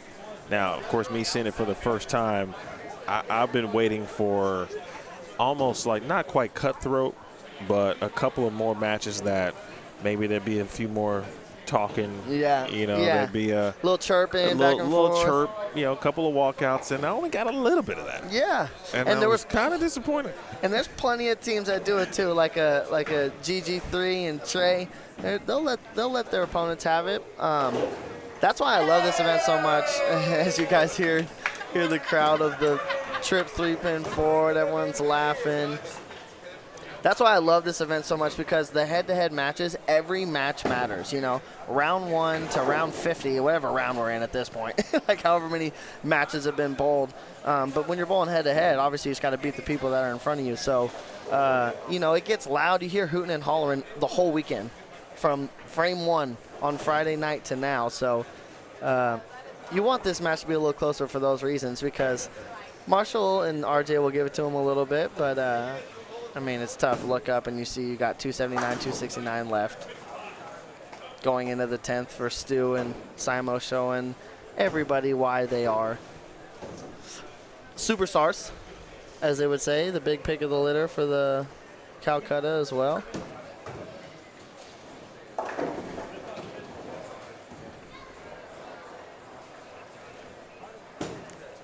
Where are you releasing your music? I hope to release this single on Friday or Saturday. What platform? Everything. Okay. It'll be on every platform that music is put on. Spotify, Apple, all of it. All the music. It'll be on everything. It's going to be a song called May I Have This Dance. Okay. Yeah. I already like where we're going with that. Yeah. There's a this is gonna hold a special place in my heart, and you'll just find out when I post about it next weekend. And if people have already put 2 and 2 together of what that might be with what's going on next weekend, then keep your mouth shut. But yeah, I'm gonna release a little single, and then we'll go from there. We'll go from there, see if people like it or not. And if they don't like it, I don't care. I'm going to release it anyways. 268 for Stu Williams. It's about 80 pins better game 1 than the last time he bowled on this pair against us. So I think he figured it out a little bit. As Simo looking to beat him by 1 with 269 if he can throw all 3 in the 10th.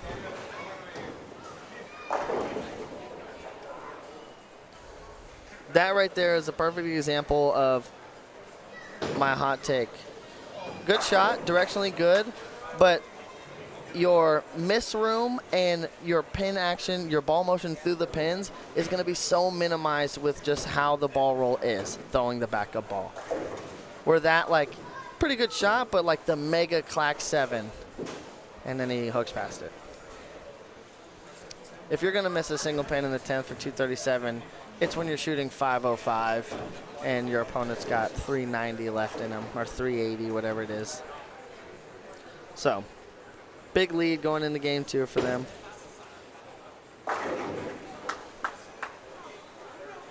Don't let that get hot, though. Well, that's how Marshall started. Don't let that get hot. He started getting loose in the previous match. 3-game totals, anything can happen. You're really not out of it until you get to those last couple frames. You might mathematically, but like anything can happen. You said this is your favorite format. I love and this so format. is it favorite format just as the format itself? Do you like the additional doubles element, or like you like the Masters because of the format? All of the above, Okay. honestly. Doubles events are just so fun because obviously it's fun winning, but it's way more fun winning with like a good friend or like someone else to bowl for, you know? I feel like every bowler bowls a little bit better because they're doing it not just for themselves, which is always fun. You get to hash it out with someone, you get to celebrate with someone, you're going through that process with somebody else. I personally love that, and I think a lot of people do. That's why you see like a holiday doubles is so successful, because people get to show up with someone else and team up and try to get it done. I love head-to-head match play because it's the most entertaining and it's the most thrilling for you as a bowler too. You just got to go beat the people in front of you, and that's the most fun part about bowling is head-to-head match play, in my opinion. And then if I'm being selfish, I'm usually pretty good at head-to-head match play, so I like it for that reason. You get into like the total pins. Like on tour, we have the total pin formats, or we have the bracket match plays. I want the bracket match plays because sometimes I just don't strike enough to be in the top 3 like at EJ and Simo and Belmo and Troop and those guys. So let me be like the 15 seed and let me get there anyways, But I just think it's the most fun. Like for the people watching, however many people are watching tonight, it's easy to do the math. Like you just see, okay, Simo and them are up 100 or whatever, versus like if we were watching qualifying and there's 64 teams, it's hard to do the math and follow along a little bit. So For the viewership, I love it. For the bowler, I love it. The competitiveness, I love it. You get people that get animated, they get loud and hoot and holler because it's hard to hoot and holler whenever you're striking on lane 31, but the guy that's leading is on lane 6 and you have no clue what he's doing. But when you're bowling against someone right in front of you and you double to take a lead, you can let him have it a little bit. So the rule on, or not the rule per se, but you were bowling with Simo. Yep. Then you couldn't bowl with Simo. Yes. How did that work again? It was at the time it was no two national titleists. So after we won the next year, I went on tour, and so we couldn't bowl anymore, unfortunately. So we didn't even get the chance to run it back. Right. And then now I didn't even know this. He changed the rule to no two top 40 in points from that year. So that's why Stu and Simo are bowling together this year, because Stu was outside the top 40 in points. And I haven't been outside the top 40 in points in a while, so I never even knew that was a thing to be able to be like, hey, Simo, let's run it back. But obviously, I'm bowling good with my guy Cam, and I don't take any of that back. But, yeah, the rule was no two titleists for the longest time, and now it's now a point system, which I think is a little more fair if you're going to let guys bowl together, because some people might have a title from 15 years ago, and they might not even bowl really hardly anymore, you know what I mean? So that is why Stu and Simo are bowling together, and that's why I couldn't bowl with him for the time that I didn't. That makes sense. All right, Yeah. so someone else mentioned, Brendan, good point, just in regards to the backup. Okay. All right, are you familiar with Adam Martinez? So you walked away when someone brought up his name, and I only very briefly know that, like, wasn't he like a killer, like in the youth world, like Absolutely. 15 years ago? Yeah, he was. And he was like won junior gold. Won junior gold. Okay, see, that's all I know USA. though. Just a while ago. But he's probably the best backup bowler that But I've he personally bowled seen. only backup. Though. Correct. That's my caveat to that. That is was if you his style. always bowl backup, you will obviously make it Right. efficient. But if you bowl normal, like regular ball roll like Simon, and then you randomly once every 11 months throw a backup ball, it's going to be Correct. harder to keep up. Yeah, that was his A game. Yes. Or, yes. or Exactly. his game period. Yeah, I know the name, and I can vividly see one clip of him throwing it, because was he from the Texas area? San Antonio. Okay, so I remember someone was talking about him, and someone showed me like a clip of him throwing it. I was like, oh, he throws it sick. That's my caveat to my hot take, is if that's what you have done your whole life, you've been a backup bowler from day one, obviously you're going to get reps in to make it efficient. And that's my caveat to it. So, shout out to Adam, who's definitely He was a killer, watching. man. He was a killer. What do you know any background behind him? Like, did he just randomly stop bowling? Does he live somewhere else, or? No, I do think he still bowls. Yeah. I can't confirm that, but I felt like I saw something within the last couple of years that he was still in the Just game. dabbles every once in a while. still in the Nothing too game. crazy. I don't know if he was like, he kind of went the Andrew Koff path, Yeah. where Koff was Super just smart. amazing, and obviously also very smart. Yeah. Went to Duke, and I'm sure he's doing something that is world changing. That's the kind of mind he had. Yeah. Like Mabel Cummins, the type of mind that she has. Right. You know, she could do something that's going to help the world. Yeah. That's how smart they are. I mean, hey, if I went to Duke and I was big brain guy, I probably would go build rocket ships or whatever he's doing nowadays. Someone said Adam averages 245 and wins everything. LOL. Someone else said he's still killing it, winning handicap events everywhere. All right, cool. You know, That's great, actually. I just moved to Happy to Texas, hear so not super familiar with the San Antonio area. I just moved to Dallas this year, so I'd love to see him live and in action now, because I do know his name, and I've been told by numerous people he was that guy, backup ball stud. So him and Simo, everyone else, it's a fluke. There you go. Let me just dive into it even deeper. Those two. Imagine being compared to with Simo in that aspect.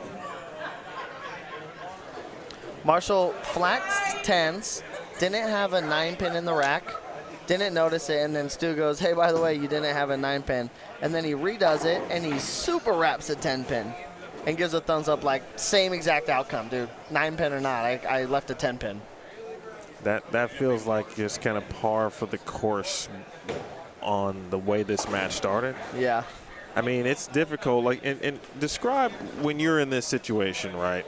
And it could have been at the Masters as an example, because that's where you'd see this type of thing happen, where your opponent comes out and just, goes plus 100 on you. Yep. You're not expecting that. It's not the way you planned it. Yeah, no, that deep hole. And then this is a little different, obviously. This is a much lighter mood. Yeah. Right? We talked about the atmosphere. Yeah. We've been bowling all day. Yep. All of the All above. these guys know each other, Right. It's a much different scenario, but you're still trying to get back in the match. Big money up for grabs still. Yeah, you still want to give it a go. And you got to, as much as you feel like you're out of it and, it's hard to be like, okay, let's dial in. 2 games of doubles, that's 4 total games to dig out of a deficit. I mean, it's doable. Any deficit is doable. We've seen it. The Masters is a perfect example. How many times have you seen someone up by a bunch halfway through a match of a 3-game total? Of course. And then out of nowhere, someone throws an 8-bagger. Especially and then at the Masters of Queens. I mean, it's insane. So we saw it a little bit today. A perfect example, CJ Petrin and Jake bowled against Simo's brother and Tyler McLaren. Yeah. And they were getting beat by 120, but the way that they were losing, there's a couple Brooklyns being thrown at them, a couple tripped out things that turn into a single pin, a couple things that's you're a little frustrated and you feel like you're getting outlucked, quote unquote, but you have to use those as a sign of hey, they might be beating us, but obviously these have to stop eventually. Some of these bad breaks are gonna happen because if they aren't quite figuring out, but they're getting lucky, it'll catch up to them. And if you can stay in the match, and when that time comes, if it does, which it might not always, but if you can stay in the match and that time comes, and you can cut that deficit down, I was trying to, I kind of told them to make a couple ball choices, and then they threw a couple doubles. Next thing you know, miss spare, split, open. You look up, and it's oh, they're only down 30. But they couldn't quite make it happen. Right. They didn't really finish out the game that well, but they thought they were out of it forever. And then you look up, and I think they both opened in the 8th and 9th.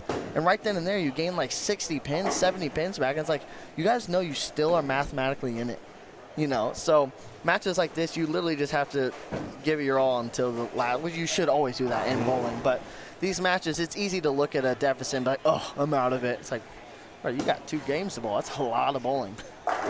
250 to 180, that's a 70-pin swing. Yep. And that can happen quick, especially with something like this. We're bowling on something tougher where not everyone's just bowling 260 all the time. Yes, they just bowled 5-0 the first game. But, Stu right now is looking at 2-0 pace, So you get what you can, and if you don't get there, then you don't get there. But you want to at least have a chance. That's why I like the 3-game totals. A quick match of 1 game, man, you get down a 4-bagger to a couple 9 spares early, then you're well, I'm already out of it. Well, here it's all right, let's figure it out here. But with all that being said, I mean, RJ and Marshall don't have any doubles through 5 frames. Simo's working on the front 4. I mean, they just aren't quite figuring it out. Zach Wilkins and AJ Chapman now getting a few warm-up shots over on 31 and 32, trying to get a little loose. They've actually been sitting. Shoot, they've been sitting as long as you have now. A while. They just bowled the same round. That's why I love this tournament, though, because it's a mental grind, a physical grind. It's all the grind into one. And me personally, I'm nocturnal, so I'm usually up this late anyway. So I'm I got the competitive edge. All you guys are usually sleeping. I am tired, but I am usually awake at this time. So for those who don't know, give the Kevin Williams backstory. Oh my goodness. Especially with regards to bowling. Okay, in regards to bowling, I wasn't a big bowler growing up. If people want to know the actual story, because I only tell this to people when I have time to sit down and they actually want to. I used to. Oh, we got time. We do got time, my dog. We got time. Today. I got plenty of time. So, I used to be, when I first started, bowling on the weekends and decided, let's try this out as a job. When people would ask about bowling, I kind of blew off the conversation. I kept it short, sweet, to the point. because I didn't think they really cared that much, and I didn't care to tell them. But now I feel like people are always genuinely curious about, because how random is being a pro bowler? Like, it's not random to you because you're in the bowling industry. But yeah, But think about normal day-to-day and I'm a movements. very social guy. I'm not in the bowling alley that much. I don't like hang out with a lot of bowlers. This is like a flight, like an in-flight conversation. Exactly. Right So when you're like, oh, yeah, what do you do? And I say pro bowler, they're always like, okay, what do you really do? I'm like, bro, I couldn't make that up if I tried. Like, it's so random and out there. So, I bowled for fun growing up just because it was something to do. I was like your typical athlete kid where I played every sport possible. I wanted to just be on the go all the time.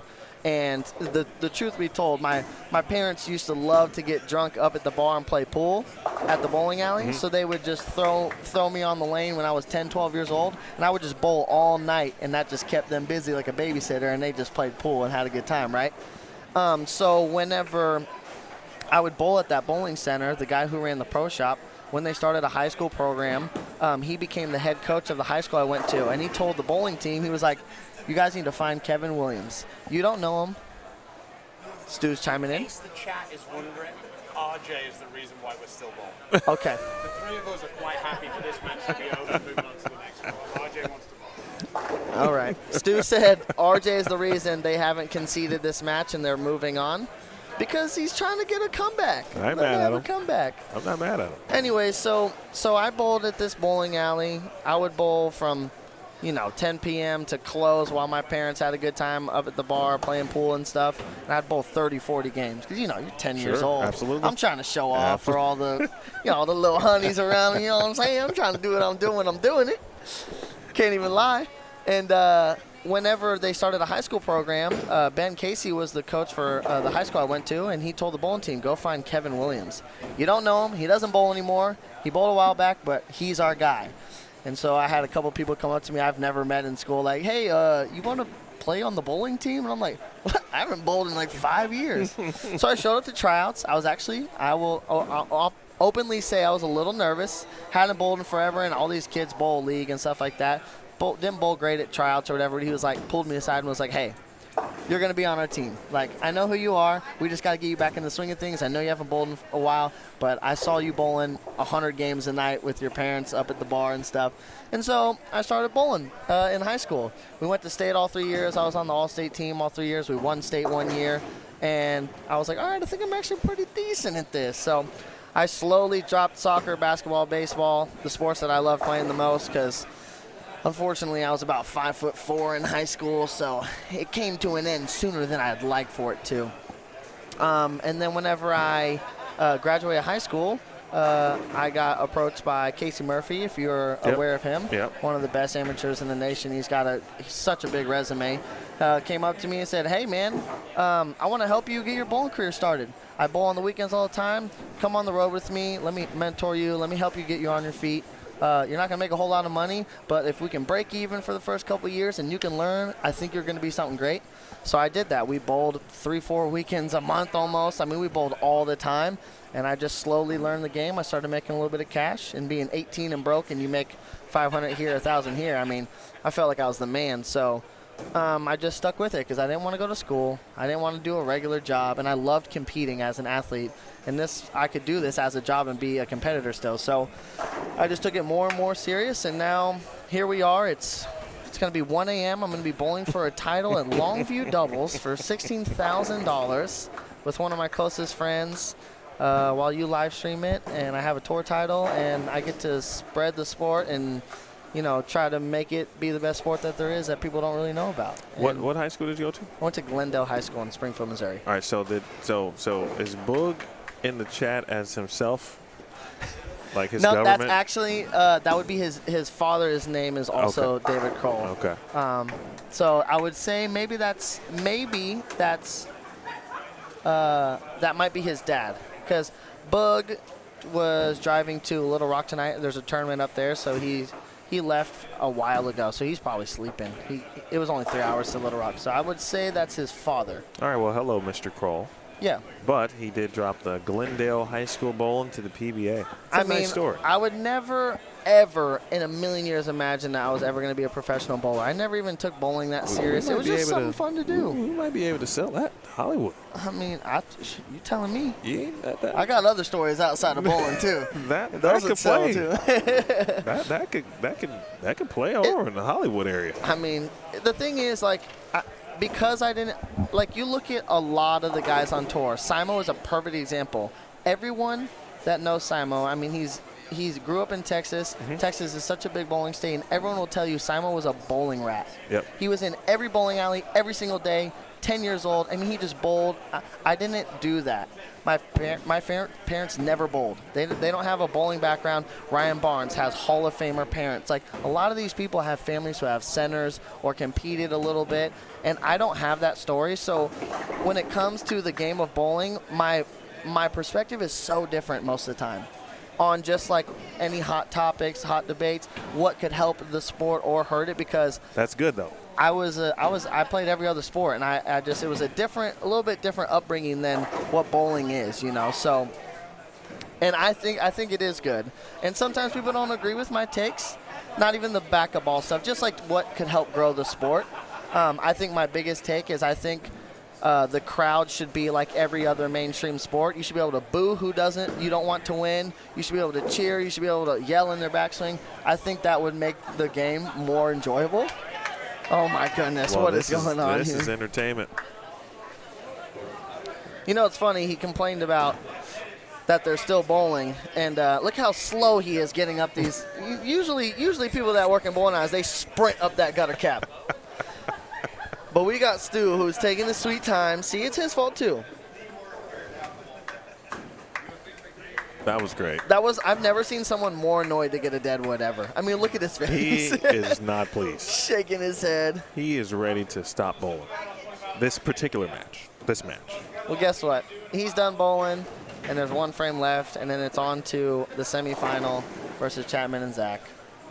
But Well, maybe. I mean, they might finish this whole thing out. yeah, I mean, how much are they down right now? Let's see. Simo's It's- re-racking the lane. Yeah, 200. Do you think they bowl the whole game? So, What's your take on this if they don't bowl it? Do you think some people will be like, "Oh, finish it out" or whatever? I think mutual agreement. So I would say this. When I was looking at past brackets from this tournament, I did see a few numbers that didn't quite make sense based on the 3-game Yeah. total pinfall. Now, after seeing a few matches, not just this one, but a few earlier kind of get out of hand pretty quickly, Yeah. I was like, maybe they were like, yeah, this one's over. We don't need to drag it out. Especially at this time of night. What is it, 10:30, 11 o'clock? Yeah, and I could certainly understand the situation. Now, I would say this. Back when I was bowling regularly and competitively, I would have probably been just like RJ and be like, no, absolutely not. We're not. Yeah. Not even close. Hey, I paid to be here. The me now, even if I was still bowling, would be like, yeah, I'll take that extra few hours of sleep or whatever that I'm going to get, or I can go in the bar. You know I mean, in like, all reality, this next game's going to take 15 minutes. Yeah. It's not going to be too long, No. but it just is what it is. It's Simo. He looks tired, too. But look, here's devil's advocate again. They're down 200. What if they bowl 600? That means that they got to bowl even just to not lose the match. It could happen. It could happen. Right, they just couldn't just, not show up I bet. from that perspective. Yes. I bet we get to like the 4th frame, and if they don't got a teammate bagger, I think they bow out. Maybe he just wants to get some practice in, Well, I appreciate RJ. That's a Lindenwood alum right there. Shout out to LU. Yeah, that's Missouri boys right there. We don't stop bowling. You went to, when did you go to Lindenwood? I went from 03 to 07. Who'd you bowl with? Brian Valenta.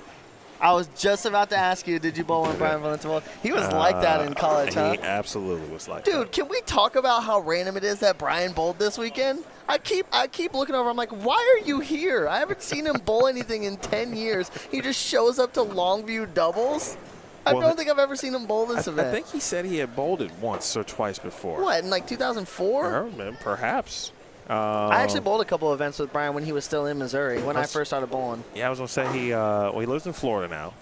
but he's starting to bowl a few more things outside of Florida.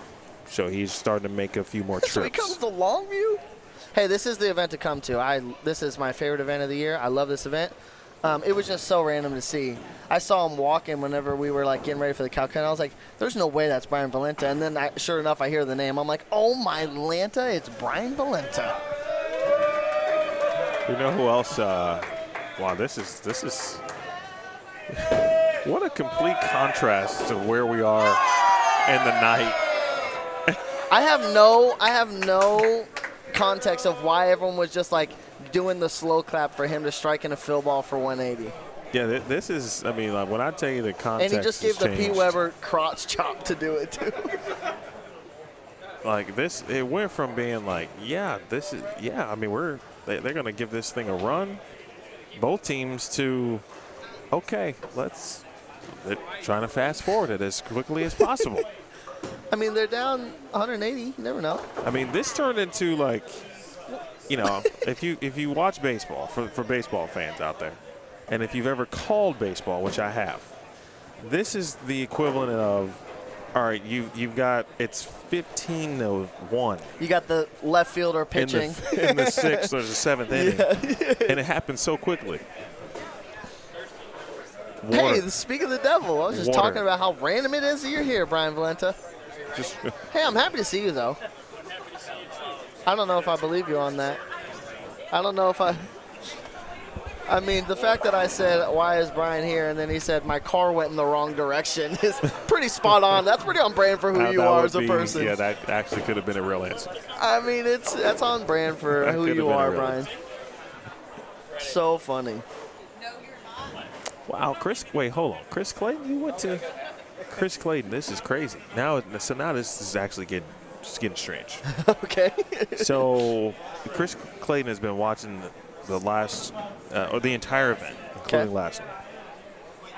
And I was like, man, I've never seen his name in the chat before, but he's been active. We've been chatting, et cetera, and so forth. So we just bring up this Lindenwood talk. And then he says he went there the same time I did, but he played football. Oh, nice. Which I was part of the sports radio station. Oh, really? I probably called a game that he was playing. Yeah. Now it's actually small world. Now we're in the point of there's a loop in the Twilight Zone. Is that it? Oh. All right. RJ has called it. So like I said, I bet they start off this game. If they don't start with a couple of strikes, they go open. Simo goes strike, Stu goes strike, and they go, yeah, that's it. Not the 180-pin deficit.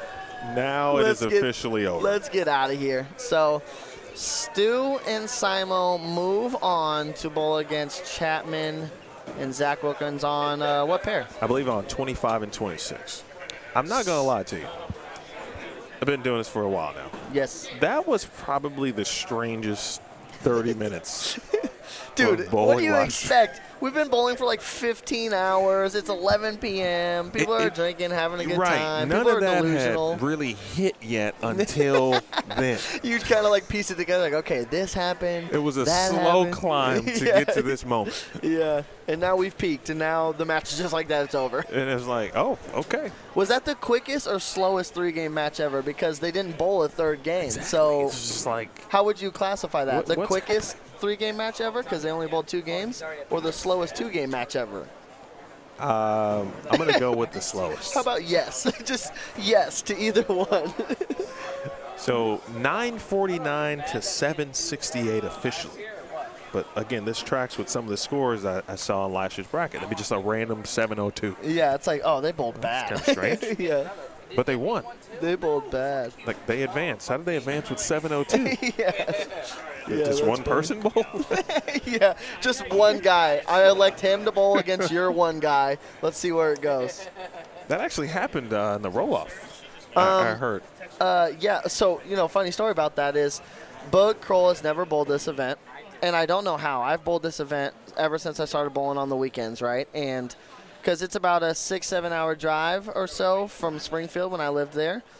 And Bug's never bowled this event, and I was golfing with Chris and Ryan about 2 weeks ago, and Chris had asked me if I was still bowling with Cam because he needed a partner for this. I was like, yeah, I'm running it back with Cam one more time. Like, we got to give it another go, whatever.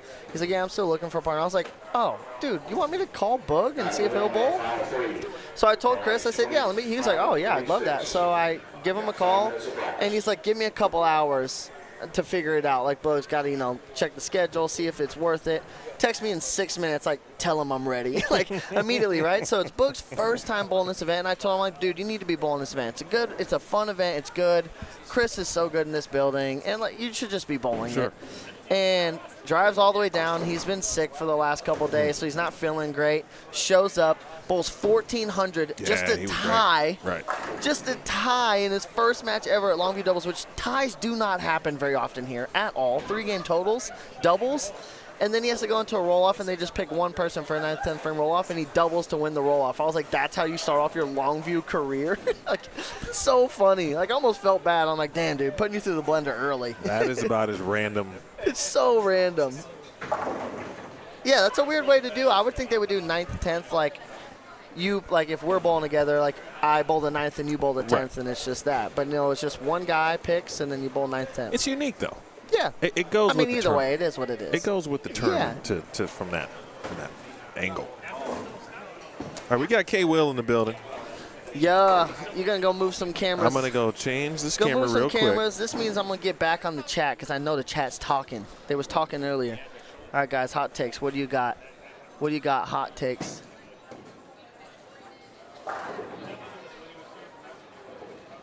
How's Kevin going to slow his heart rate down for the match? Me? My heart rate's low. I'm good. I've been doing this, guys. Come on now. Come on now. People are talking about Lou. Talking about Lewis and Lindenwood. I'm just assuming. This is when the alcohol is definitely kicking in. Yeah, there's a lot of people that bowled today, and then that's the fun of this event is the atmosphere is so fun. So many people stick around and just watch the matches because it's fun to watch, having some drinks in the bar, just using it as a little weekend getaway. It's Saturday night, so let these people have some drinks. Have a good time.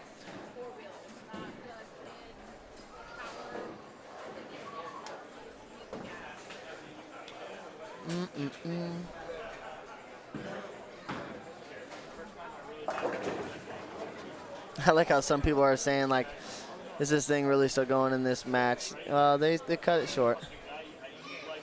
Hot take. Kevin can't stop talking for 1 minute. We are in a live stream. Do you want to just listen to nothing? That's part of commentating. So what do you want me to do? You want me to sit in silence? I'm trying to stay awake. I'm tired.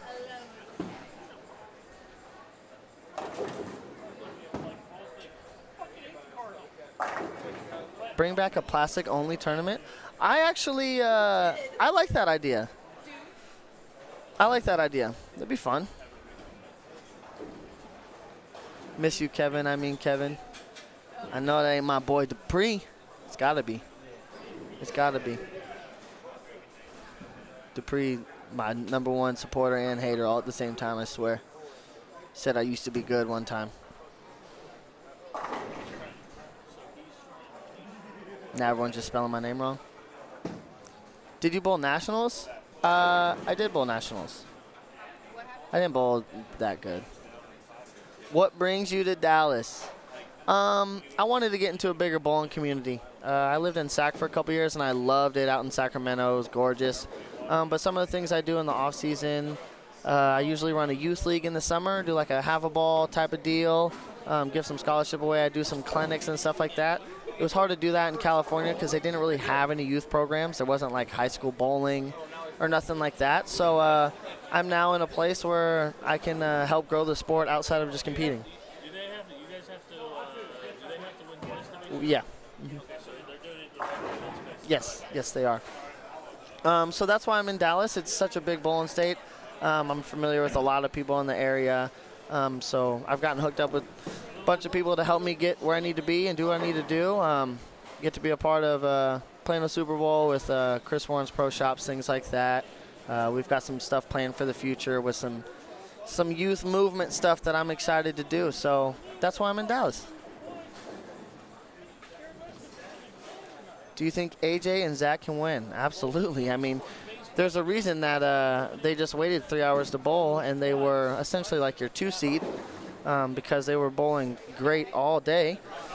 We just got fortunate enough to bowl a little bit better than them to have one more round wait than them. So obviously they have a great chance to do so. And again, you got a 4-righty battle right here. All national touring pros, all super studs. This one's going to be a fun one.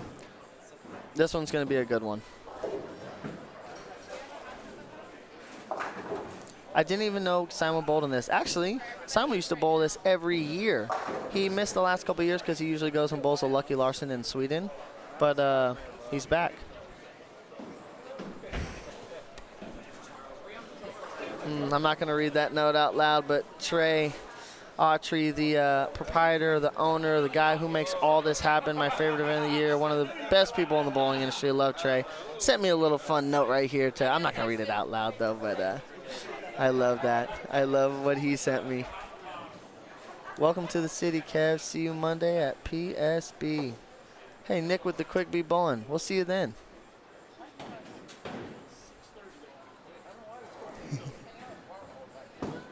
Kevin, what equipment did you use today? I used mainly urethane. I used a black hammer and a purple hammer. I threw a bubblegum vibe a little bit. I threw a twist a little bit. I got a little short pin twist. It's kind of like my secret weapon. I threw a little bit. A couple reactive balls, but mainly, fortunately, I've just been able to throw the urethane balls.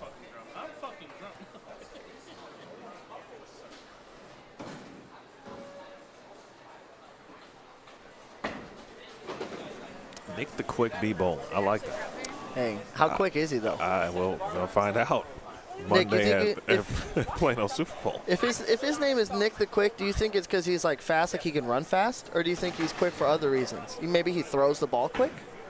Possibly. Because if he's quick because he runs fast, I bet I beat him in a race. Oh. Nick, you want to race? Some content. Sounds like a content opportunity. Don't know if I've ever met Nick or not, but I'm already calling him out for a race because his nickname is the Quick. Now you'll probably dust me, Nick. I'm gonna be honest. All right, so the last time we saw Zach and AJ, they were on the same pair of lanes as Kevin Williams and Cam Crow. Yes. Of course, the one sitting next to me right now, and Cam emerged victorious there in the winner's bracket. Now awaiting, to this point, we're almost there.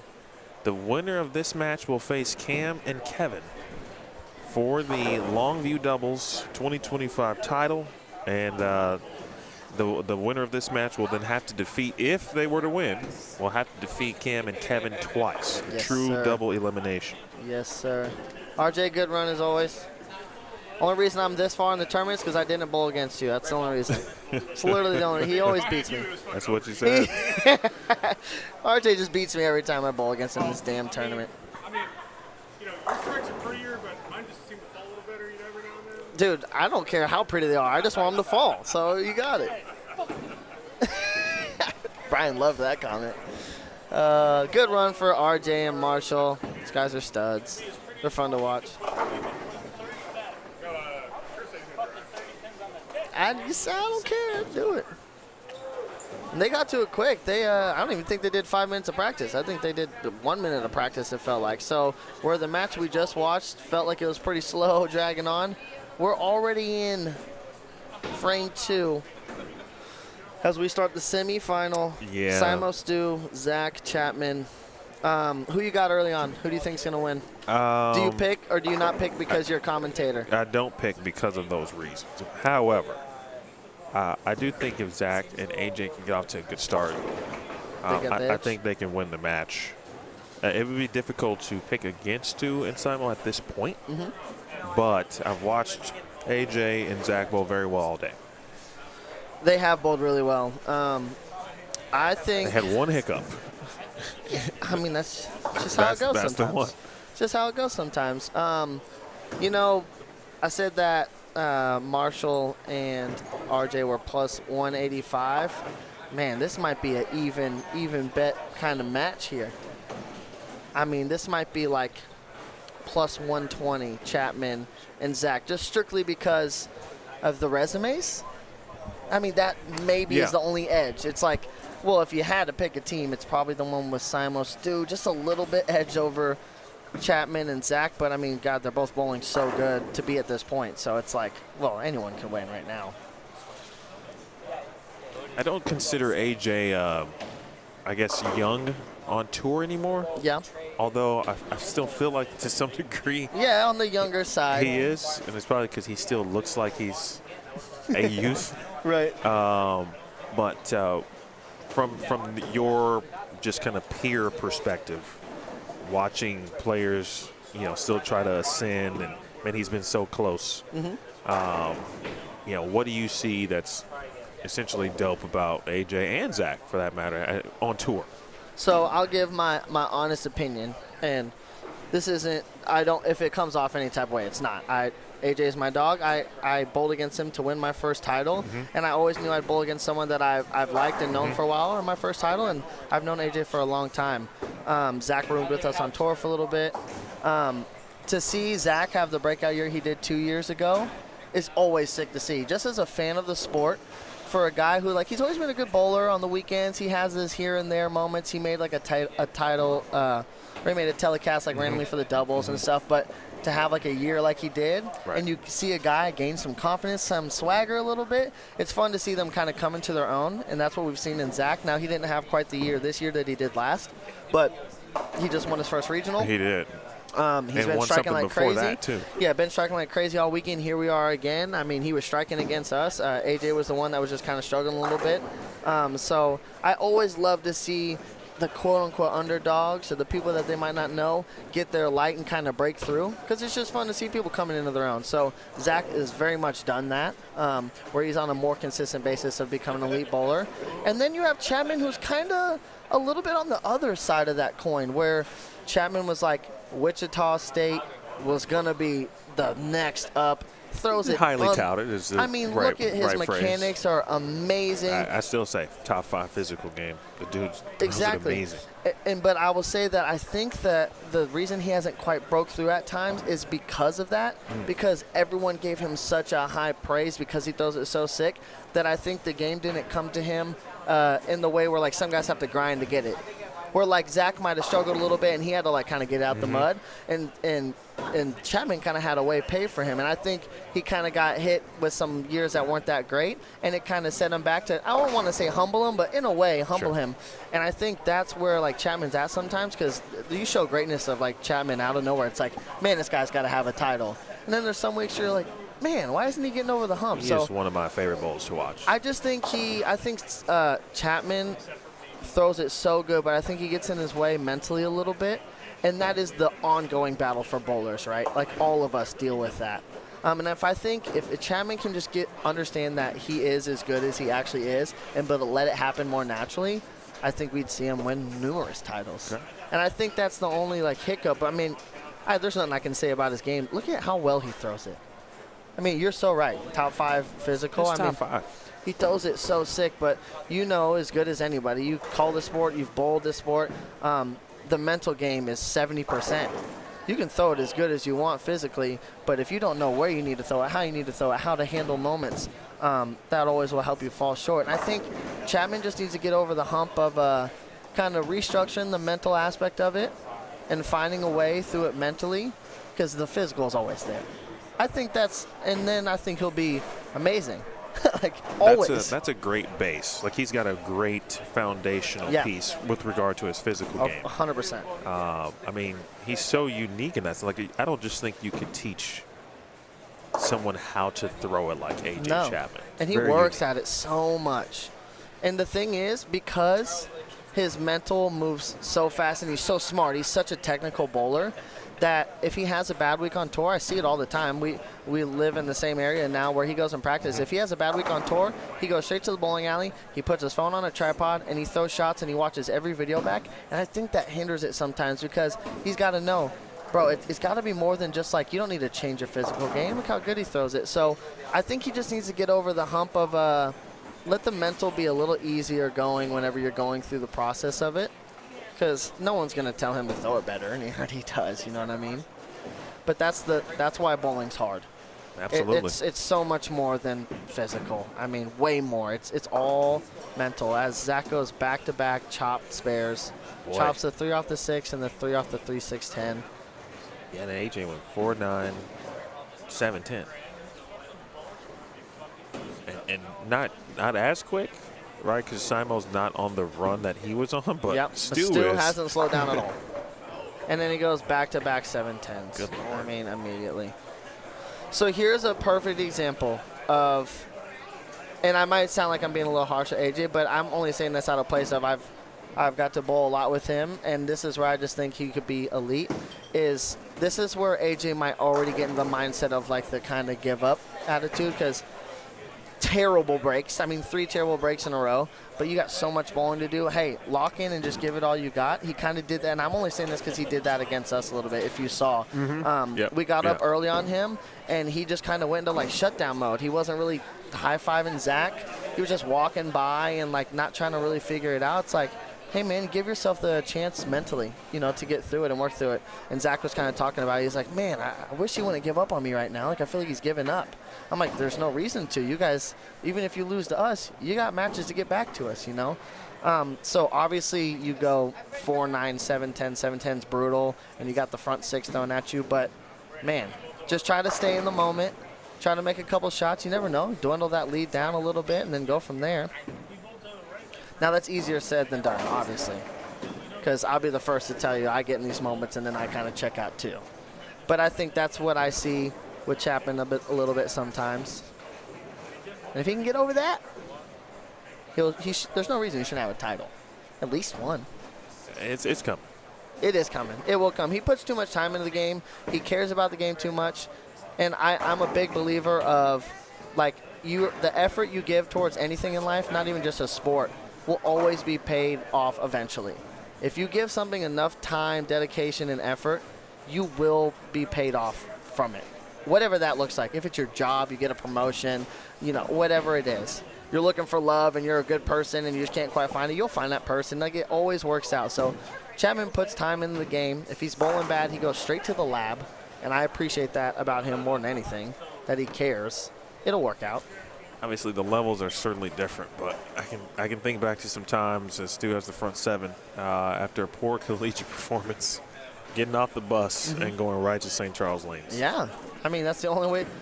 The only way to get better is to figure out why you bowled bad. Your best teacher is the bad bowling. It's not the good. Because when you're bowling good, it kind of like you go into autopilot and it just kind of happens sometimes. The stars align or whatever. But when you're bowling bad, you have to take a step back and say, why did this happen? Why did I do this? Why did my brain go this way? And that's where you figure out how to get better, because you don't want that to happen again. And Chapman does that. I mean, I see him practicing all the time. Good bowling, bad bowling, and I've seen him bowling really good the last couple weekends that I've bowled some events with him. Bowled really well at the kickoff in Dallas a couple weekends ago. Obviously, he's bowling great right now. Get rid of the couple 7-10s, and they're trying to make it happen to get to the finals. Top 3 finish, whatever happens here, it's at least a 3rd place finish. So. Yeah, there are 3 teams left, folks. We've gotten to that point in an odd way in the previous I match. love it. The grind. I'm so this was sent because Trey was going to come back in here, and then obviously he got busy, and then you came in, and then I'm not sure if I would have made it if you didn't come in. Yeah. Watching that, the way that was going down, I was like, huh? We were able to pivot, talk some stories, tell some stories. Yep. We gave a little K-Will background. I actually learned a ton. See, there you go. From the bowling perspective. One thing I've learned about talking to our current youth generation, a lot of parents of youth bowlers now do not bowl or did not bowl prior to. Yeah, they don't have the bowling background in the family. Correct, which, and as you were saying, and I was thinking about myself, like my dad bowled. That's how I got into it. Second nature type of deal. Traditional way, if you will. I talked to Nora Johansson, who was on the PWBA tour. The two-hander, right? Yes. From like Sweden or something. From Sweden. Yeah, she throws a 6. She went to a birthday party. Yeah, and just loved the game. I That's love how those she started. stories more than the like family. Also pass late in downs. the game at 12. That's crazy. She's 22. Yeah. I like those stories more because they're just way more random. Right.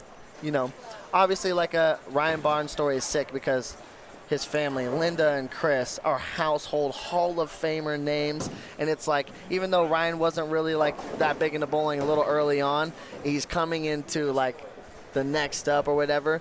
Those stories are awesome, but it is also just as awesome to hear like, yeah, I went one random time to like a Sunday fun day with my friends and I got hooked and now I bowl all the time. Like, I just think that's hilarious. The thing about Ryan, too, is that, and I think some people know, but he was a legit hooper. Yeah, he was good. Like, if he was 6'4", he wouldn't be bowling. I actually That's just straight up. Almost about picks that? up the 4-7, Wow. the 4-6-7. Will he go down and get that dead one like he did? Not this time, I don't think so. He's going to throw a ball at it. He's going to throw a ball at this one. So Ryan, they have a tournament every year at my high school. I don't know what they call it now, but they always do something around Thanksgiving weekend, and they have like 8 teams come in to get a couple Texas team, couple Oklahoma teams. It used to be called like the Ozarks Mountain Shootout or whatever, basketball tournament. And Ryan played at my high school, and Chris told me about it. So I pulled up to my high school for the first time in like 12 years and watched Ryan play a game. And he got into foul trouble about 6 minutes into the game and couldn't play like the whole time. He ended up fouling out real early, and Chris was pissed. So I barely saw Ryan play because he got into foul trouble like really early. He had like 3 fouls in like 6 minutes and didn't play most of the game. And then he ended up fouling out pretty quickly in the second half. So I briefly saw Ryan play. Briefly. That's and we an talk interesting about, story. I golf all the time with Ryan now, and we hang out pretty often. We bowl league and stuff together. And we talk about hooping because I want to start hooping again. And he's like, I know where some runs are. I'm like, don't tempt me with a good time. I'm ready to go. Oh, yeah, that's right. You do hoop. I do. I'm a hooper at heart You out for there real. in the gym by yourself I'm a hooper at heart for real. with the phone on the They wasn't with me on the shooting in the bleacher. gym. They really wasn't, because no one was. Because whenever I was in California, I had a membership at Lifetime, and anytime I'd go to work out, I would always hoop a little bit to get my blood pumping before. I'd look up, and I've been shooting around for 2 hours. I'm like, bro, I got to go either lift or go home. I just end up, next thing you know, I'm playing fives. I'm like, I did not come here to do this, but here we are. All right. Well, Stu putting in the work. Well, look at, and Chapman backs it up with a 3-bagger after 3 missable breaks. He can strike out for 212. His partner's got 190. They can shoot 4-0. Like, the deficit's not as big as it looked like it was going to be. No, and He's got to chip away. He did exactly what you expect. Players at this level, you talked about it. Short-term memory. They know what you got. They know what they got. Yeah, 100%. No one has to be told. That's a huge 4-bagger, nearly the upper deck 7. Yeah, it's a different situation if one of those pins falls in frames 5 Yeah. and 6, but you're not out of the match. Nope, not yet. And also, you got to look up, and if I'm Chapman, and say, all right, I got a 4-bagger. I don't get those couple bad breaks. I'm bowling what Stu's bowling. Absolutely. So y'all better stop. Y'all better keep striking, or here I come. So see if he can find a strike here. If he can bowl 2-teen here, this is a really good bounce back game. I'm going to try to figure out what ball Stu is throwing. Someone asks. It looks kind of. Looks like an attention star. S2-ish. It looks like an attention star. It's a good back half of the game after a bunch of miserable breaks. Find his way to 2-teen. Keep him in a little bit. They got a big deficit, obviously, to get through, but nonetheless, you gained a little bit of momentum. Chapman's still on a 5-bagger, potentially a 6-bagger here. If Simon could miss here, you look up, Zach finds a double, you're down 60 instead of 120. In title match on its way next. Do you guys get to warm up, or do you even want to warm up? Yeah, I will definitely warm up. I've been sitting for 4 hours, my dog. I got to warm up. It's been that long? We got done bowling at like 8:30, 9 o'clock. So by the time they bowl, I will say, I thought you guys bowled early. Quote unquote. Yeah, we went ahead and just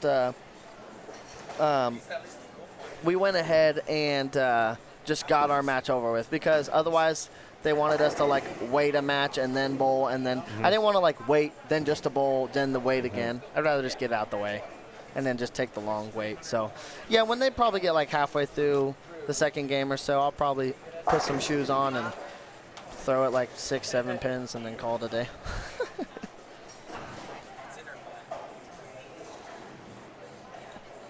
Someone said, don't forget to talk about Kyle getting married. Kyle Troop did just get married. He did. So happy for him and the little fan bam that he has now. I used to tour with Kyle, or I used to room with Kyle when I first bowled on tour. That's my guy. I couldn't make it to the wedding, unfortunately, but super congrats to them. Nothing but love and happiness for all of eternity for that family over there, the new troops. It's wedding season on the PBA tour. It is. Packy's about to get married, too. Next weekend. Oh, that's right. Next weekend. That's going to be lit. I get to be in the wedding. I Oh, am it's a definitely gonna be lit. groomsman. I'm super happy for my guy, Pac. I can't wait. I love Pac's family. Madison's obviously a sweetheart. I'm excited. Weddings are the best. Yeah, how could you be in a bad mood at a wedding? You know, it's nothing but love and happiness and a little bit of partying.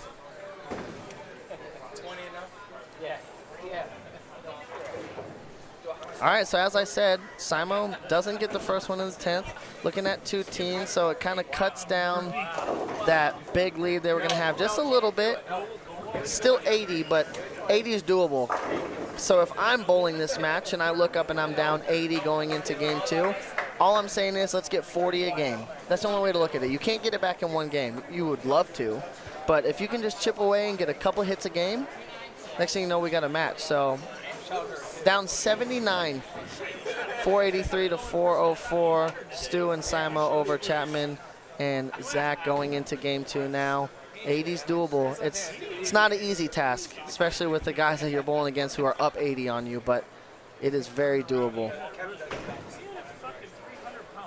Do you recall bowling on 29 and 30 today? Did you That's where we take bowled. notes? That's where we bowl. Is that where we bowl at again?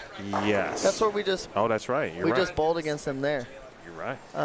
So that's where the title match is. Yeah, we bowled. Has anyone bowled on there since then? No, probably not. I don't think so. Yeah, so that's who we bowled against, Chapman and Zach. Every right lane's been hooking a little bit more. That was actually the first pair where I had them pretty much the same. I had them one different, so I'm just going to say that's the same. Close enough. Close enough. The right lane went a little bit at the end, but that pair actually had a bunch of traffic. We had 3 lefties before us on that, which to us, that's a lot of traffic. You got to think that's a lot of lefties comparative to what it typically is. But I've liked the pairs that have had more traffic. It allows me to hook it a little bit more freely. They're not as tight down lane. I can kind of get steep and throw it to the spot a little bit more. So, and me and Cam obviously just bowled on that pair as well. So I might actually, now that you said that, go grab some reactive balls out of the car just in case. With that much traffic, the pair that we saw that much traffic on earlier, we threw the vibes and they looked great. So I might give those a try, depending on what our ball reactions look like going into our match. Favorite balls for you right now across the brands and kind of what are in your bags? Off the rip, I have to say the bubblegum vibe, just because a lot of people think the vibes are like weaker bowling balls, and they're not. They're actually stronger symmetrical balls. So if you understand that, when you throw them, they're good. So the vibe, very good. Love that ball. I think the Combat by Brunswick is very underrated. I like that ball a lot. It's like a cleaner asymmetric ball, but it's like smooth clean. It's not like super quick where you get some of those cleaner asymmetric balls that like want to fly off the spot. Unlike Chapman's, who was just nice rolly ball roll right there for a double to start game 2. What other balls do I like right now? There's so many. it's so hard to decipher. The Pulse. The Columbia 300 Pulse is so good. It is so good. I love that ball. And it just looks sick. It was good back in the day. I know, nostalgic. See, I didn't bowl back then, so Right. when people are like, oh, I hope it's good as the other one, I'm like, I don't care about that. I hope it's good now. You know, I don't care if it's as good as the one back in the day. Which obviously we know it's not going to be like the ones back in the day. Bowling balls are just so different technology-wise in today's game. Well, they didn't have HK22. And we got plenty of that over here at Old Brunswick. That Pulse is good. I think a lot of people have gotten that ball just because of the nostalgia of it, but they need to just get it because it's a good ball, not because it was their favorite ball when their dad was bowling in 1989 or whenever the ball. Right. I don't know when it came out. It's close. All right. In the 90s. All right, it's close enough, you know. Yeah, I Oh, would say no. those 3 are good. Zach's missed 3 makeable spares. Oh, no. Those hurt. They do hurt, especially when you're bowling against people like a Stu and Simo, and you're getting down to the wire, and you're down 80, and you're like, well, if I could have picked up those spares, we'd only be down 40 or 50 or whatever the math is. You got to have that short-term memory we talked about a little bit earlier, because I'll tell you someone who's had a short-term memory, AJ Chapman. Ever since the 710, 710, 710, or the 4-9, 710, 710, he hasn't missed. He's got a 9-bagger now. I love that. Head down, get the strike in, don't get too caught up in your bad breaks, and just go bowl. Now I say all this and watch, I'm going to start this next match. I'm going to leave a couple stuff 8s or whatever. I'm going to start frying now, and you're going to be like, guys, remember when Kevin said? Absolutely. Remember when Kevin Will said? just instructing us to be better mentally? Yeah, but I was talking about everyone else. Like, Chapman's better than me. So, of course. Chapman, I expect higher of Chapman because he's better than me. You know, I'm on a different standard for myself. I'm a much lower bar. All right, Simo, front 2. He threw a fill ball. Oh, so he's going on the right lane. He's hooking it. On the left lane, he's back up ball. That is so sick. Where does that put him in the pantheon? As the greatest talent of bowling has ever seen ever. This is where my hot take goes out the window. But again, it's because it's Simo. But you've got a guy that's playing 21 with a reactive ball, slow hooking it on the right side of the lane on one lane, and then he's back up balling it up 6 with a urethane ball in the other lane. He's got the front 3. And all of a sudden. And just like that, here we go. Chapman gets a strike here. Stu's look is he's had some moments as the rounds go on, since the or the triple and the quadruple burn, basically. Where he starts to lose his look a little bit down lane. He'll leave a couple of ring 10s, speaking of Stu, and then just like that, then that tough break there for AJ.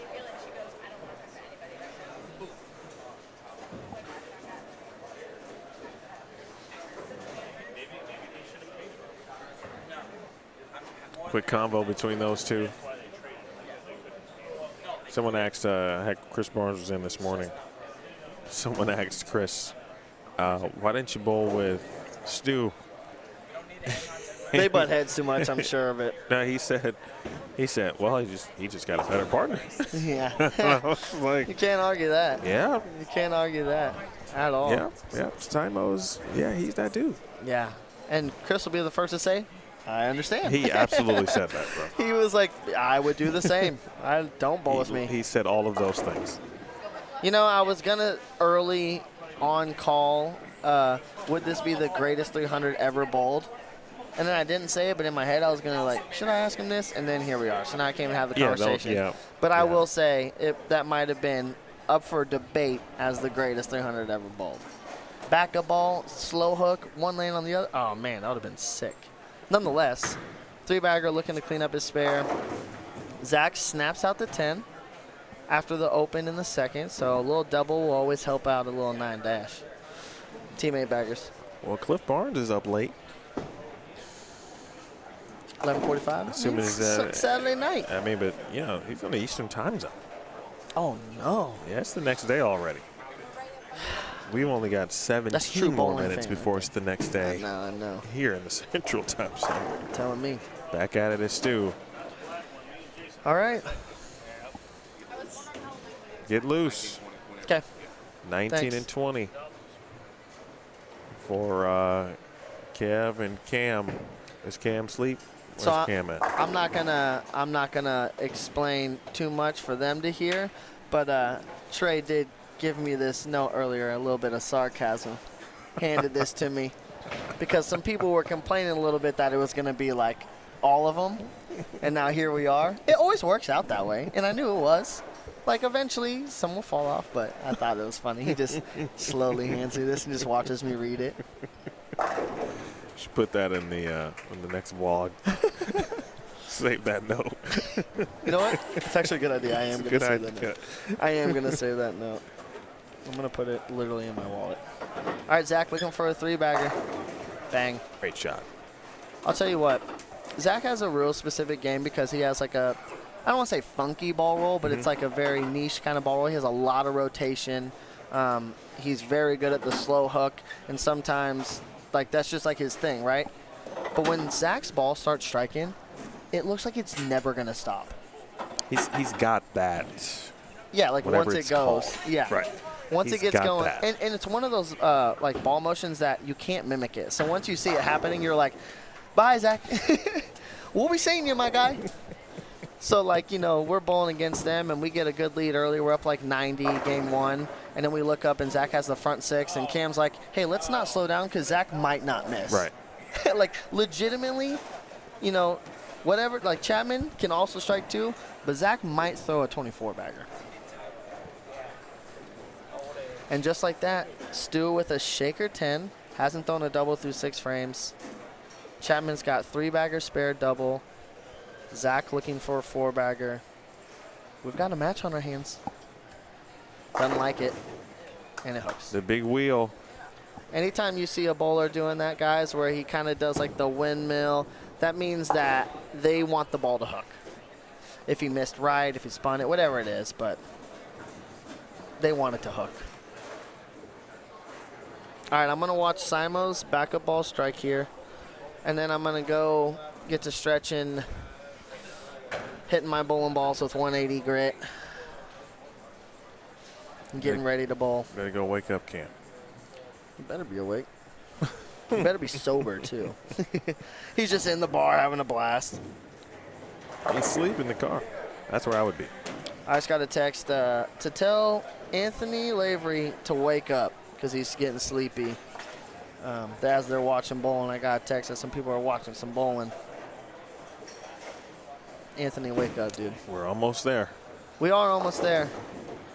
Do it. All right, well, it was fun. I appreciate you helping Oh, keep I me awake. appreciate I don't you, think big I would have dog. been able to do it. No, you. I don't think I would have been able to do it. I think you helped me more than I really. I appreciate it. I hope this realized. works in our favor. I hope we just win in one match, so you can get to go home early, and I only have to bowl one match, and then everyone just has a good old time. So I appreciate it. Thank you for filming. The way that round 8 went, that 15-1 baseball blowout by yourself. Oh, yeah, that wouldn't have not have worked out well. Well, for me. as much as I want it to be a close match for the viewers, I would love for us to Yeah, just go like, ahead. 15-1. I'm good with it. yeah, Do you think? yeah, and then we get out here one Do what you match. gotta do. Appreciate you doing the Appreciate live you, my stream. dog. Good luck, man. Yes, sir. All right, that is K. Will. Out here saving folks. That's what the good Lord will do for you, right? Send you some help you didn't even know you needed. Because when you do look at the time and you go, oh, shoot. Well, we were way past 12 hours. We're running on 15.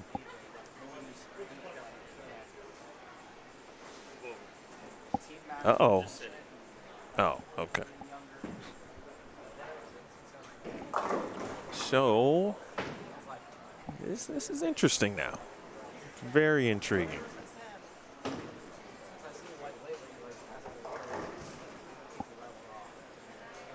Because Zach is throwing them.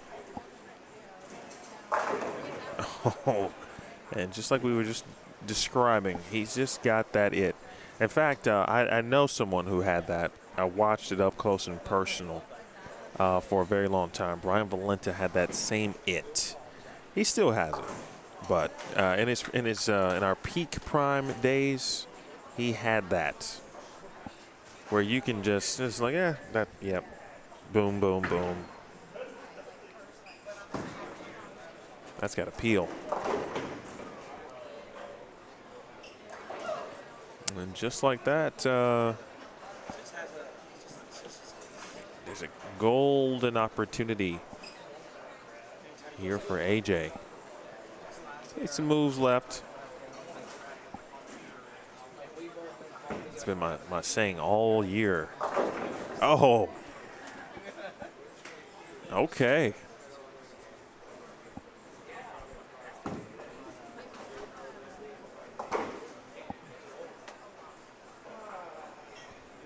Again, Cam Crow, Kevin Williams await the winner of Stu, Simo, or Zach AJ. Stu is going to perhaps bring in an Ion Pro Solid, excuse me, onto the rack. Wilkins, another one.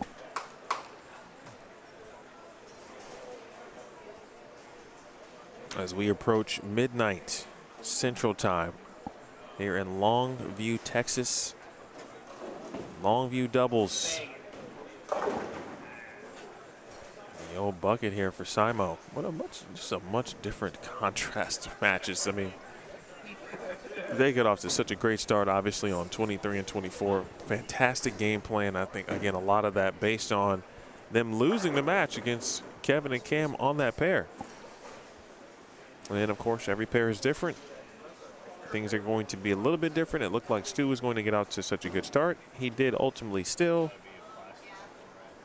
But Zach and, of course, AJ able to put forth the right number at the end of game one.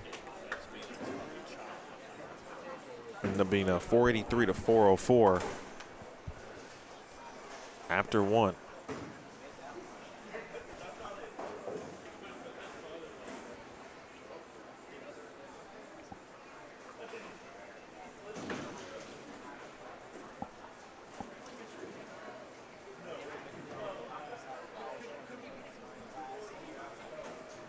AJ, nice jersey combination too. Love the color scheme. Oh, that's gonna peel. Oh, wow. High quality shot there. It's a good family representing the state of Iowa.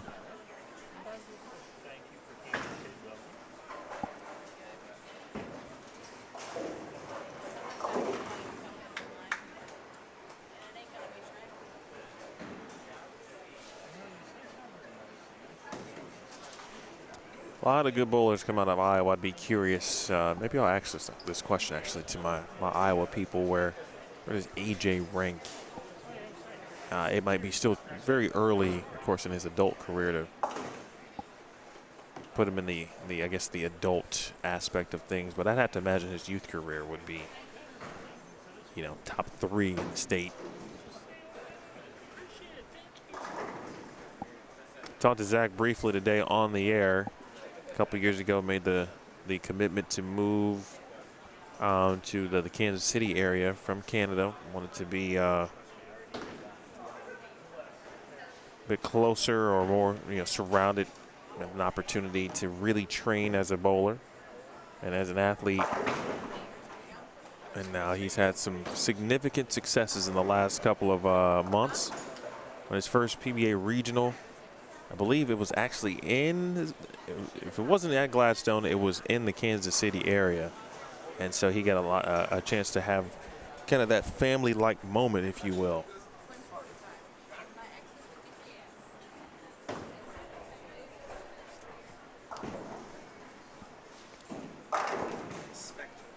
And there's the break. Yep, didn't like it one bit. But it's not going to matter because they now have the lead.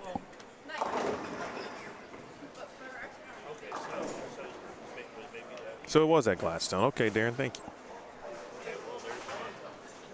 That's a very popular place.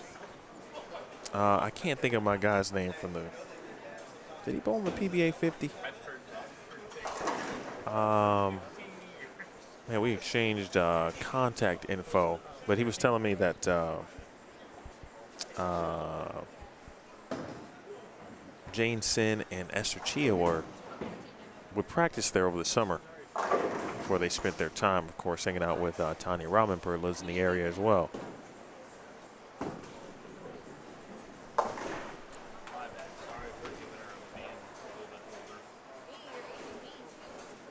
Stu has not put the, well, at least the Ion Pro Solid that he took from his bag. He put it, there's a chair right in front of the scoring monitors, and he placed that ball there, but did not put it on the rack.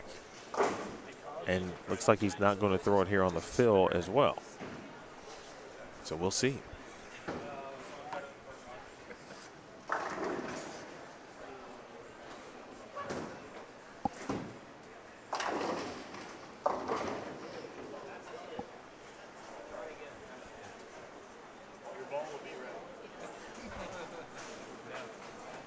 Oh yeah, Zach trying to pull down the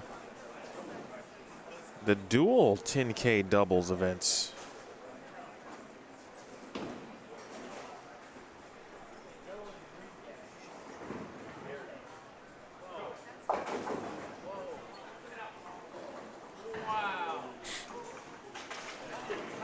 Okay.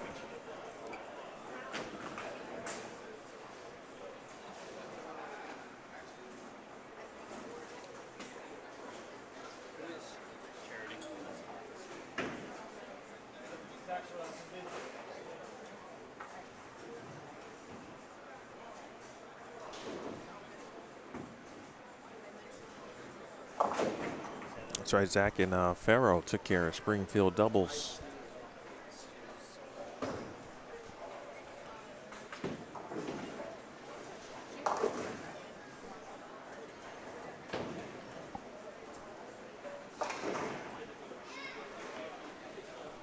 Simo's got to deal with a 3-9-10.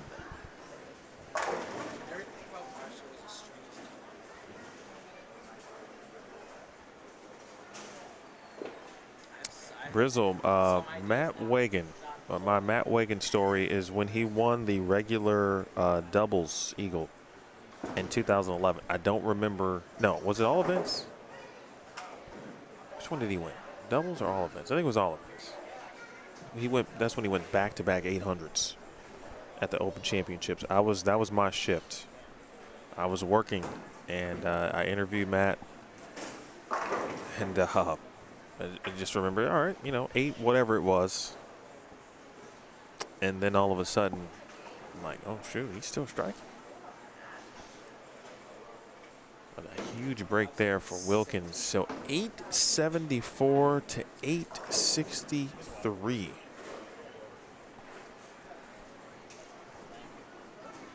That's a 90 pin, just that game. And of course, they were just shy of the 80 pin lead. Speaking of Simo and Stu, they were leading by 79 after game 1.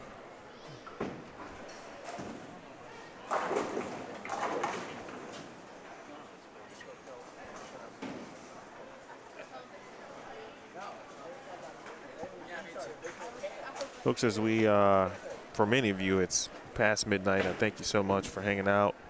And Trey also thanks you as well.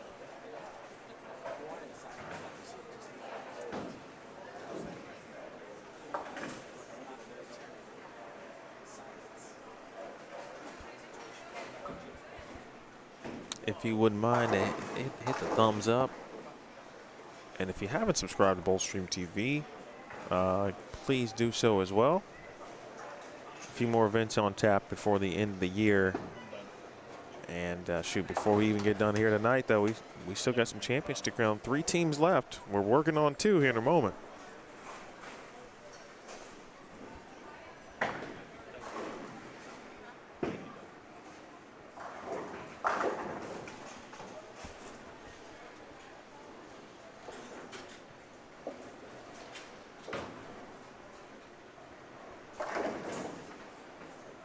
That was a very mad-like double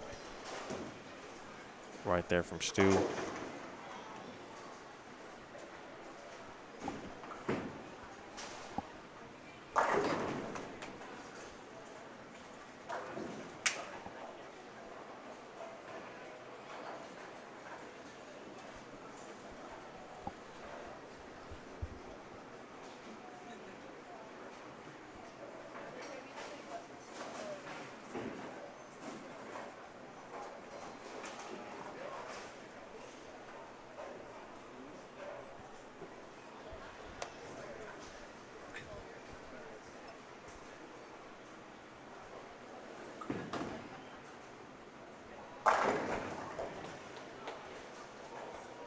Oh yeah, you know what, Darren? I remember that, actually. Appreciate you, again, there's plenty of bowling to watch on the internets. thank you for taking some time to support me, my personal business, and also my other professional endeavors with Bowl TV.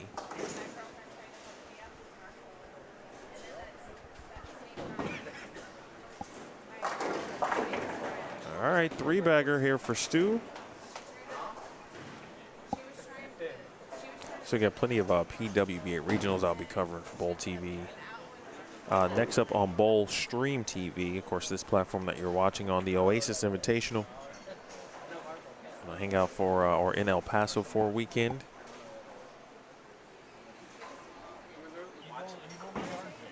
September 20th and 21st, Chapman.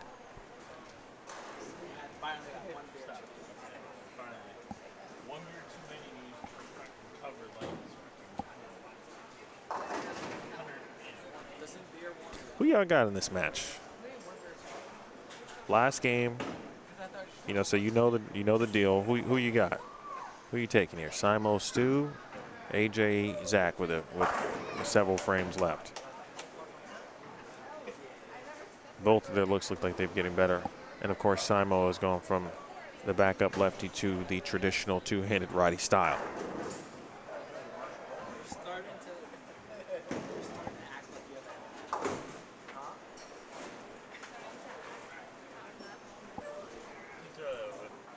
All right, Brianna, see you. You're out there like Kevin Gates. You got 2 phones.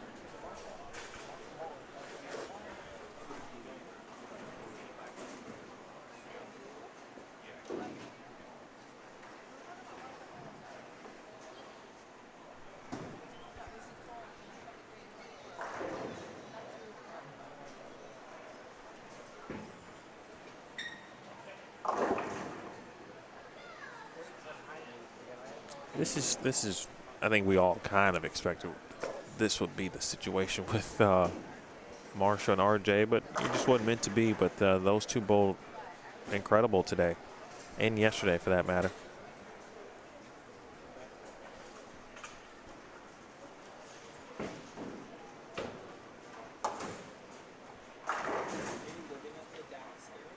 All right, Connor's going with AJ and Wilkins. I like that.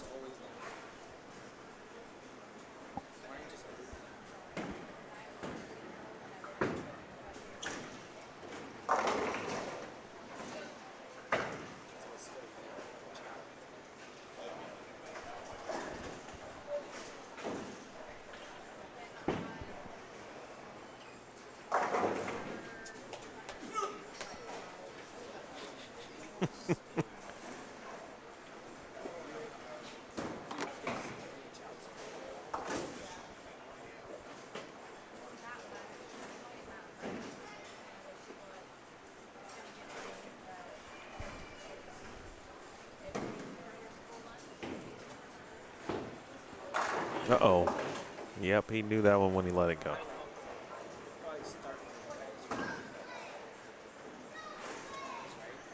Trying to get some positive self-talk over there as he works his way back to the right of lane 26, about halfway in between the concourse and the first set of seating and tables in the settee area. Jeffrey Wood already trying to collect his cash. It's about Calcutta 2150. Jeffrey, of course, the winner of the tournament payout gets 10K. The runner-up will receive 5,500. Third place in the tournament is 3,000. So that's what's on the line right here. A total of 51. Yeah, 5150 of the bowlers meeting. Hook, bang. It was a free donation.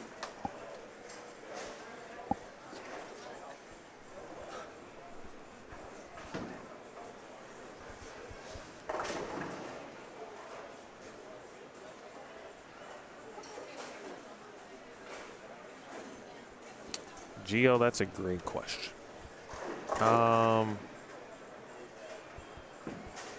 It's a oof. Oh, that was really good. Get out of there, A-pin. It's essentially it's a bowling auction for competitors, and people will bid on a in this case doubles team that they believe, you know, win the tournament. Sometimes those bids go very high. Sometimes they don't go high at all. They remain in a low spot. Sometimes you can, if there's a group, a team, or an individual that maybe some folks don't know much about, they can kind of sneak in there, buy themselves for something really cheap, have a good finish, a good tournament, and then you know, they get to have more. Sometimes some folks go, it's, you know, $2,000, $3,000, $4,000, $5,000. Just depends on the event and who's there.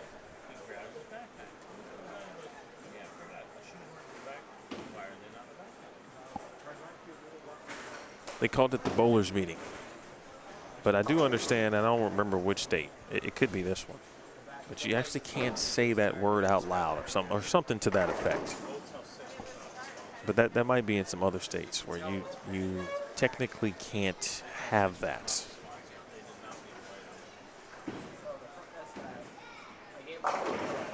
But you can have a little bit of that.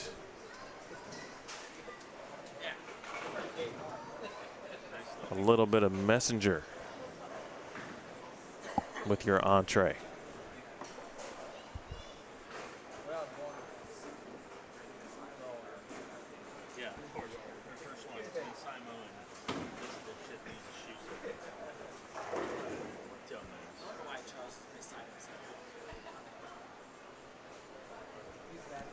What a difference literally a round makes.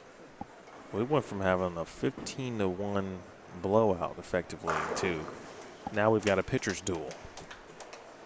It's 1-1 with both closers starting to check in.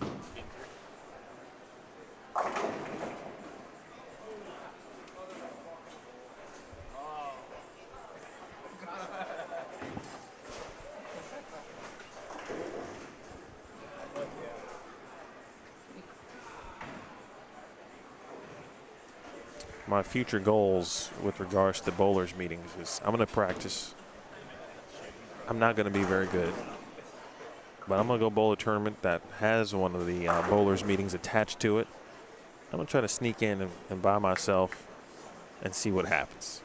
And I know my plan's going to be foiled because someone is actually going to believe that I still can bowl, and then the price is going to go up and I'm going to be upset. And then they're going to be upset because they will have wasted their money completely.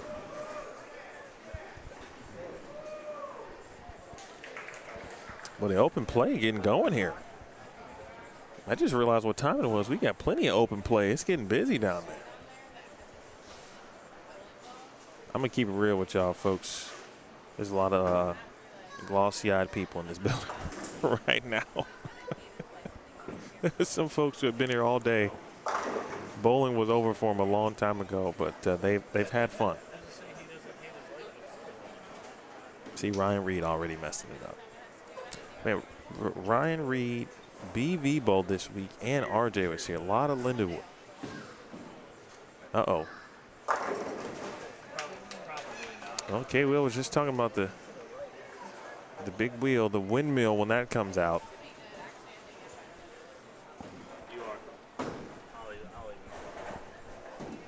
It is a 30-pin advantage currently for Stu and Simo. One half of the Beef and Barnesy show.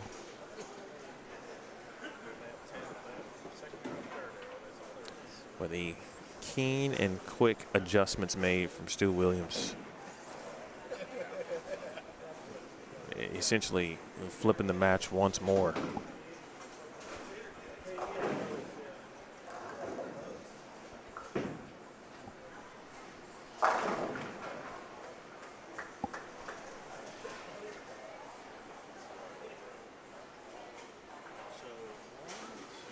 A.J. Chapman. This one looks like it's going to come down to the final shot. again, the winner, Bulls Cam Crow and Kevin Williams for the championship. The loser gets 3rd place and is eliminated from the tournament.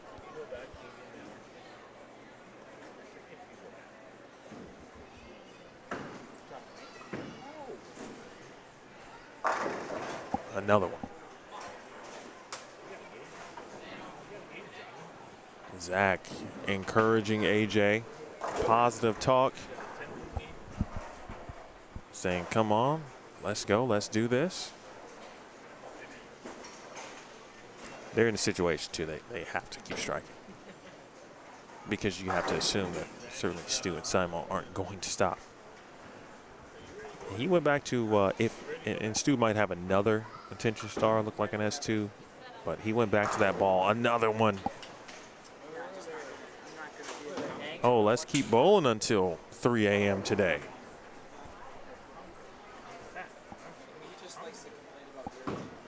Stu, can he answer? No. That one came roaring off the spot, and he is pissed.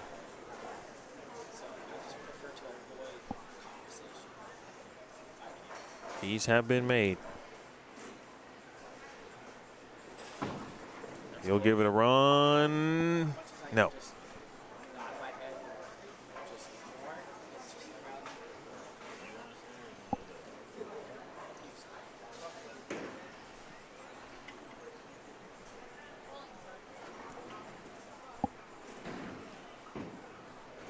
Zach got people standing up in their chairs.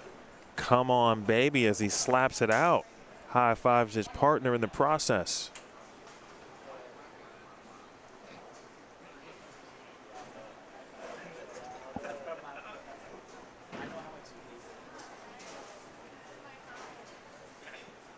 And now, just like that, the flip of the lead. Uh-oh.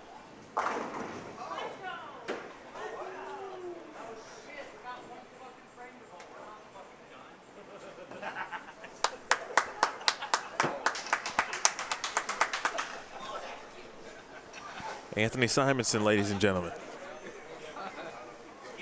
I'm not sure if that was as audible as it was certainly in the building. There's Stu. Anthony Simonson basically said, he looked at the sky. I actually thought like the roof was leaking or something. He looks at the sky and he says, oh, shoot. That's not what he said. We got one more frame to bowl. We're not done. It took all the way to 12 a.m. for me to get a little bit of this, what I needed. Oh, boy. That one was going front to back quickly.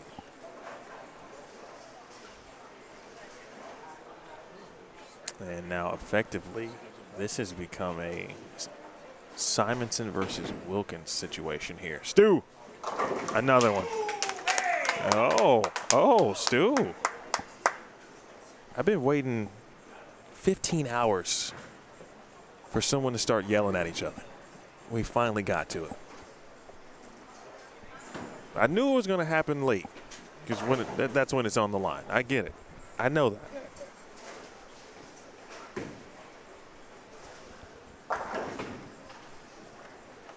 Big spare. It will come down to Stu. I'm sorry, Simo and Zach. Every pin counts. But I don't know if Tina is still up watching this. That was a nice rebound.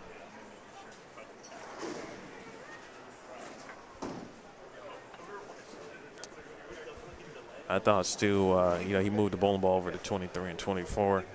Now, that would have been a flex. Like, if that was the championship pair and he just went over and moved the spare ball over there, like, all right, I know what's about to happen here.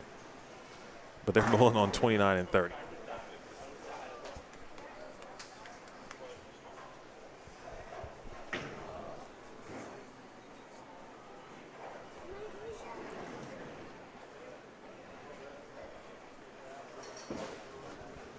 Simo.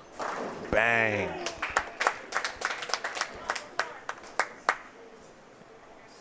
Needs them all.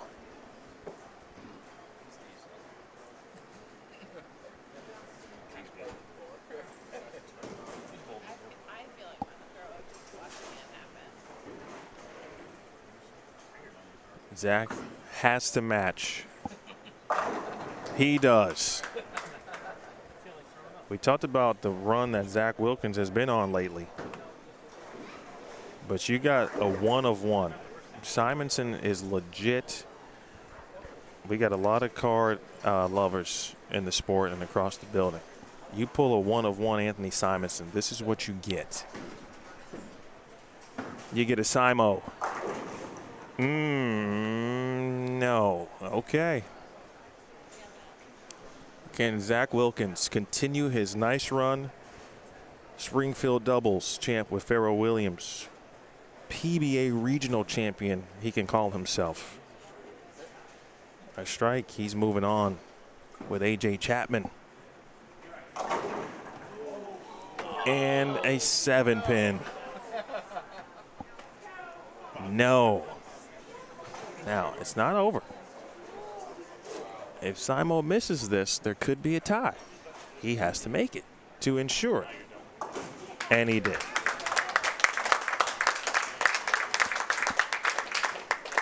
Wow. 1377. In either 1376 or 1375.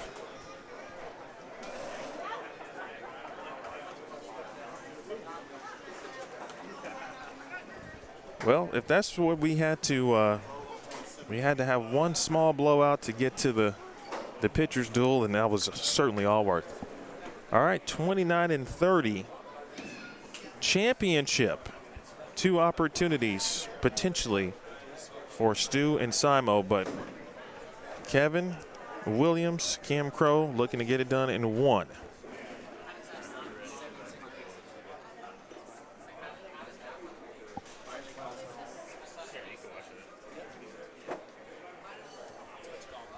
All right, I'm going to make sure that camera is ready to go. And then we'll be back. Championship is next, right here on Bullstream TV.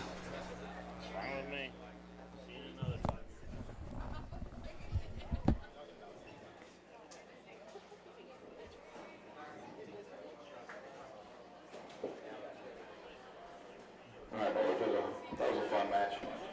We're going to move the ladies 27-28 for the finals. Coming in 3rd place for $3,000. AJ Chapman and Zach Wilkins. Great bowling, guys. We're going to move 27-28. This is the final round. We'll put y'all in 10 minutes of practice for the final round. Let y'all get loose and figure out where and why. And then we'll get on with the final match. If Stu and Simo win this match, we will have one more. We will not move pair.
the way he ain't on Snapchat.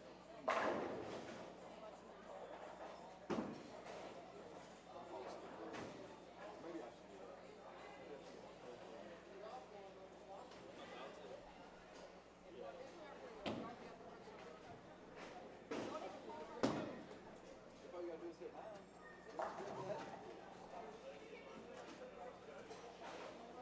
I got 2 strikes for both.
You didn't expect that right there from Cam as we get you underway here. Game 1 finals. This is the first match.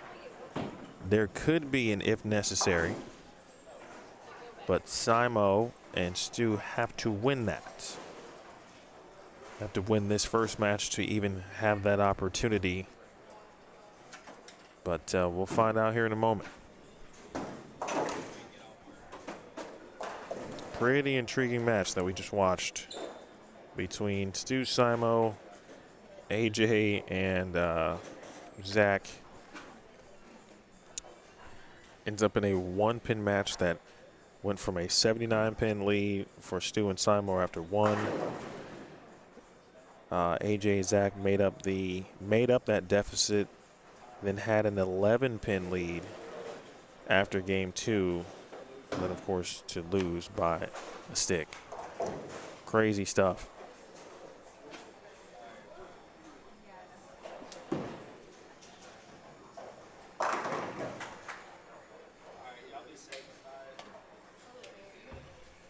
We got our guy.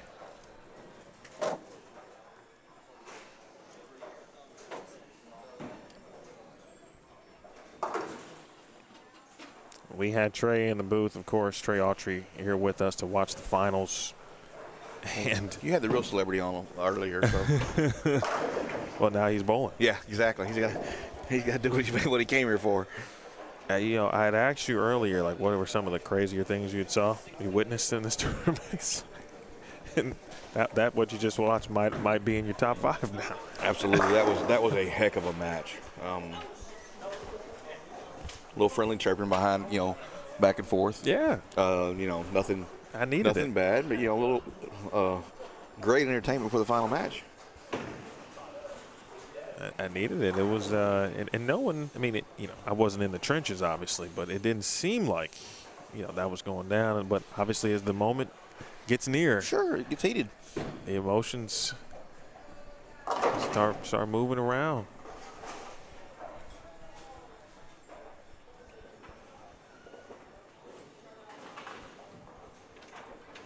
We're actually a little ahead of schedule too, by the way. Yeah, that's what William actually said. Yeah, I mean, it's it helps once you get down to just 1 or 2 pairs. They bowl a little bit faster. They don't have to wait on somebody next to them. It did help. They cut one short and they cut a couple others short. But even that, I mean, we're still a little farther ahead of time, which is great. It's a tough little leave for Kevin.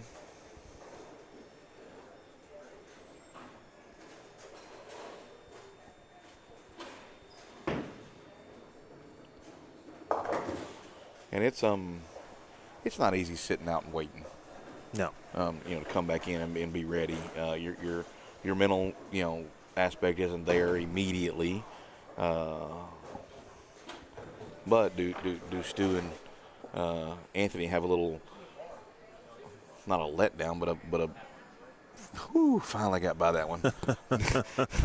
Relief from that last match they got through.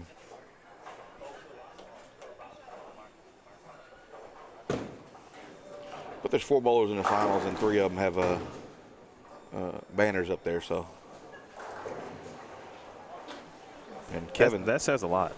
Well, yeah, I mean, Kevin's banner is with Anthony, and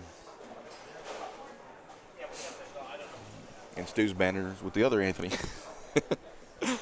That says a lot. Yeah. Cam could add his name. He's got to do his part. He can. I think this will be. I'm not sure. I haven't looked way down there. If they do, this might be the first lefty-lefty to win. If they win it. Yes, correct. Gotcha. Yeah, to win. Mm-hmm.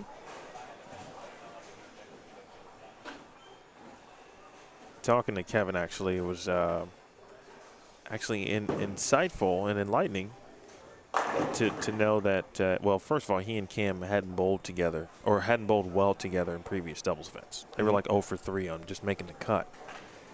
And obviously they're in the championship match here, but they see the lane so differently. Right. And so that's something that they've had to work toward just understanding each other from that aspect. Right. And I'm like, you would assume, and I'm sure most people assume, if you just put two lefties together, it's just instant success. Correct. People assume that. Yeah.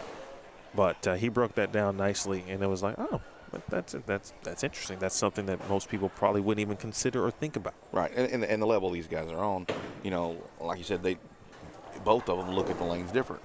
And it's hard to tell them, hey, do this, do that, and when neither one of them are looking at the same spot on the lane, or even the same area on the lane sometimes.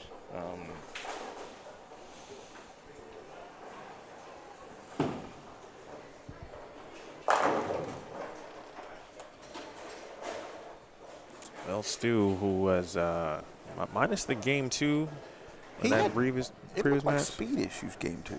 Maybe. Or he was inside in that oil, but everything seemed to be just going a little farther, get a little faster through. Yeah, he got back to the ball that he was throwing in game 1. Mm-hmm. And he looked just like he did in game 1 and game 3.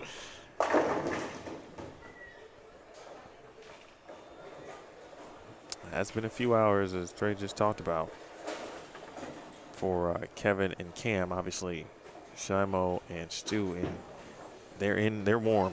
Yes. Yeah. Plenty of adrenaline. Yeah. They did have a few shots on another lane to kind of get loose before they came down to practice, but yeah, different. Just throwing practice and getting loose is different than being in the actual atmosphere.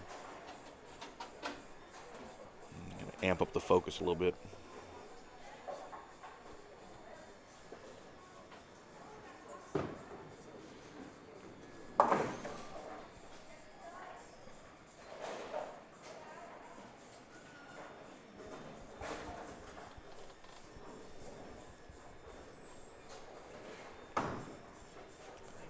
I had to realize what time it was because we had there was a little audience actually. Yeah. Of some open play. No, they sat down and watched a few rounds. Yeah. Yeah, they were watching. Sure did. I've got the prize money posted at the counter, and they were like, "They're pulling for that much."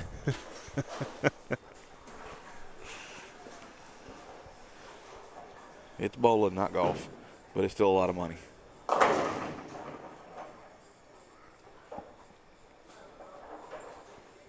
So initially, I thought they were bowling on 29 and 30. That was the finals of the winners bracket, and I forgot to write. Normally, the top left corner of that whole board, I have finals on 27-28. But yeah, that makes sense. Yeah, we drew a whole new board this year, and I missed a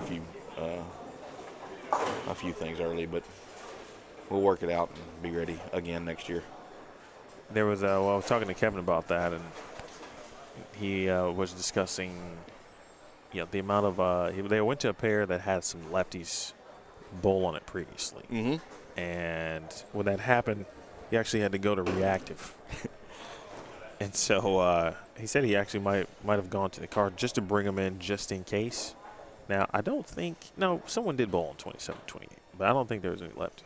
Since the rerun, we've only had one match on 27-28. I don't think it was – I think it was Sean and oh, yes. Yep. Cole. Then who did they bowl against? They bowled against they lost to GG3 and Trey Sledge. So that was it. So GG3 would have been a left-hander on that pair. That would have been the only one. I didn't think it was on that pair though. Maybe I'm thinking wrong. Yeah, you're probably right.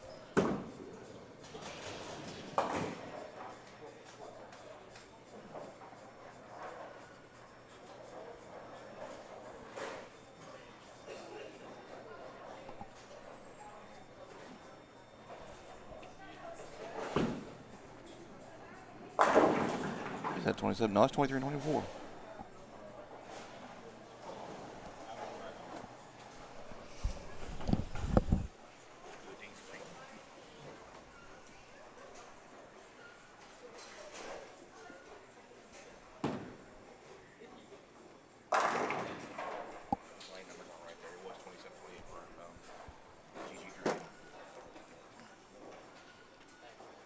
Well, there you have it. It was 27-28. Yeah, so Gohagen was the only left-hander that has bowled on 27-28 since the rerun.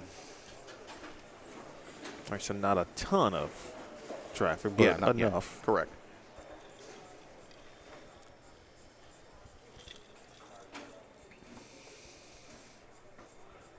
And I don't know how much he used that pulse and how much he used that that old Brunswick urethane. I think he was using that still. Yeah. Primarily.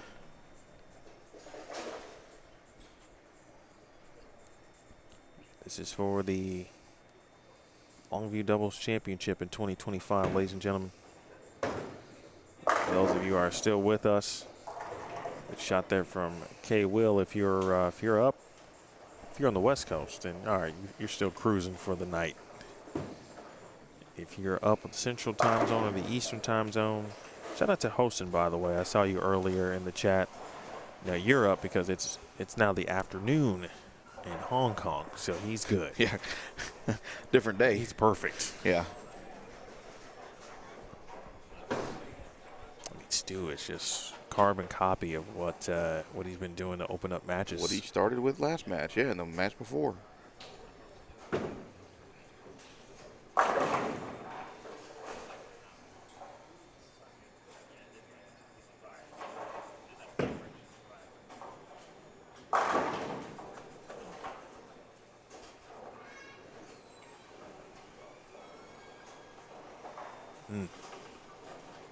A great start.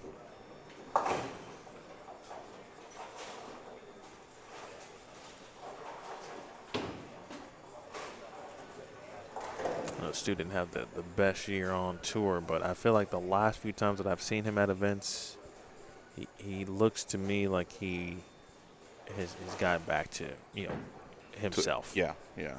And he's always been intelligent about it, too, Absolutely. as far as, knowing where and why and how. I did notice him come up to look at the board to make sure. He goes, how many people have bowled on 27, 28? He already knew that before we actually looked it back up. He pays attention to the fines, the nuances of that as well. Hey, talk up our 6-gamer at Plano on Monday at 6 p.m. $120. Crash. $120. $120 entry.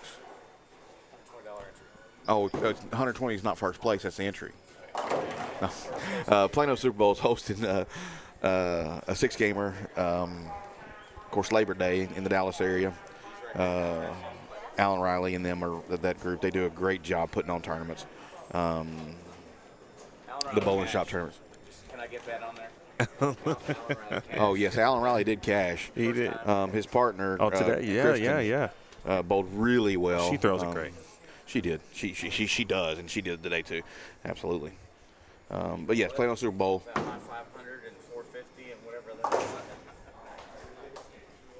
I'm gonna trash these. This is the same Alan you were talking about with the bracket. Yeah, that's our. Oh, okay. That's my IT guy. How about that? Yeah. He came in early on Friday and got everything hooked up, and of course, Friday we had a little fun, interesting issue with actually our whole computer system in the whole building, and he helped us get that up too. But yeah, he's the one that does all the brackets and all the bracket building and everything. Every time we throw a plastic ball, you can hear it squealing because it's struggling to make it up.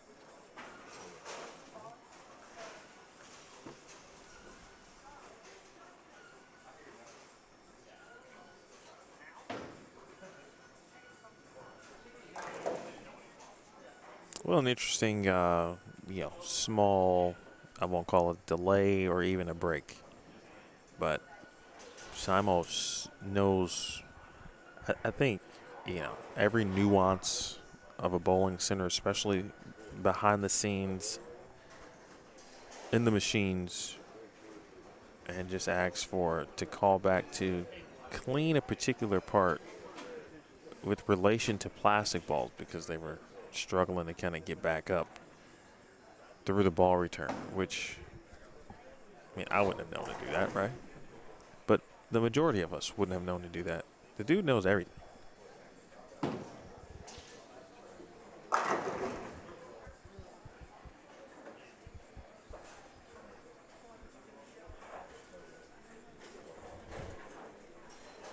Again, thanks, good people, for hanging out. And thanks, Chris. I appreciate it. Like I always say, man, this is what I do, so I'm going to do the best job that I possibly can do.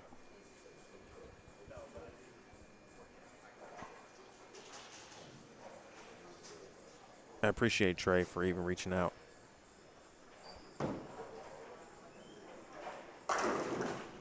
And I appreciate my wife for being cool about being gone for another weekend in August. Our wedding anniversary is actually on Wednesday. So for the last few years, we didn't plan any trips or didn't go anywhere, but we knew we had the weekend to kind of do whatever. So we'll find another small window to go somewhere or do something else. We're definitely hanging out on Wednesday.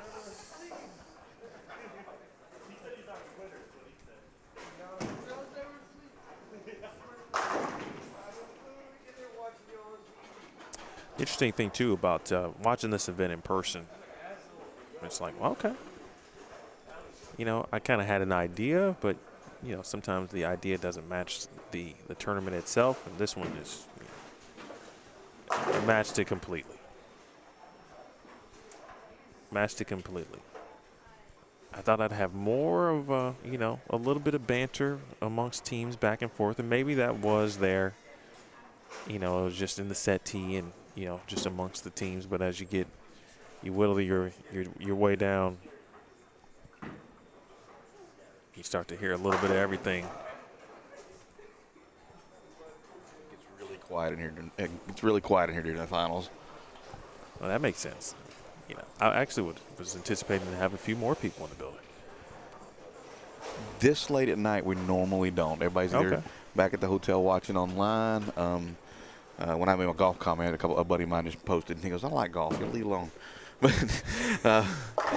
he was out here watching earlier. He's home with his feet propped up on his couch watching the finals. It just makes it convenient when we have it live stream. So thank you for coming out. I appreciate it. I appreciate you for reaching out.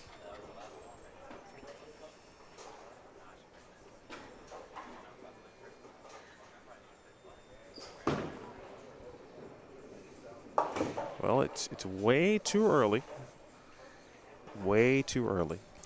It looks like a mirror image of the last match. Way too early. But I think you posted last year about 2:30. We're going for another one. Yeah. I'm going to get the draft ready. Potentially of that. But Cam was like, no, I'm not having it. He must have heard me start talking about even the thought of it if necessary. And he was like, no, I'm good. We're not doing this. But Stu is, though. Oh, yeah. Should be a lot of discussion, assuming that Beef and Barnsey show will air on Tuesday post-holiday. Yeah, so I watched their Thursday, and of course, Stu will do it. He will be on. Barnes will be traveling overseas, I think. And so depending on time and everything, he might be on or something else. But yeah. But Stu will be on. Stu will be on, tooting his own horn. What he needs to do is have a special guest Cam on, win or lose, and let them two talk it out. Yeah, they had Cam on an episode. I can't remember when it was or what Cam won or whatever it was. That was fun. He's entertaining. He's fun to talk to. He enjoys life. James, great question. I don't think the payout was posted on social media, but it is $10,000 to the winners. The runner-up receives $5,500. Third place received $3,000. Fourth received $2,000. Fifth and sixth took home $1,500. Seventh and eighth, $1,000. Ninth through 12th, $750. 13th through 16th, $600. Total payout $31,000. $31K per the tournament director. It's not including the bowlers meeting prize fund. Correct. That's a separate prize fund. If you were in there, James, during the brief Calcutta conversation we were talking about. Someone had a question about what that is. That's a separate fund there.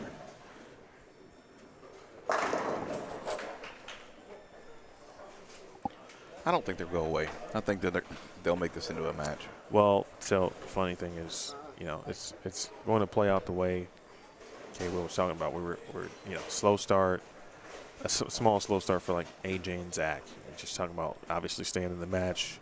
It could change quickly, and here he is actually going through the same thing. Right. Slow start. It certainly could change.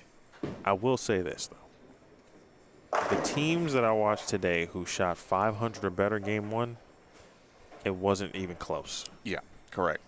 I will say that. I mean, they're going to be a 520, and that's a tough number.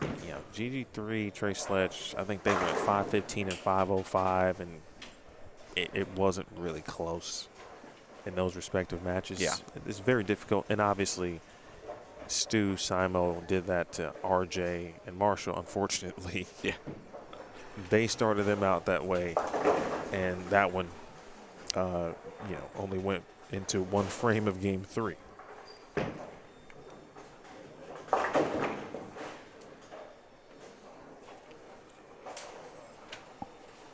$525, $421.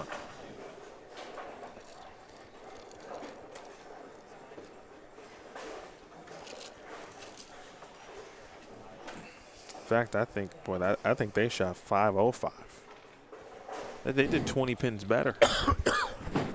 20 pins better. Stu and Simo. And not slowing down either. Stu starts off with a strike this game.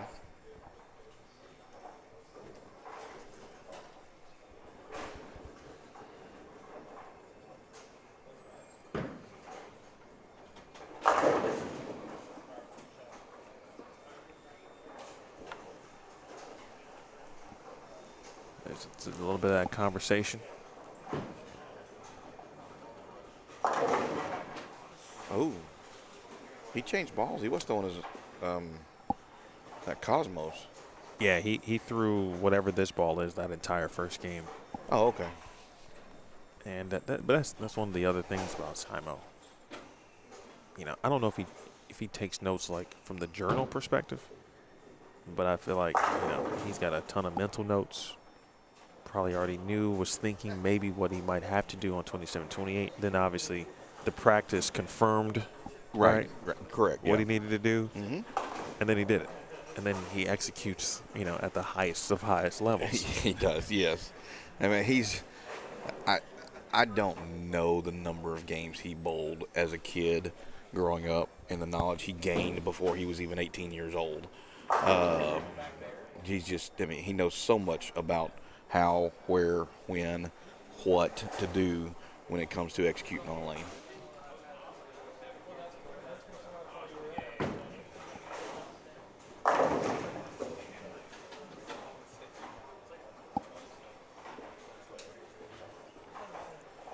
I think one of his first adult tournaments.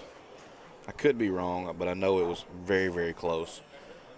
He traveled with our group to bowl the Southwest up in Wichita and proceeded to shoot almost 2,400.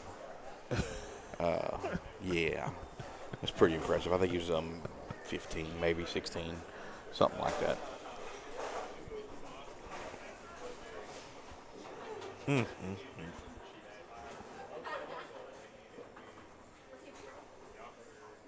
We got Trey Autry in the booth, our tournament director, as we close it down.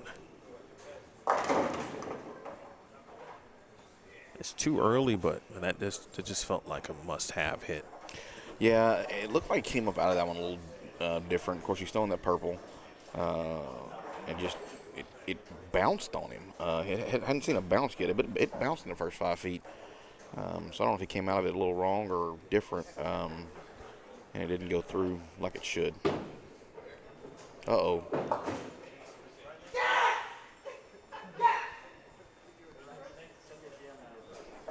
Okay. Needed to get that out.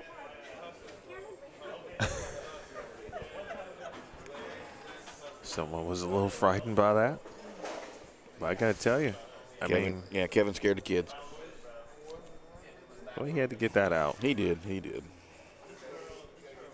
But the situation, you got to give all the credit to Stu and Simo. I mean, they just come out and just start turning the knife on you. Oh yeah.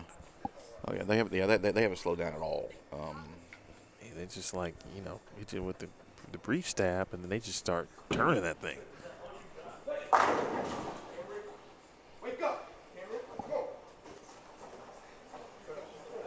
I was waiting for that. I knew I was watching. Cam was basically he's got to like get himself into this lather.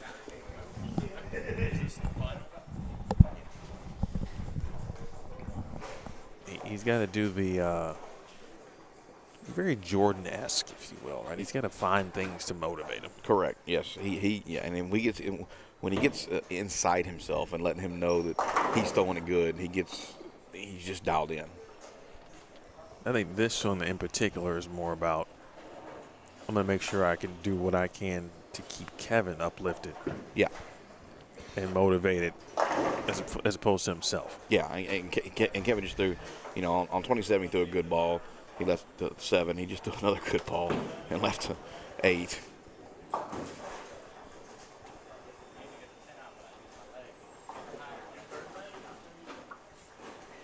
Well, Cole, you're a little different. Okay. Now, I wouldn't include you in the chippy part because I watched the situation unfold with the late Brooklyns earlier today. And then I said, in my head, I'm like, that's exactly what I needed. That's what I was hoping I would get when I came to this tournament. We had some of that. Actually, Cole and Sean, that wasn't the only match, too. They did it a few matches before on 9 and 10 with I think, I could be wrong, but I think Zach actually started it when Zach and Timmy Kreitz. Okay. The same type deal about hitting the pocket and carrying. And it might have been, the coin might have been flipped, I'm not sure. Yeah, the row, a real one, is what I will take away from this weekend. Yes.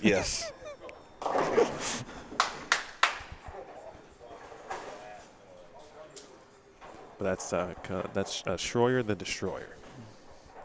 That dude was on his game today, and Sean. Yeah, both of them were. Pretty impressive to watch today. You guys bowled well. It was like watching them, they lost to GG3 and Trey, and it was like there's only one team that maybe at that moment that could have kind of beaten them the way they've been beating people, and it was GG3 and Trey. Yeah, Trey and GG3 were dialed in too. And they and those two, actually all 4 of those bowlers at that time were feeding off their own momentum, and whichever one got dialed in and was striking, it carries them farther.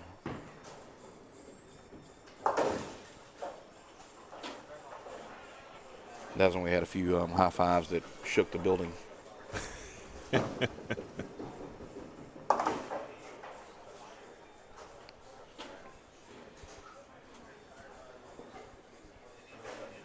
Well, Cam can be the only one with 5 in a row right here. Give him a little boost this game, maybe. Get Kevin fired up.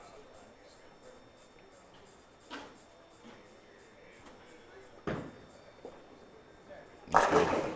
Oh.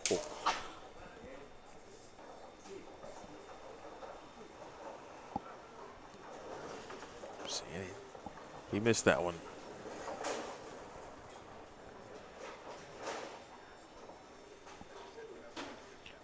That is the good and bad thing about your thing. You still keep it in front of you and get it to roll up, but you've got to make sure you get the right turn on it to get it to carry.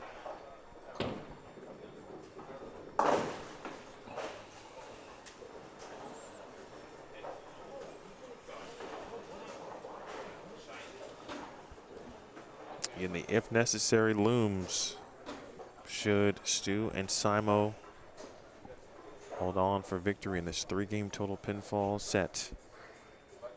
Should Cam and Kevin Williams not only close the gap, but then go on to win, they will be crowned 2025 Longview doubles champions.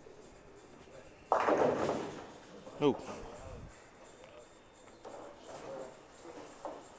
Looks like I'm a little slower on that one.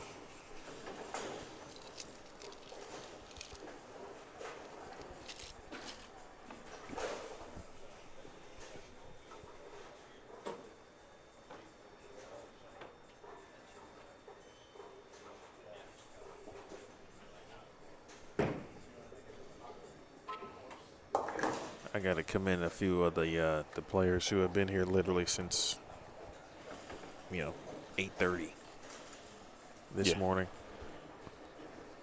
Hanging out, enjoying the day.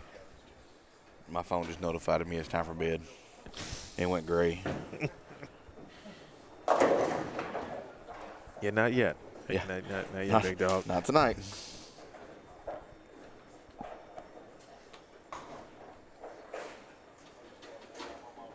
Yes, sir, Kyle Duster. They need to lose twice. True double elimination here.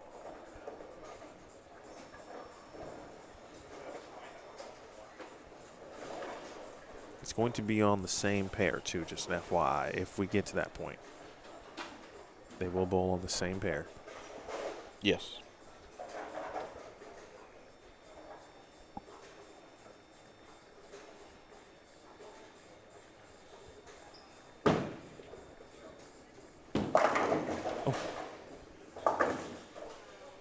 Hard to make a run. Another 8-pin, yeah.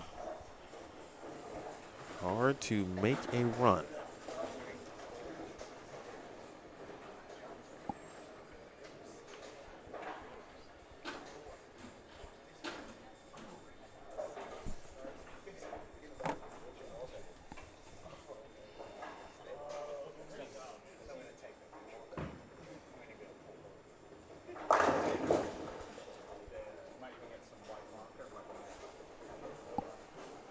Big double there for Shimo. Again, after one game, it was 525 to 421.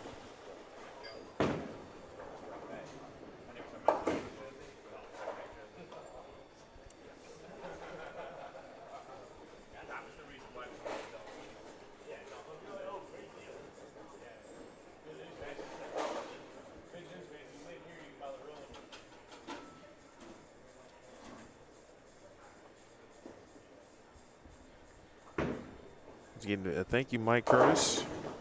Oh, wow. One kind of came out of nowhere. Stu looking to capitalize and does as you would expect. absolutely. Like you said, that's one of those small dagger turns.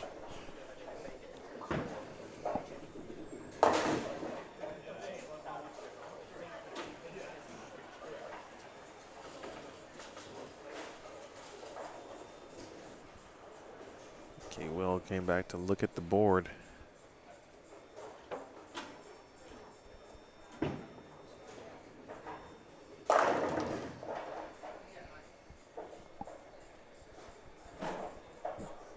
Well, Anthony's ready. It's going to make it a little tougher run for game 3, and we might actually. They might actually call this one early and go ahead and start the if needed. so K. Will and I had a conversation about this. Actually, Stu initiated the combo because he got to a point During the Marshall RJ match? Yep. Yeah, And correct. he came back and he said, just in case the chat's wondering, we're still bowling this match because RJ is just not quite ready to Yes. end it. And I'm like, okay. So then we started the conversation, And I told him I was looking at last year's information and the bracket and everything, and there were some scores that were like 702 or 8 something, and I'm like, how did we get that in this format? And then I'm like, but as this was happening in real time, I'm like, oh, maybe some of these matches just ended early, and obviously you got to put a score down. And yeah, they were correct. advance We a had to winner. put had to put a 2-game score down or whatever. 'Cause, Right. Yeah, and the way he's got the system built, it's all based on your numbers. But yes.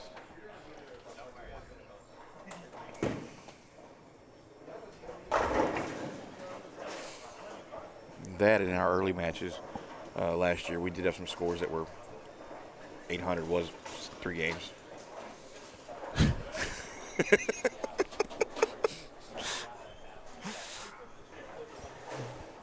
Got it.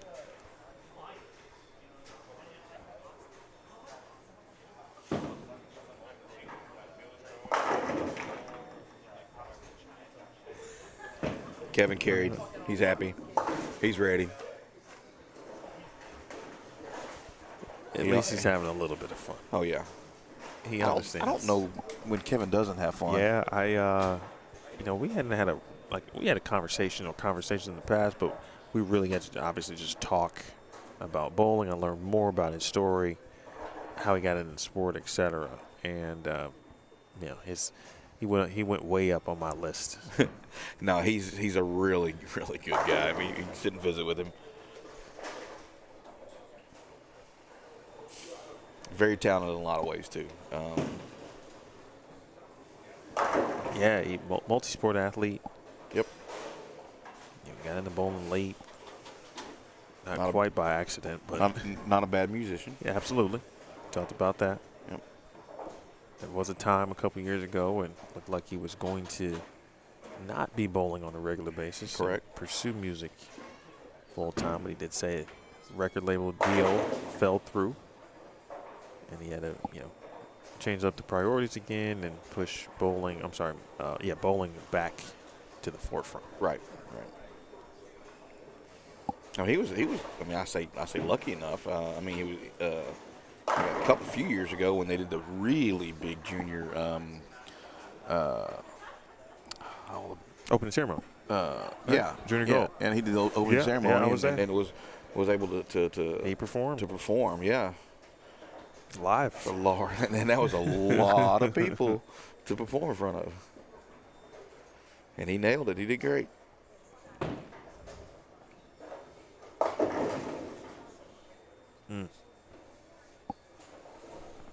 I'll be right back. Well, folks, as Jeff said, the if necessary it is about necessary.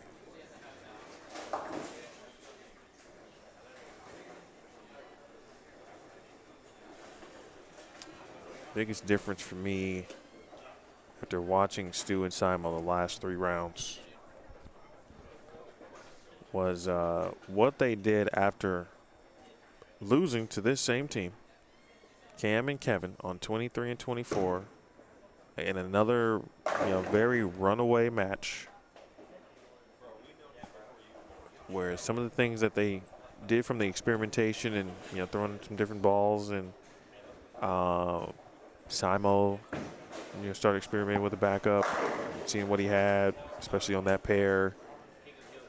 I think that allowed Stu to also, try some things as well. And not saying some of those things that he tried, he's implemented, but I feel like probably because they've just been different since that loss.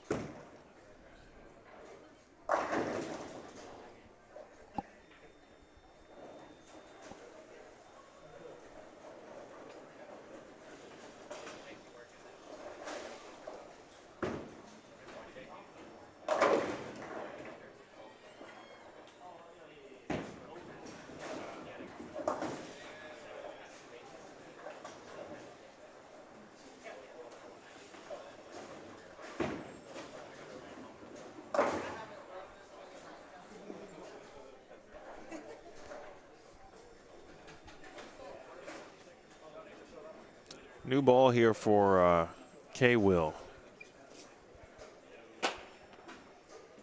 Looks like a runs with control or attitude control. Or not. It could be neither one of those. But that's what it looks like.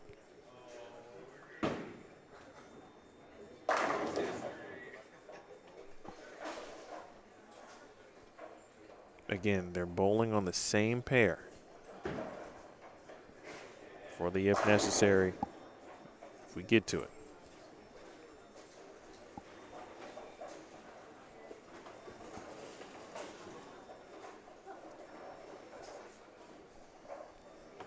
I behaved all day, so.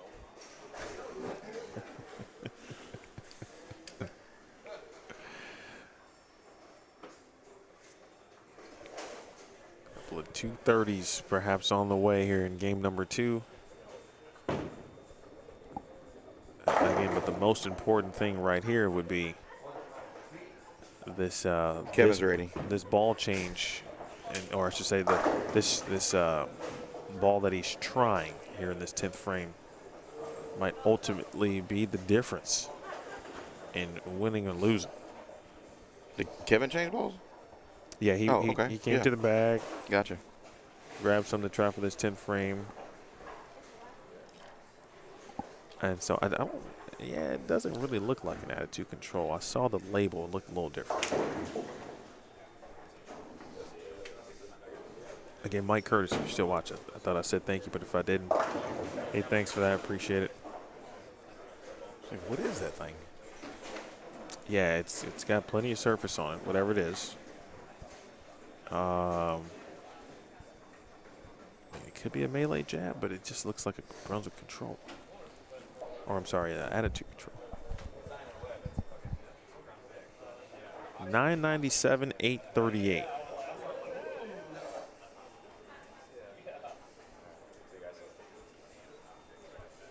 And K-Will and Cam might just bowl this game out just to use it as testing ground. Yeah, I mean, and obviously they've got the full strategy because it's just them on that side of the lane, and so Yeah. if they say, all right, let's do X, Y, and Z, and They might be able to create something for the next round. Yeah, for the next match.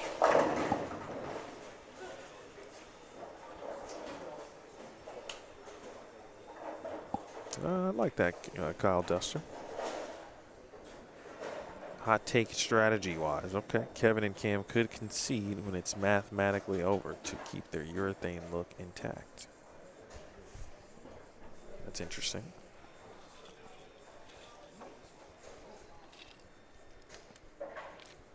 How many years ago was Adams and Johnson's win? I'm assuming we're talking about this tournament. That would be 2016, 9 years ago.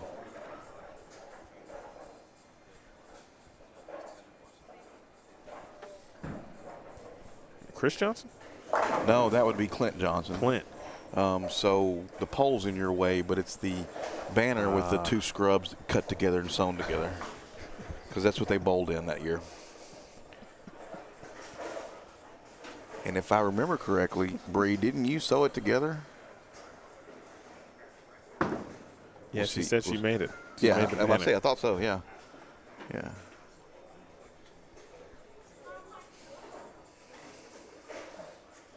Not sure. Can't remember if Daniel was actually working here at the time, or he'd already gone back to Dallas. But he worked here for a few years in the early 2000s till he just moved back home with his family. Dylan, his son, bowled with Clint this weekend. He started bowling here years ago.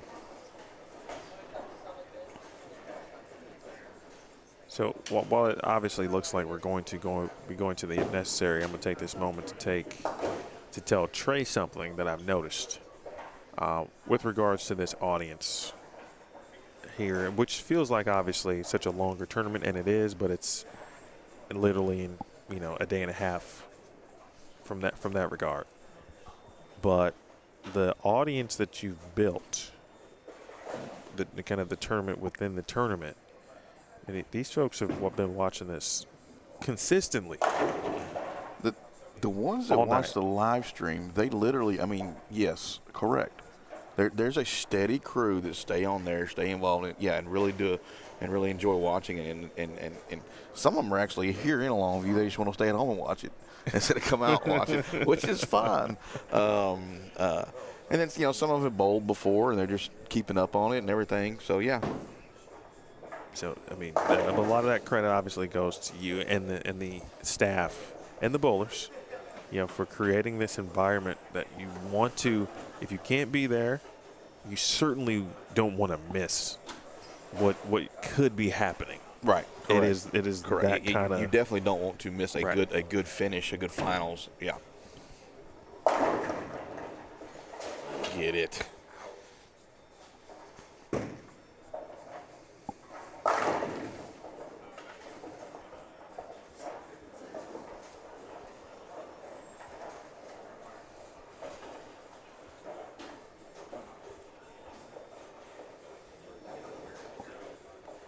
We got to find out what the red ball is. Because whatever it is, it's going to be instrumental in whether or not they take this thing down. Yeah. He likes his look with it so far.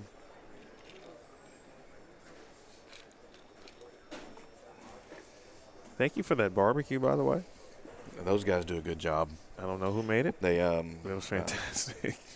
they cook twice a year for me.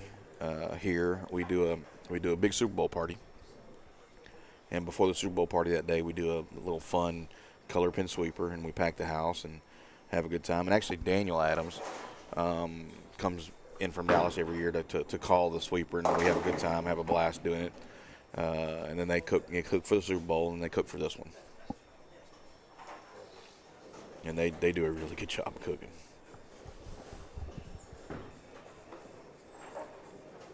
Oh, that was throw a real one. Yeah, a little bit. Not quite the moment. Yeah.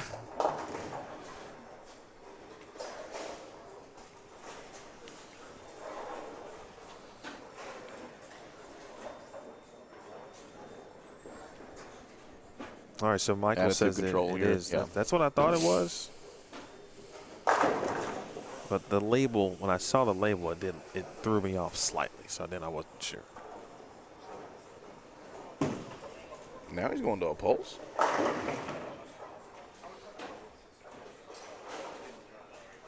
Yeah, he said he threw some Reactive. reactive earlier on a particular pair. I can't remember which one. When there were additional lefties that had preceded them.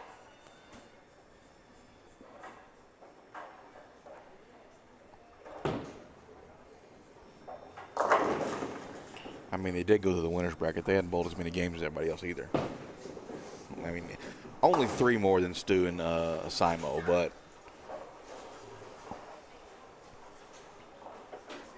Stu and Simo avenging their earlier loss in this group. He's come back to the bag.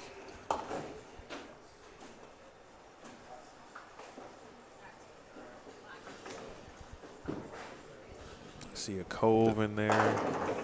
is that the Zen 20? Or is that the Ember? It looks like an identity. Oh, is it really? Yeah. I didn't see the other color on that. Okay, all right.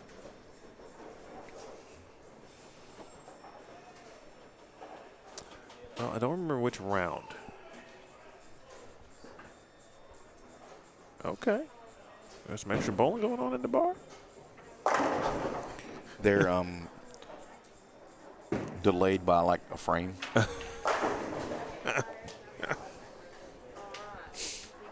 The internet. Yeah.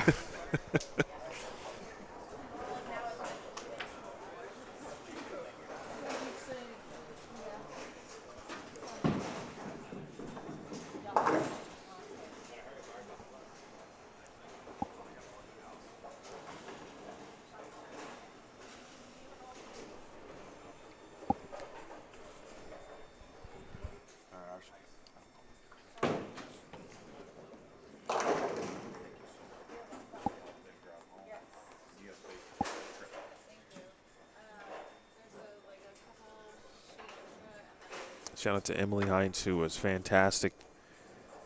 She's heading out, took care of the bracket board, did some updating online, all of the above. Her work here is done. So Emily has called it a night. Yeah, she. There's only one more name to write down, so she's done. Yes, someone else can handle it. She waited to see if she could actually write the champion's name. She could see it with her own eyes. But we're going to the if necessary.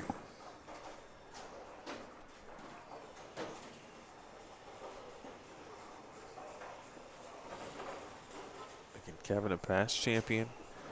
I think we said he had some other runner-ups, right?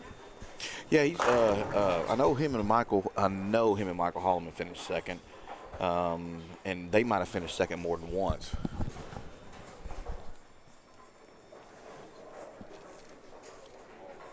Yeah, Rebecca. First of all, how you doing? You were up late too. Shout out to my guy Luke. Hope you guys are doing well. I've been trying to figure that out. It looked like this is off the wall guess at this point, but it just had exponent-like colors on it. The ball that Simon started to throw, I feel like that's not it. Maybe it's an XL. Maybe I'll ask him.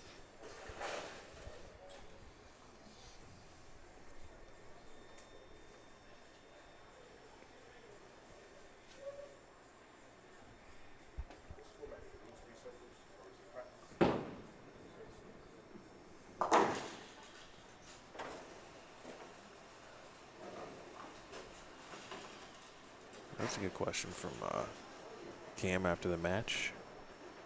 Yeah, different match. You can change surfaces in between. So.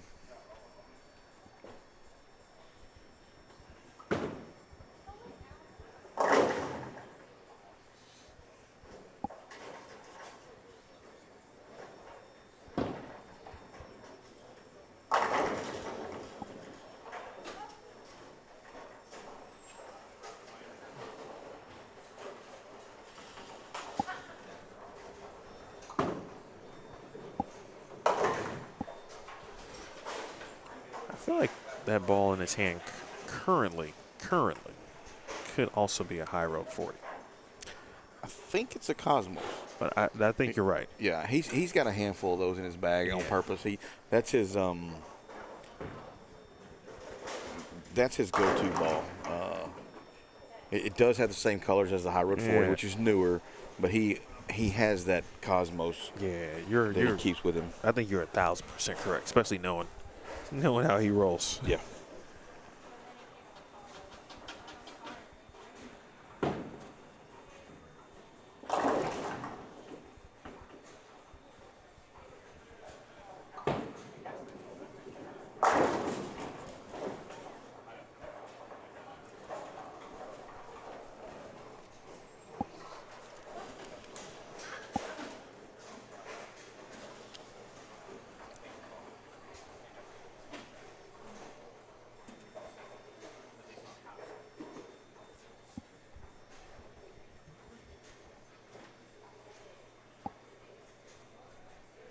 I like it. Try them all for the 10K.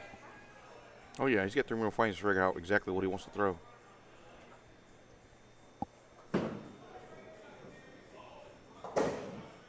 That was a pink urethane hammer?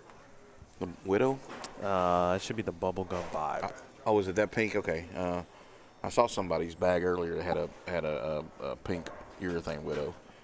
But, yeah, that could be the bubblegum. Yeah, it is. It's got yellow. Okay.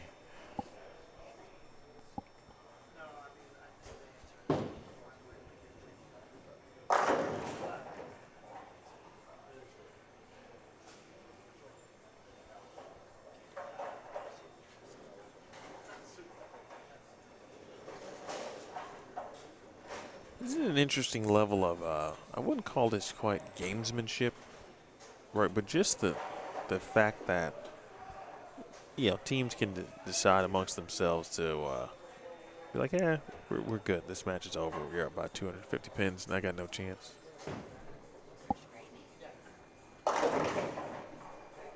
Yeah, I mean, of course, we know this match is over. Kevin and them are still kind of looking. I mean, do Anthony and Stu try and throw something different to see something different?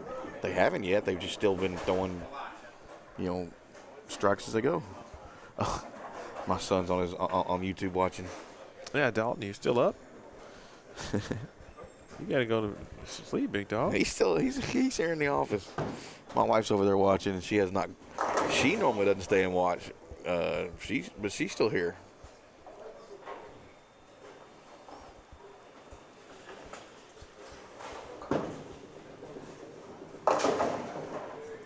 And Cam's throwing plastic down the middle. That feels intentional. Possibly.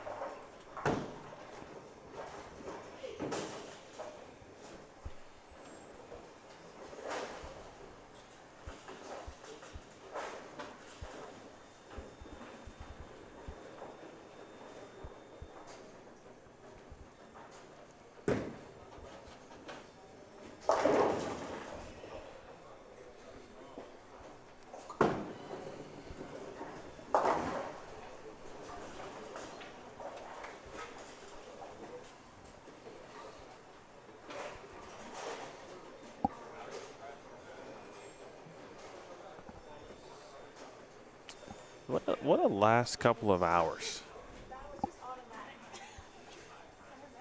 We've seen a little bit of everything. Yes, definitely. You know, I've been doing this for a while now. And every time I say, yeah, I've probably seen about everything you could see. Nope. That changed today. So a couple different things. And it helps. It's I'd say more laid back atmosphere. You let them have Correct. you let them have a little bit of attitude and leeway. Right. And those guys chirp at each other, but in the end they still shake hands and Right.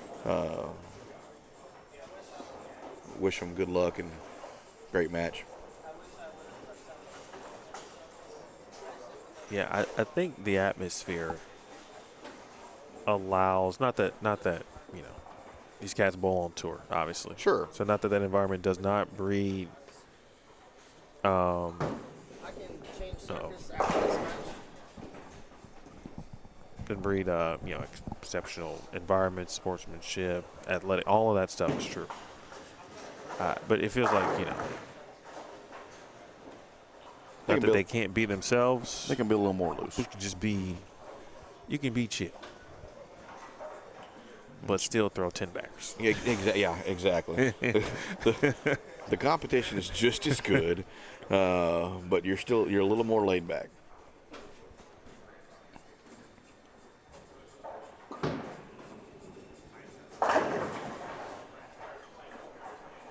I don't know. Cam might have found this look with that plastic. I gotta give who was that? Tyler? Oh yeah, Tyler was throwing the plastic off the deadgum one board for a while there. He had that mix working. Yeah.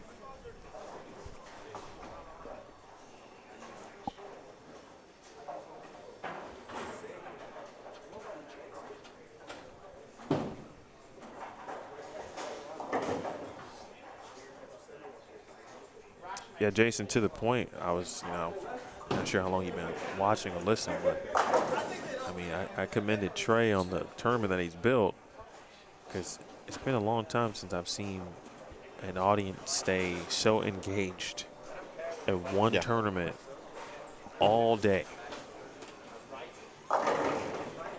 Every day. It's only been a day and a half, but. The bar is in there betting $1 on every shot in there. Yeah. I mean, somebody will get up to bowl, and one guy will say, hey, I got $1 on cash. So that's what the commotion is. Yes. That's why it gets louder. And they're delayed. Yeah, and somebody's over here watching and calling it out.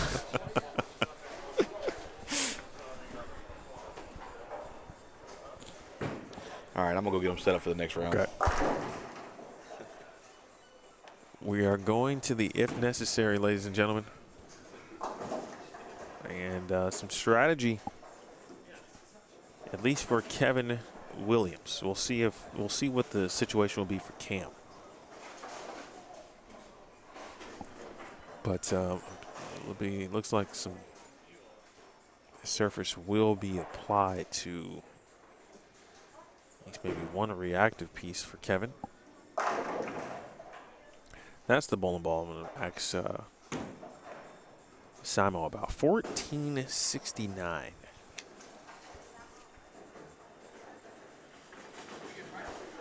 He started with 525, and much like the match against our man RJ and Marshall, who bowled great, Stu Simon did not look back.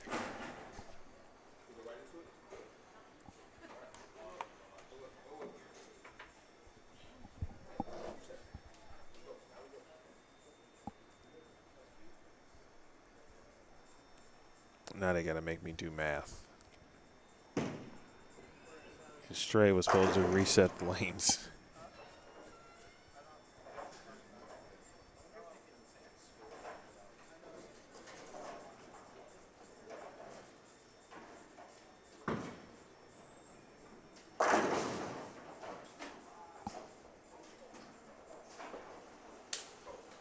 All right. The if necessary is underway.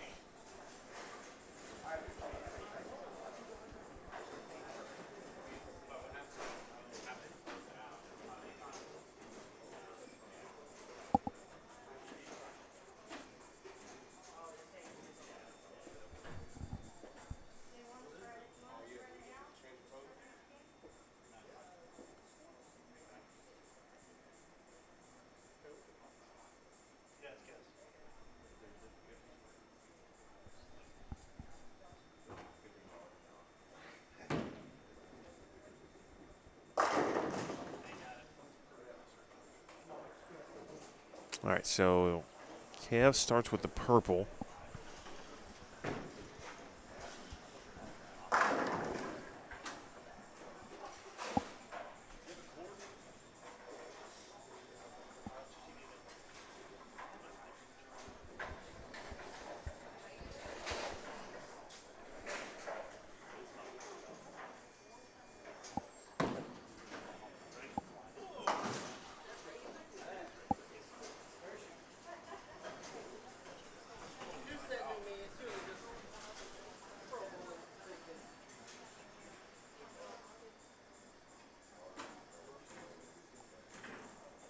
That's a good start overall.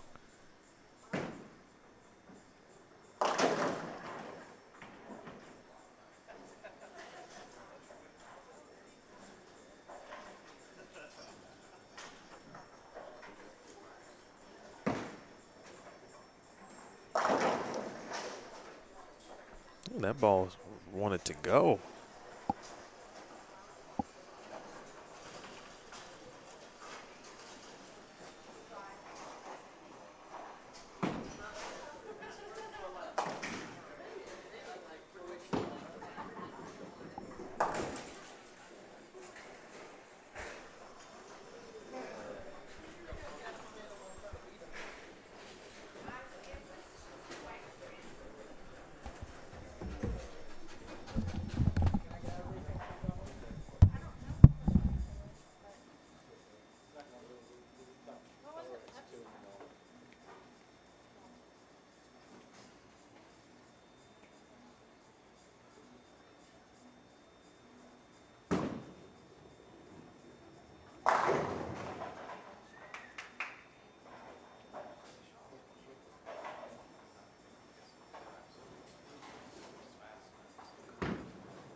You want to know what bowling balls people are throwing? You just put the camera on it. Oh, there we go.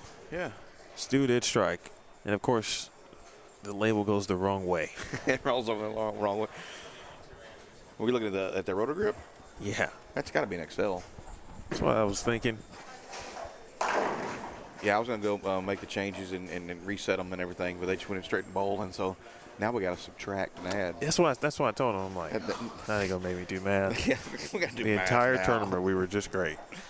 And we get to the very last match, and now no one said there would be math involved. Especially not this late at night. Good Lord.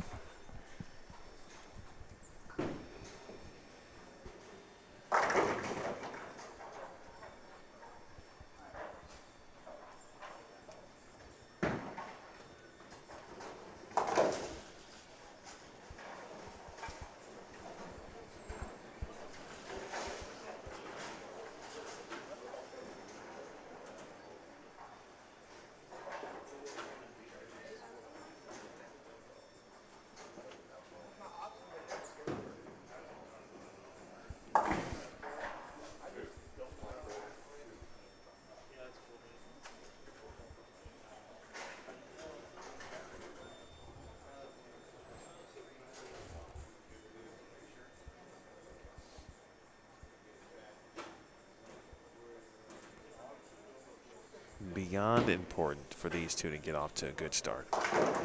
Ooh. Curious if Kev will give the reactive a look.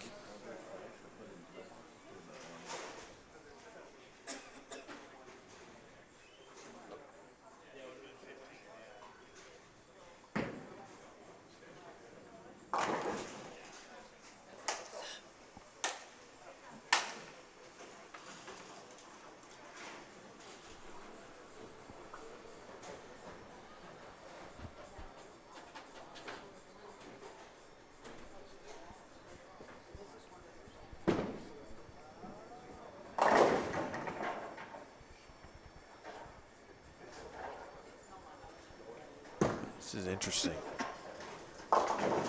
Oh. Well, I was going to say, at this point, it feels like they're going to need a mistake or two. Yeah, we were just like almost right back where we were at the start of the first game, first match.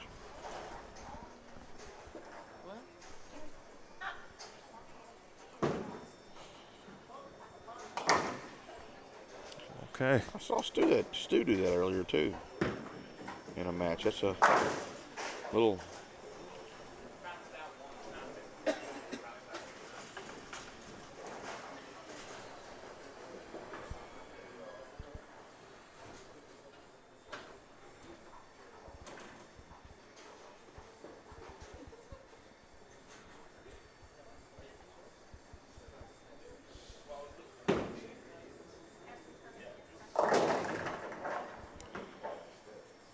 He's in the middle of the urethane reactive with his reaction right now.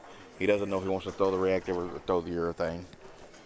I was just saying I was wondering when he would throw reactive. Yeah, he put a little service on that pink one too.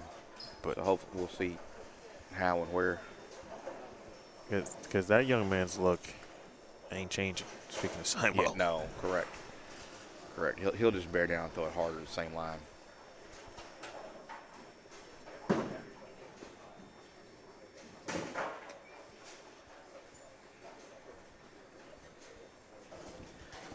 I know he wasn't trying to get the pins. He was trying to see what kind of look he had, but that didn't look like it came up either. This has been a true roller coaster. Yeah. Like, not just this match, but the last 4 hours. We've been a couple of different places. All right, so Cam switched to a purple.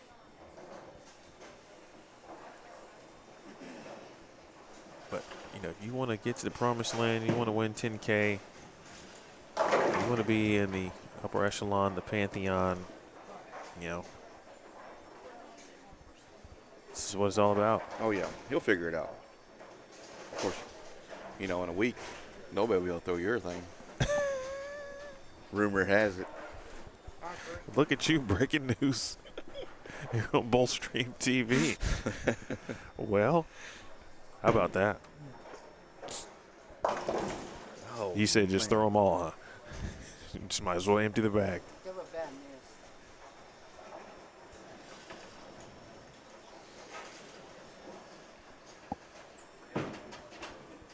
Pew.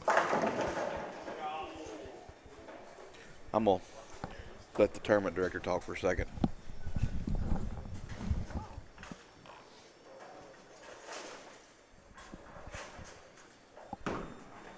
What's up, Dalton? What's up? How you doing? I'm doing well. You? I'm doing well. You know, people have been asking for you all day, Oh, thank you. and they were like, "Where's Dalton? Where's he at?" I'm out of the office right now to do a live stream. That's been my name. Dalton Archery. My dad's 74. Well, you handled that. You handled that Yes. properly too. Big double there from Cam.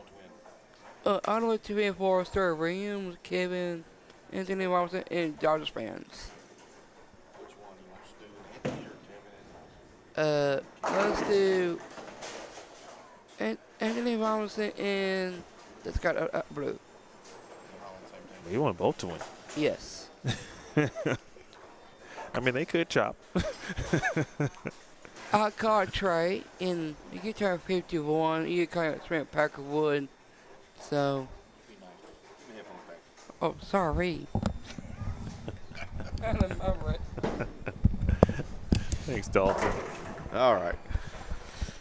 There's our cameo for the night. That's the real mayor of Oil Bowl right there.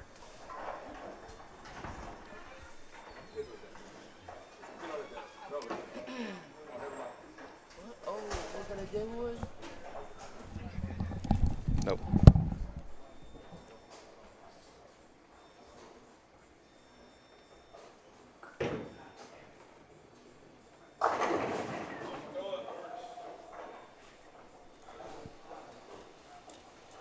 He didn't like that one, but it worked.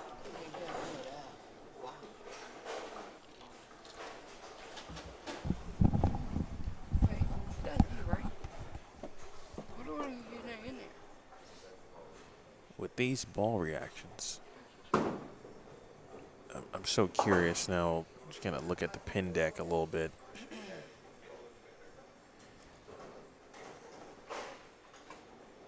There's a lot of pressing that's about to take place.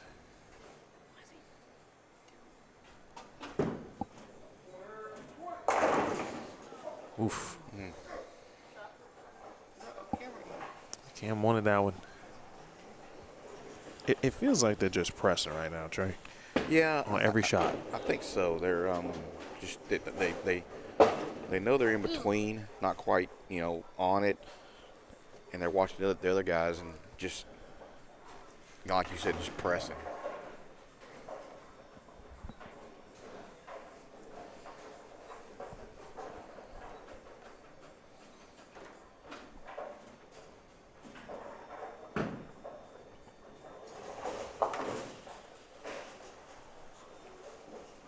And it's funny, you were talking earlier about, Kevin and Cam had to get their system down and how they, talk lane play together and things like that.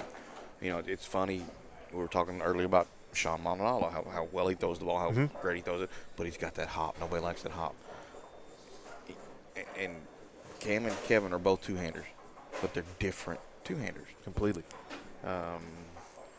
There's no. That's why bowling's so great. There's no textbook way to bowl, but you got to be able to repeat.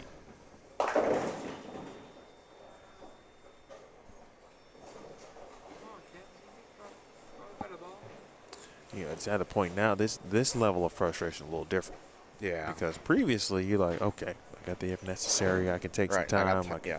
Throw some balls. And now it's okay. We're done. We're running out of frames. Yeah. We both have a loss. This is it. Yeah.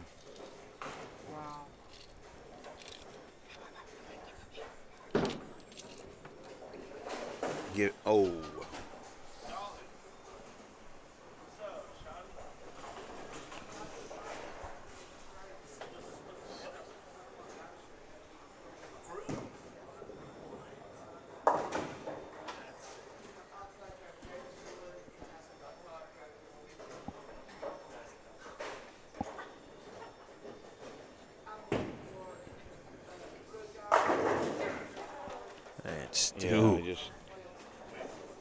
He doesn't do much to the ball, but it's always on point. I mean, it's simple. Just turning that knife, man. Mm-hmm. They have put people to sleep slowly today.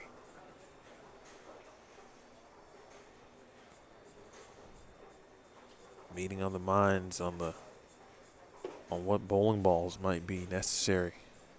Yeah. How do we finish? What's going on?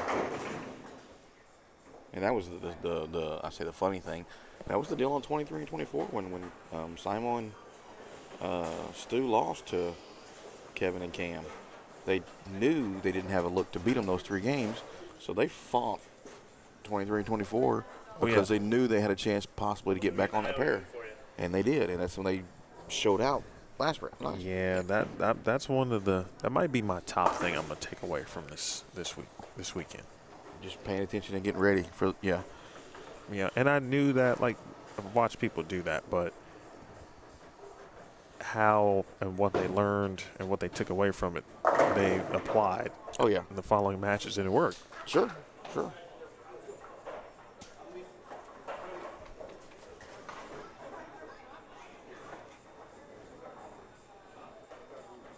And I'll say 23 and 24.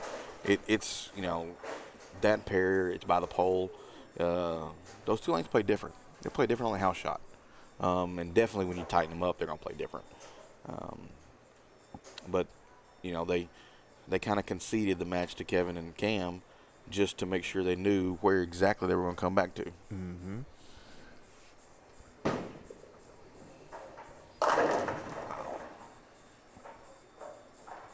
I think started at the arrows. Yeah.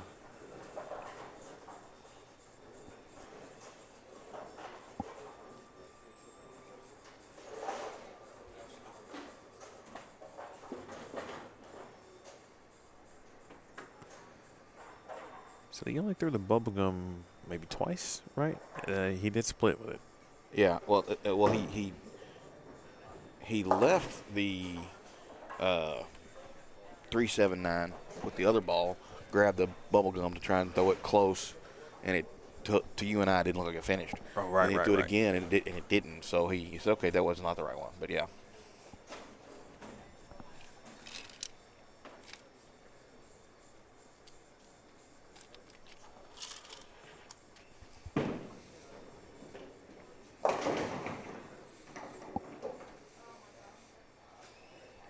Good break. Again, the only thing right now, at this very moment, that would hinder, of course, Stu and Simo is just, mistakes. Yeah.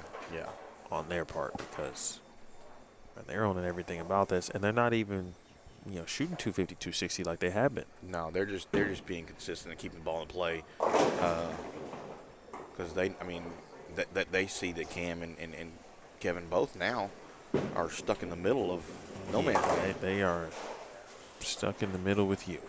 Yeah.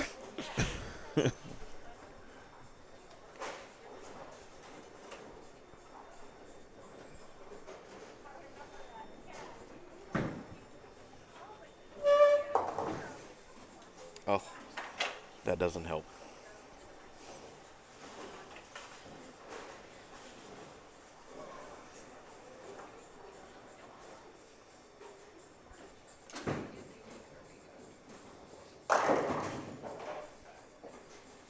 Stu's got a pair of pliers out and his shoe in his hand, or scissors or something. It's interesting. Tape on.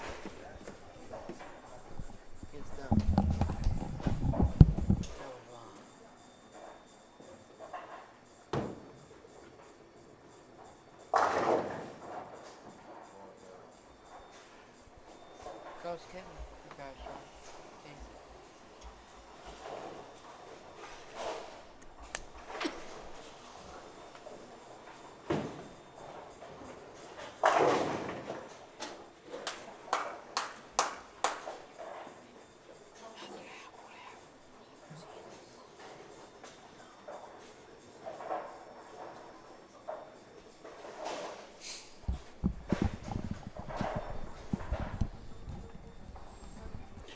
Yeah, he was fighting that shoe in between matches. He was looking at it. Something was just a little off. And he was doing some repairs in between frames just then.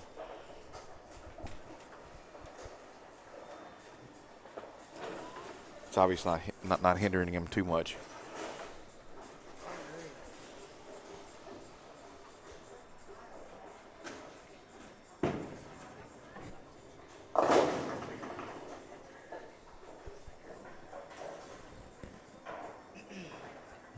Kev's going to different piece of equipment, or at least he's brought it out.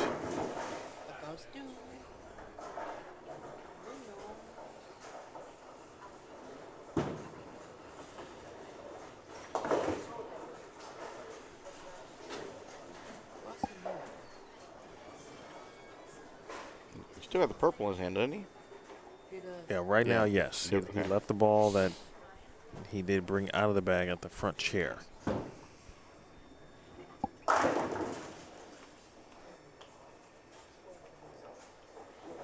.226. Here comes the math.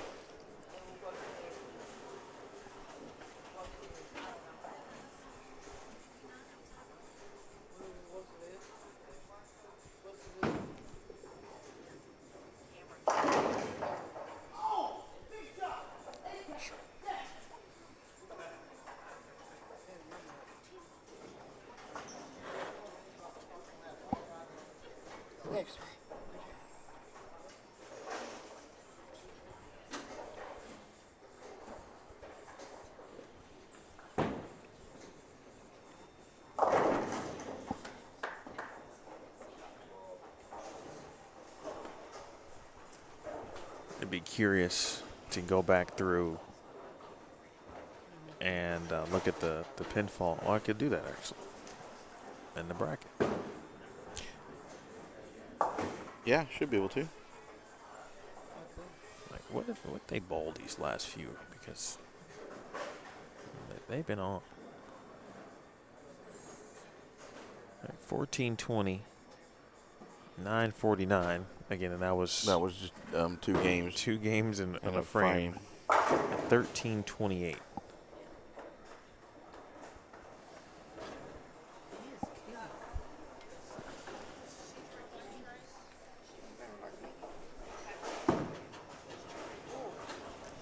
He got the new combat, looks like. Is that right? I think Kevin grabbed the new Brunswick combat. He mentioned that earlier, but I'm not sure of the scheme, but I'm going to look it up. I think you are correct.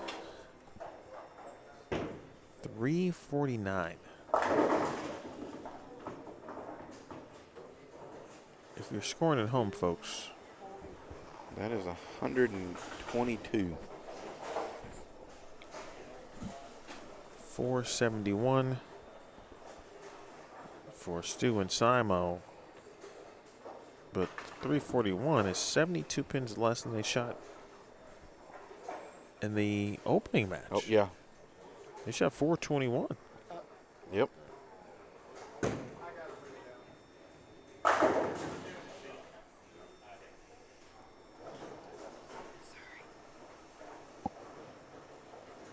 Stu's just ready to get done. Yeah, he's he knows what time it is. This truly feels like the first 5 frames, it's got to go well. They have to get, yeah. Oh man. Oh, And then, and then can't get the breaks.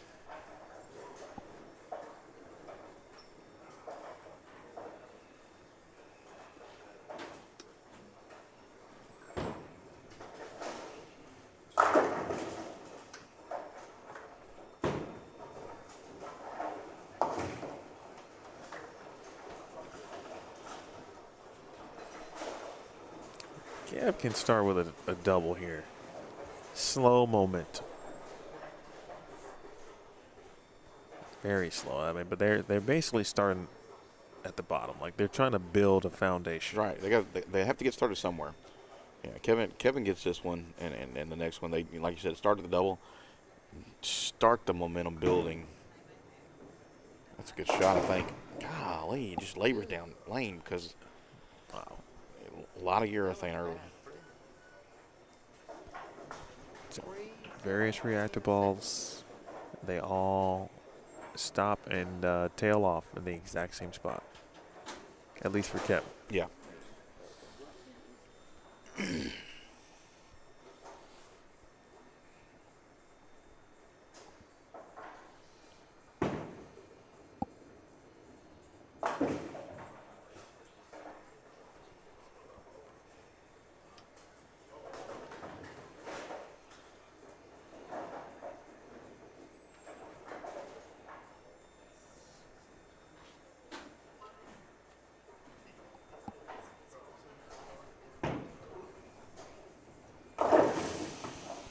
Well, we got some folks starting to file out. Before you go, we appreciate you tuning in. Don't leave yet. There could be a run coming. But if you do need to depart as we approach the 2 a.m. hour, again, thank you for hanging out. Appreciate you.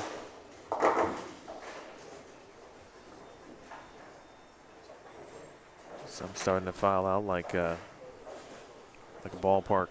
Yeah, unfortunately, it's like the Alabama fans left early today too. But that program's in trouble. That's a completely different conversation. But the Alabama fans left early today. It was kind of interesting. Hey man, listen, I know it's Alabama, but not a lot of proof in that pudding over there. No.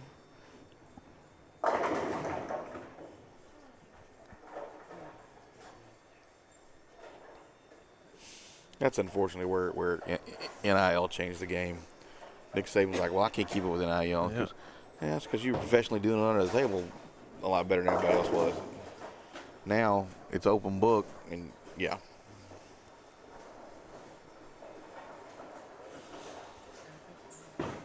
know lefties are just folks heading for the exits.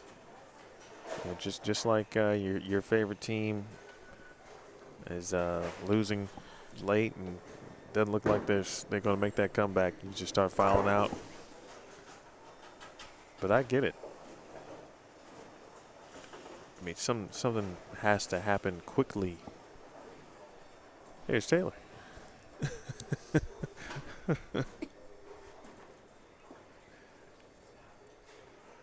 Looks like he had a busy night. Saturday night in Longview. What's popping in Longview tonight? Trey? Oh, well, it's Labor Day weekend. That's right. And so most of the well, weather wasn't great. I mean, normally around here, there's a bunch of lakes and skiing and swimming and everything, but the weather wasn't great during the day. So they might have been around town more. The club's still open Till 2, which is coming up. We've outdone the club. We have outdone the clubs.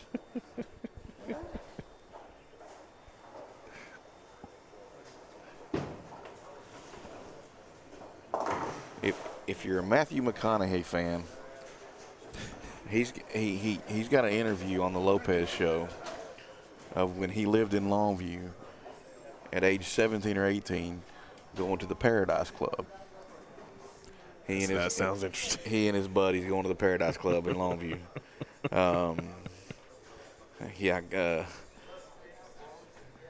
Google McConaughey and Longview bars, Paradise Club. It's of course, he's entertaining the way he tells the story, but it's a lot of fun.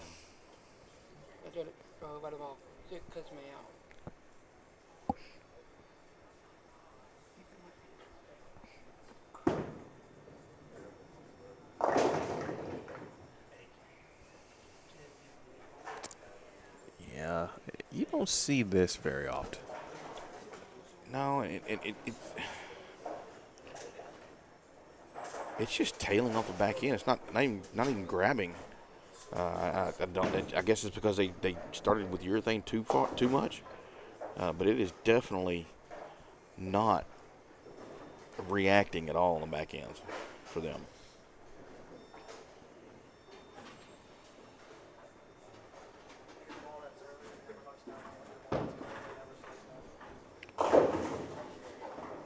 Okay.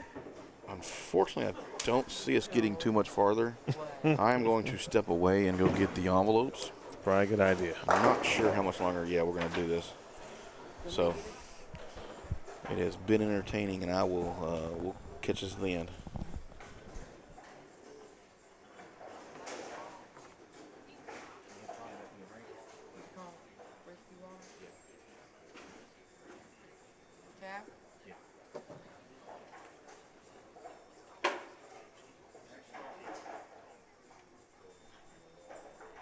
Well, we got ourselves a fantastic, what was more or less felt like a semifinal.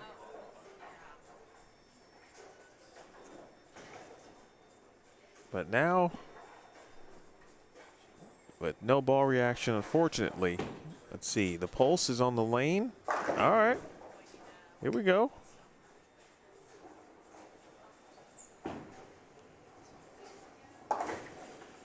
It's like a rally cap type of situation. You're just waiting for something good to latch on to for the lefties here. Give themselves a chance. Nearly an upper deck 7, but it's the front 5 for Stu Williams.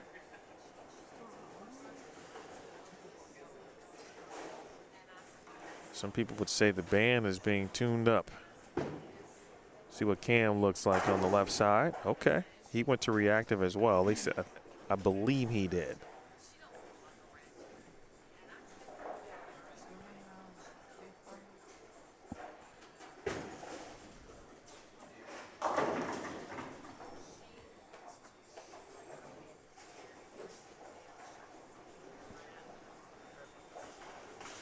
So I'm going to say this.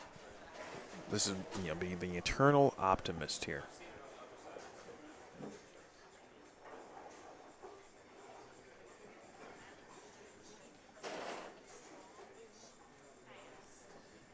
Both of these cats,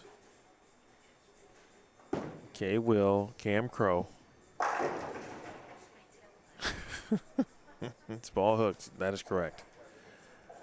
Can shoot 250 plus. Okay. That's asking a lot. Yes, I know. Of course, I'm trying to speak into existence a situation where it is meaningful at the end here of game 3.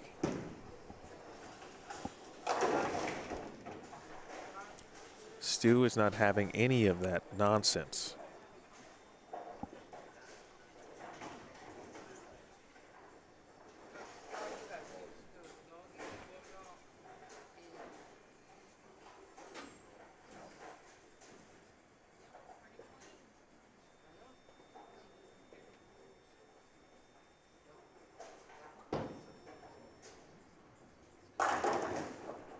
That pulse has gone through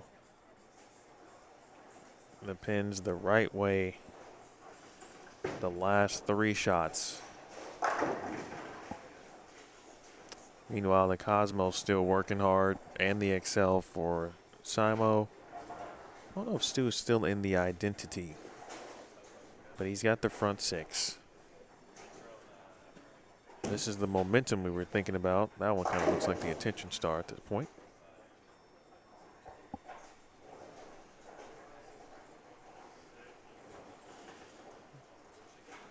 Could this be the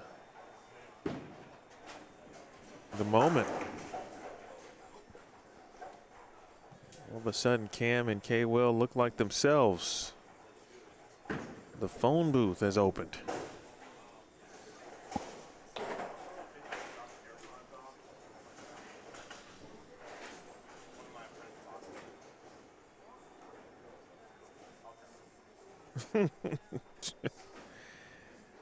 You know, I don't want the show to end, and essentially that's just it. Like, they don't have a chance.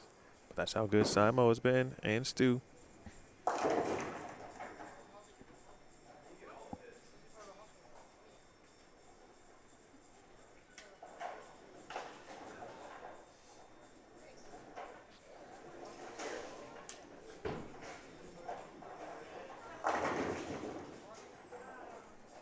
Again, it was 471 to 349.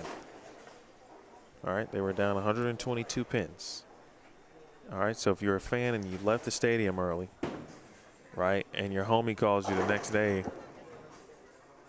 and you, man, did you see what happened at the end of the game, or you know, that 10th inning was wild, yada yada, right? And you're like, what?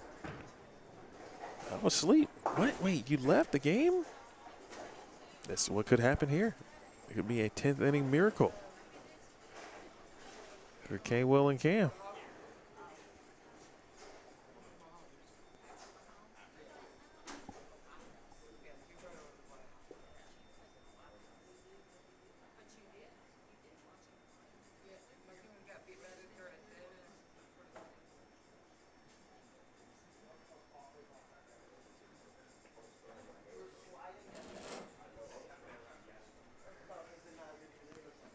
Cam needed to reset. It sounded like he was, he might have been sliding a ton beforehand.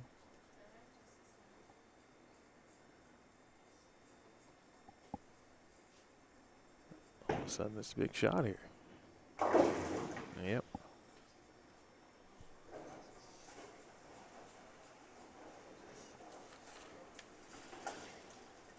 Mr. Autry left for a moment, and all of a sudden, they started to build a little bit of momentum.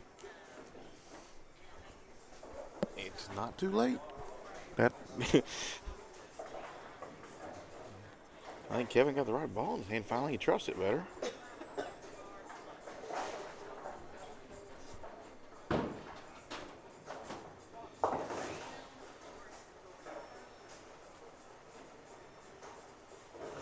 I mean, they were down 120. They gained 20 or 30 more. That's not a That's not enough to quit. You still got room. Yeah. If it's 80, you're bowling. Yeah. I think you bowl. I mean, if it's within 100, you definitely bowl. Absolutely bowl. If it's 100, you throw a few frames.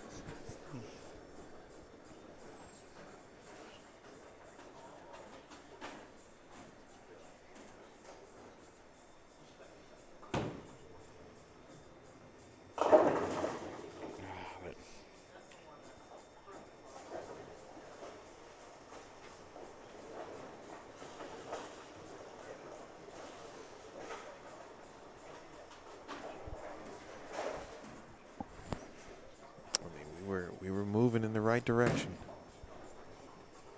Uh-oh.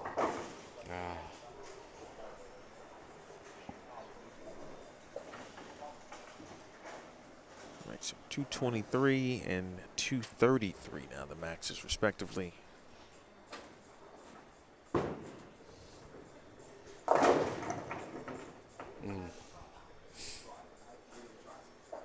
Yeah, now they're just back to running out of frames.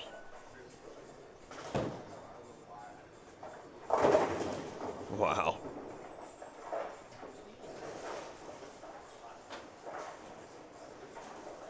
And that's second game Stu, but he's carrying. Over here, second game Stu was Right. throwing it juiced like that too, and just wasn't getting there. Now he's carrying those the 2-pin. He's better like you.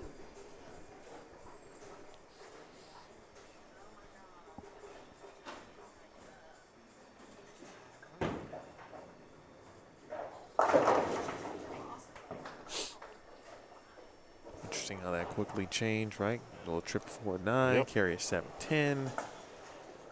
Two players obviously trailing, they gained a little bit of momentum.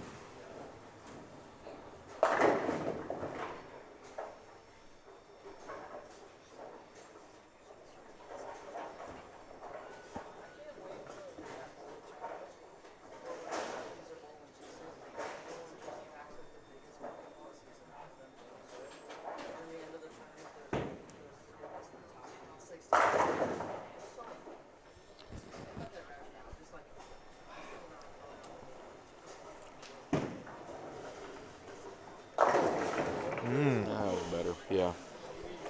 Well, that feels like a championship-like messenger right there. If you know, you know. Stu said that's thumb power. He's the only one using it.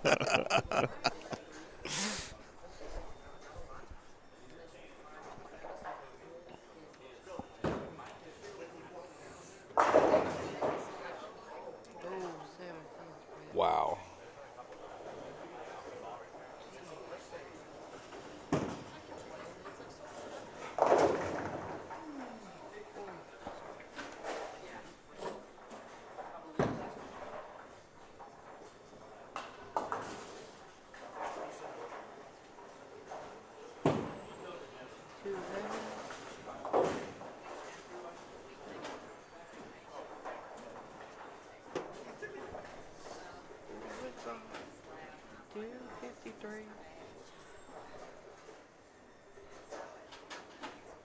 That was interesting. This is totally unrelated.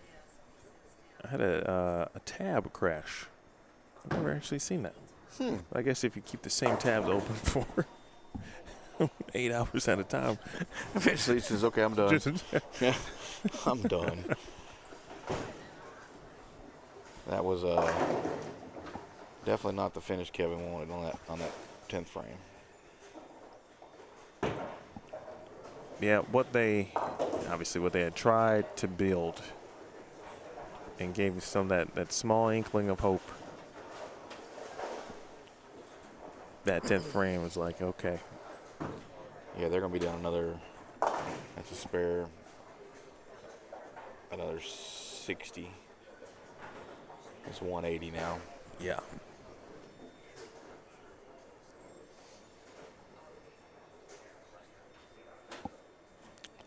Appreciate you, Chris. Fellow Lindenwood grad. That's probably the second craziest thing that's happened to me tonight. From Chris Clayton said he went to. He's been watching, Yeah. He's bold. and it was just sound like he knows everything about the tournament. Yeah.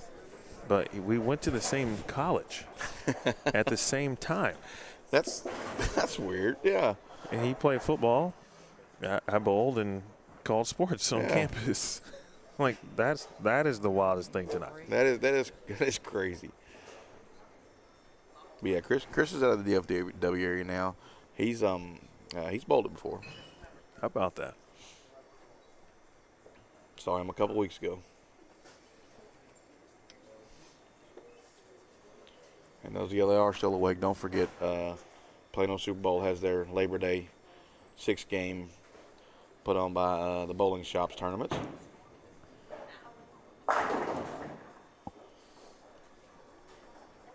On Monday, I think 6 p.m.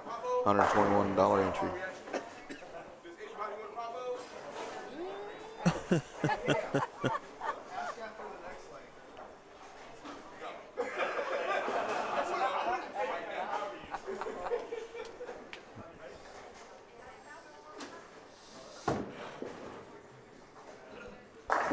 Cam's open. We're going to be open for another few hours. He wants to pop bowl. He wants a little action after this. Well, which pair does he want to bowl? Yeah. Does he want to try his luck and bowl on the same pair again?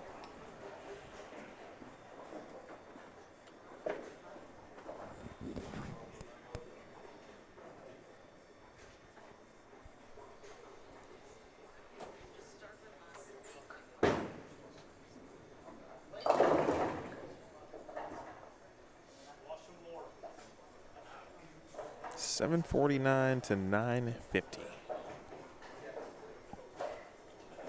Didn't quite see that one coming. $749 and $950. Didn't quite see that one come. Wow, that's two.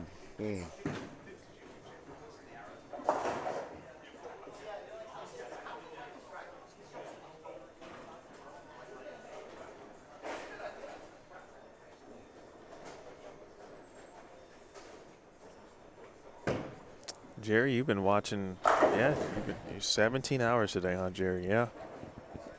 I asked some folks earlier how long they had been watching. Yeah, Jerry's. I bowled league with Jerry in Texarkana for a long time. A really good guy. He's actually spent all 13 hours here one day watching the tournament a few years back for a while.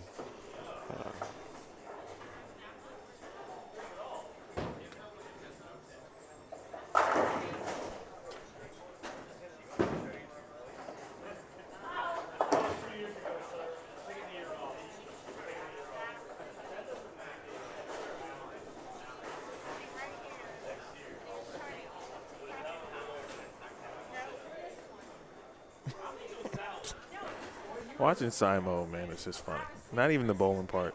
Yeah. He's like, yep, it's time to start packing my stuff up.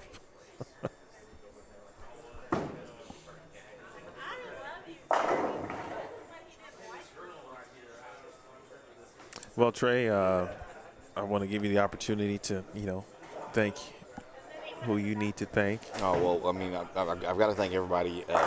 I can't do this tournament, period, without the bowlers. So that's first and foremost. My staff, Emily, who writes everything on the board and fixed our recaps for the weekend. Alan, I say my IT guy. He's the IT guy. He did more this weekend than he's ever done, and he showed up and bowled too and cashed. My staff did a great job. He was a ninth frame away from he and Kristen. Yeah. From possibly beating Cole and Sean today. Correct. And my staff makes this weekend easy for me. So my boss, which she actually stayed out here later than she's ever stayed out. she's watching the final match over here. So I love her to death. She makes sure she allows me to do this late night stuff. So you especially, thank you for coming out this year. But, thank you. I appreciate getting set up and doing the event. And I think they're kind of winding down. Yep. I don't know how many more frames they're going to throw, but I've got these 2 stacks of money that I'm going to go see if they'll enjoy taking home with them.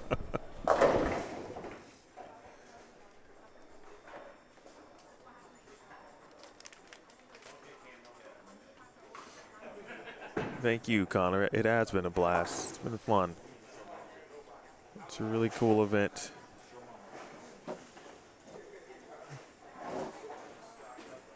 And I'll never count the chickens before they hatch, but I'm happy to be available again next year.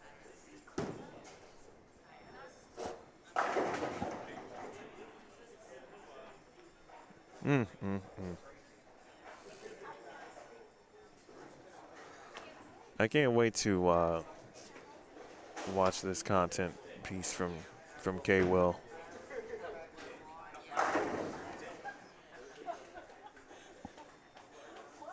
And I'd love it if he would go in depth, but it's probably just as simple as we watched. Just tried to get out of the urethane, or just didn't get out of it fast enough. And I get it, though. I mean, that's what got him here. They threw reactive once, one match. It's the dance with the one that brought you.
There was a good point just made, though, from Anthony Simonson. He said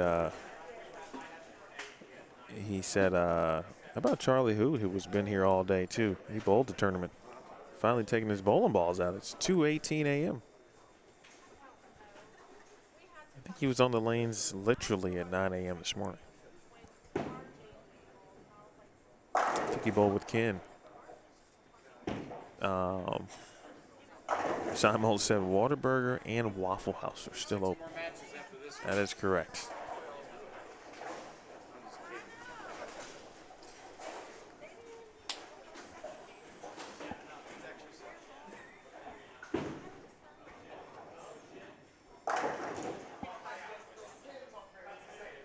Well, we're getting treated to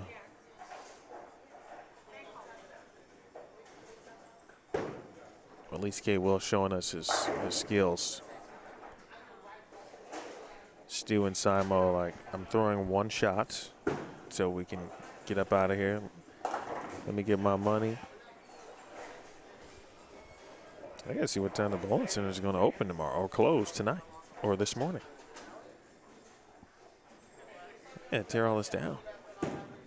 It doesn't sound like a good idea right now.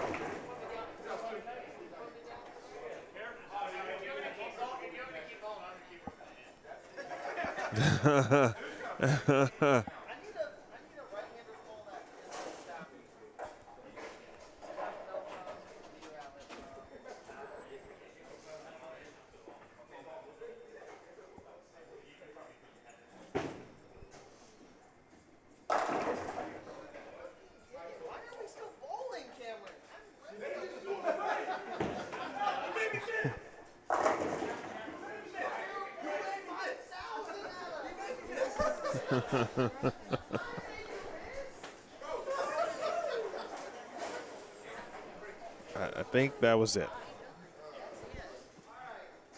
It is. K. Will has called.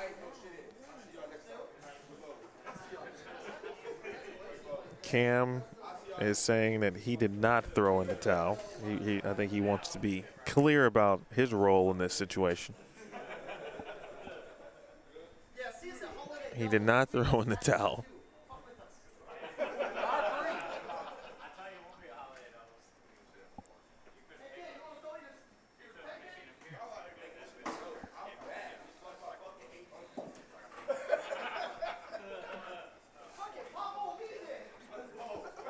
Okay, we're done. It is now official.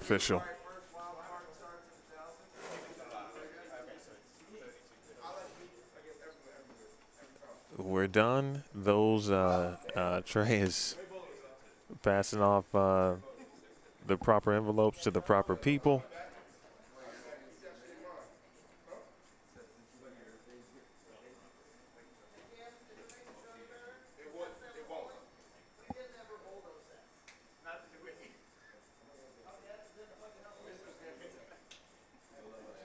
Okay. I just want to make sure that there was nothing else. What a tournament. Cool and dope all around.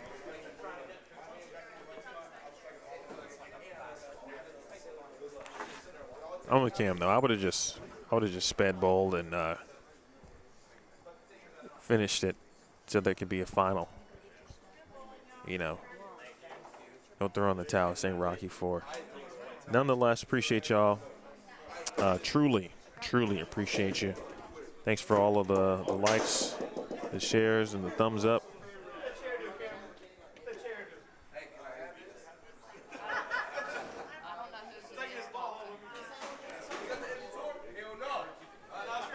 All right, bowling balls are starting to roll my way.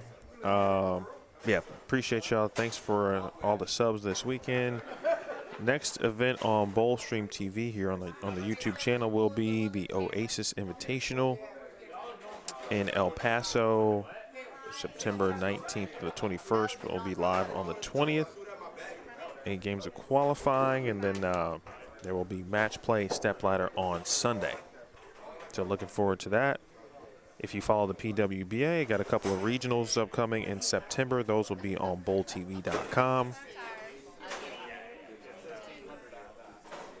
And if you follow youth bowling, the Elite Youth Tour will be on that. We got Battle Royale. Make sure everybody know that. I did tell him. I wanted to finish the game out. I did tell him. I did tell him. That was the voice of Cam Crow. Who said, hey, I'm not, I did not throw the towel. He was I told you he was adamant about that. All right, nonetheless. Yeah, Kyle, I hope to see you there too. Go out and bowl. I will be there. And then, make sure you follow the Elite Youth Tour. We got the Battle Royale coming up. I'll be streaming that for the EYT as well. So, still a very full September. Looking forward to it. And then the Agent Ong Open in October, also on Bowlstream TV. Thank you to Trey Autry, proud proprietor here at Oil Bowl, and the tournament director here at the long-standing Longview Doubles. Congratulations to Stu Williams and Anthony Simonson. Withstood a ferocious run on put on by Kev and Cam about 4 rounds ago at this point. But they took what they learned. They understood they couldn't win that match and then said, all right, I got to learn and stop.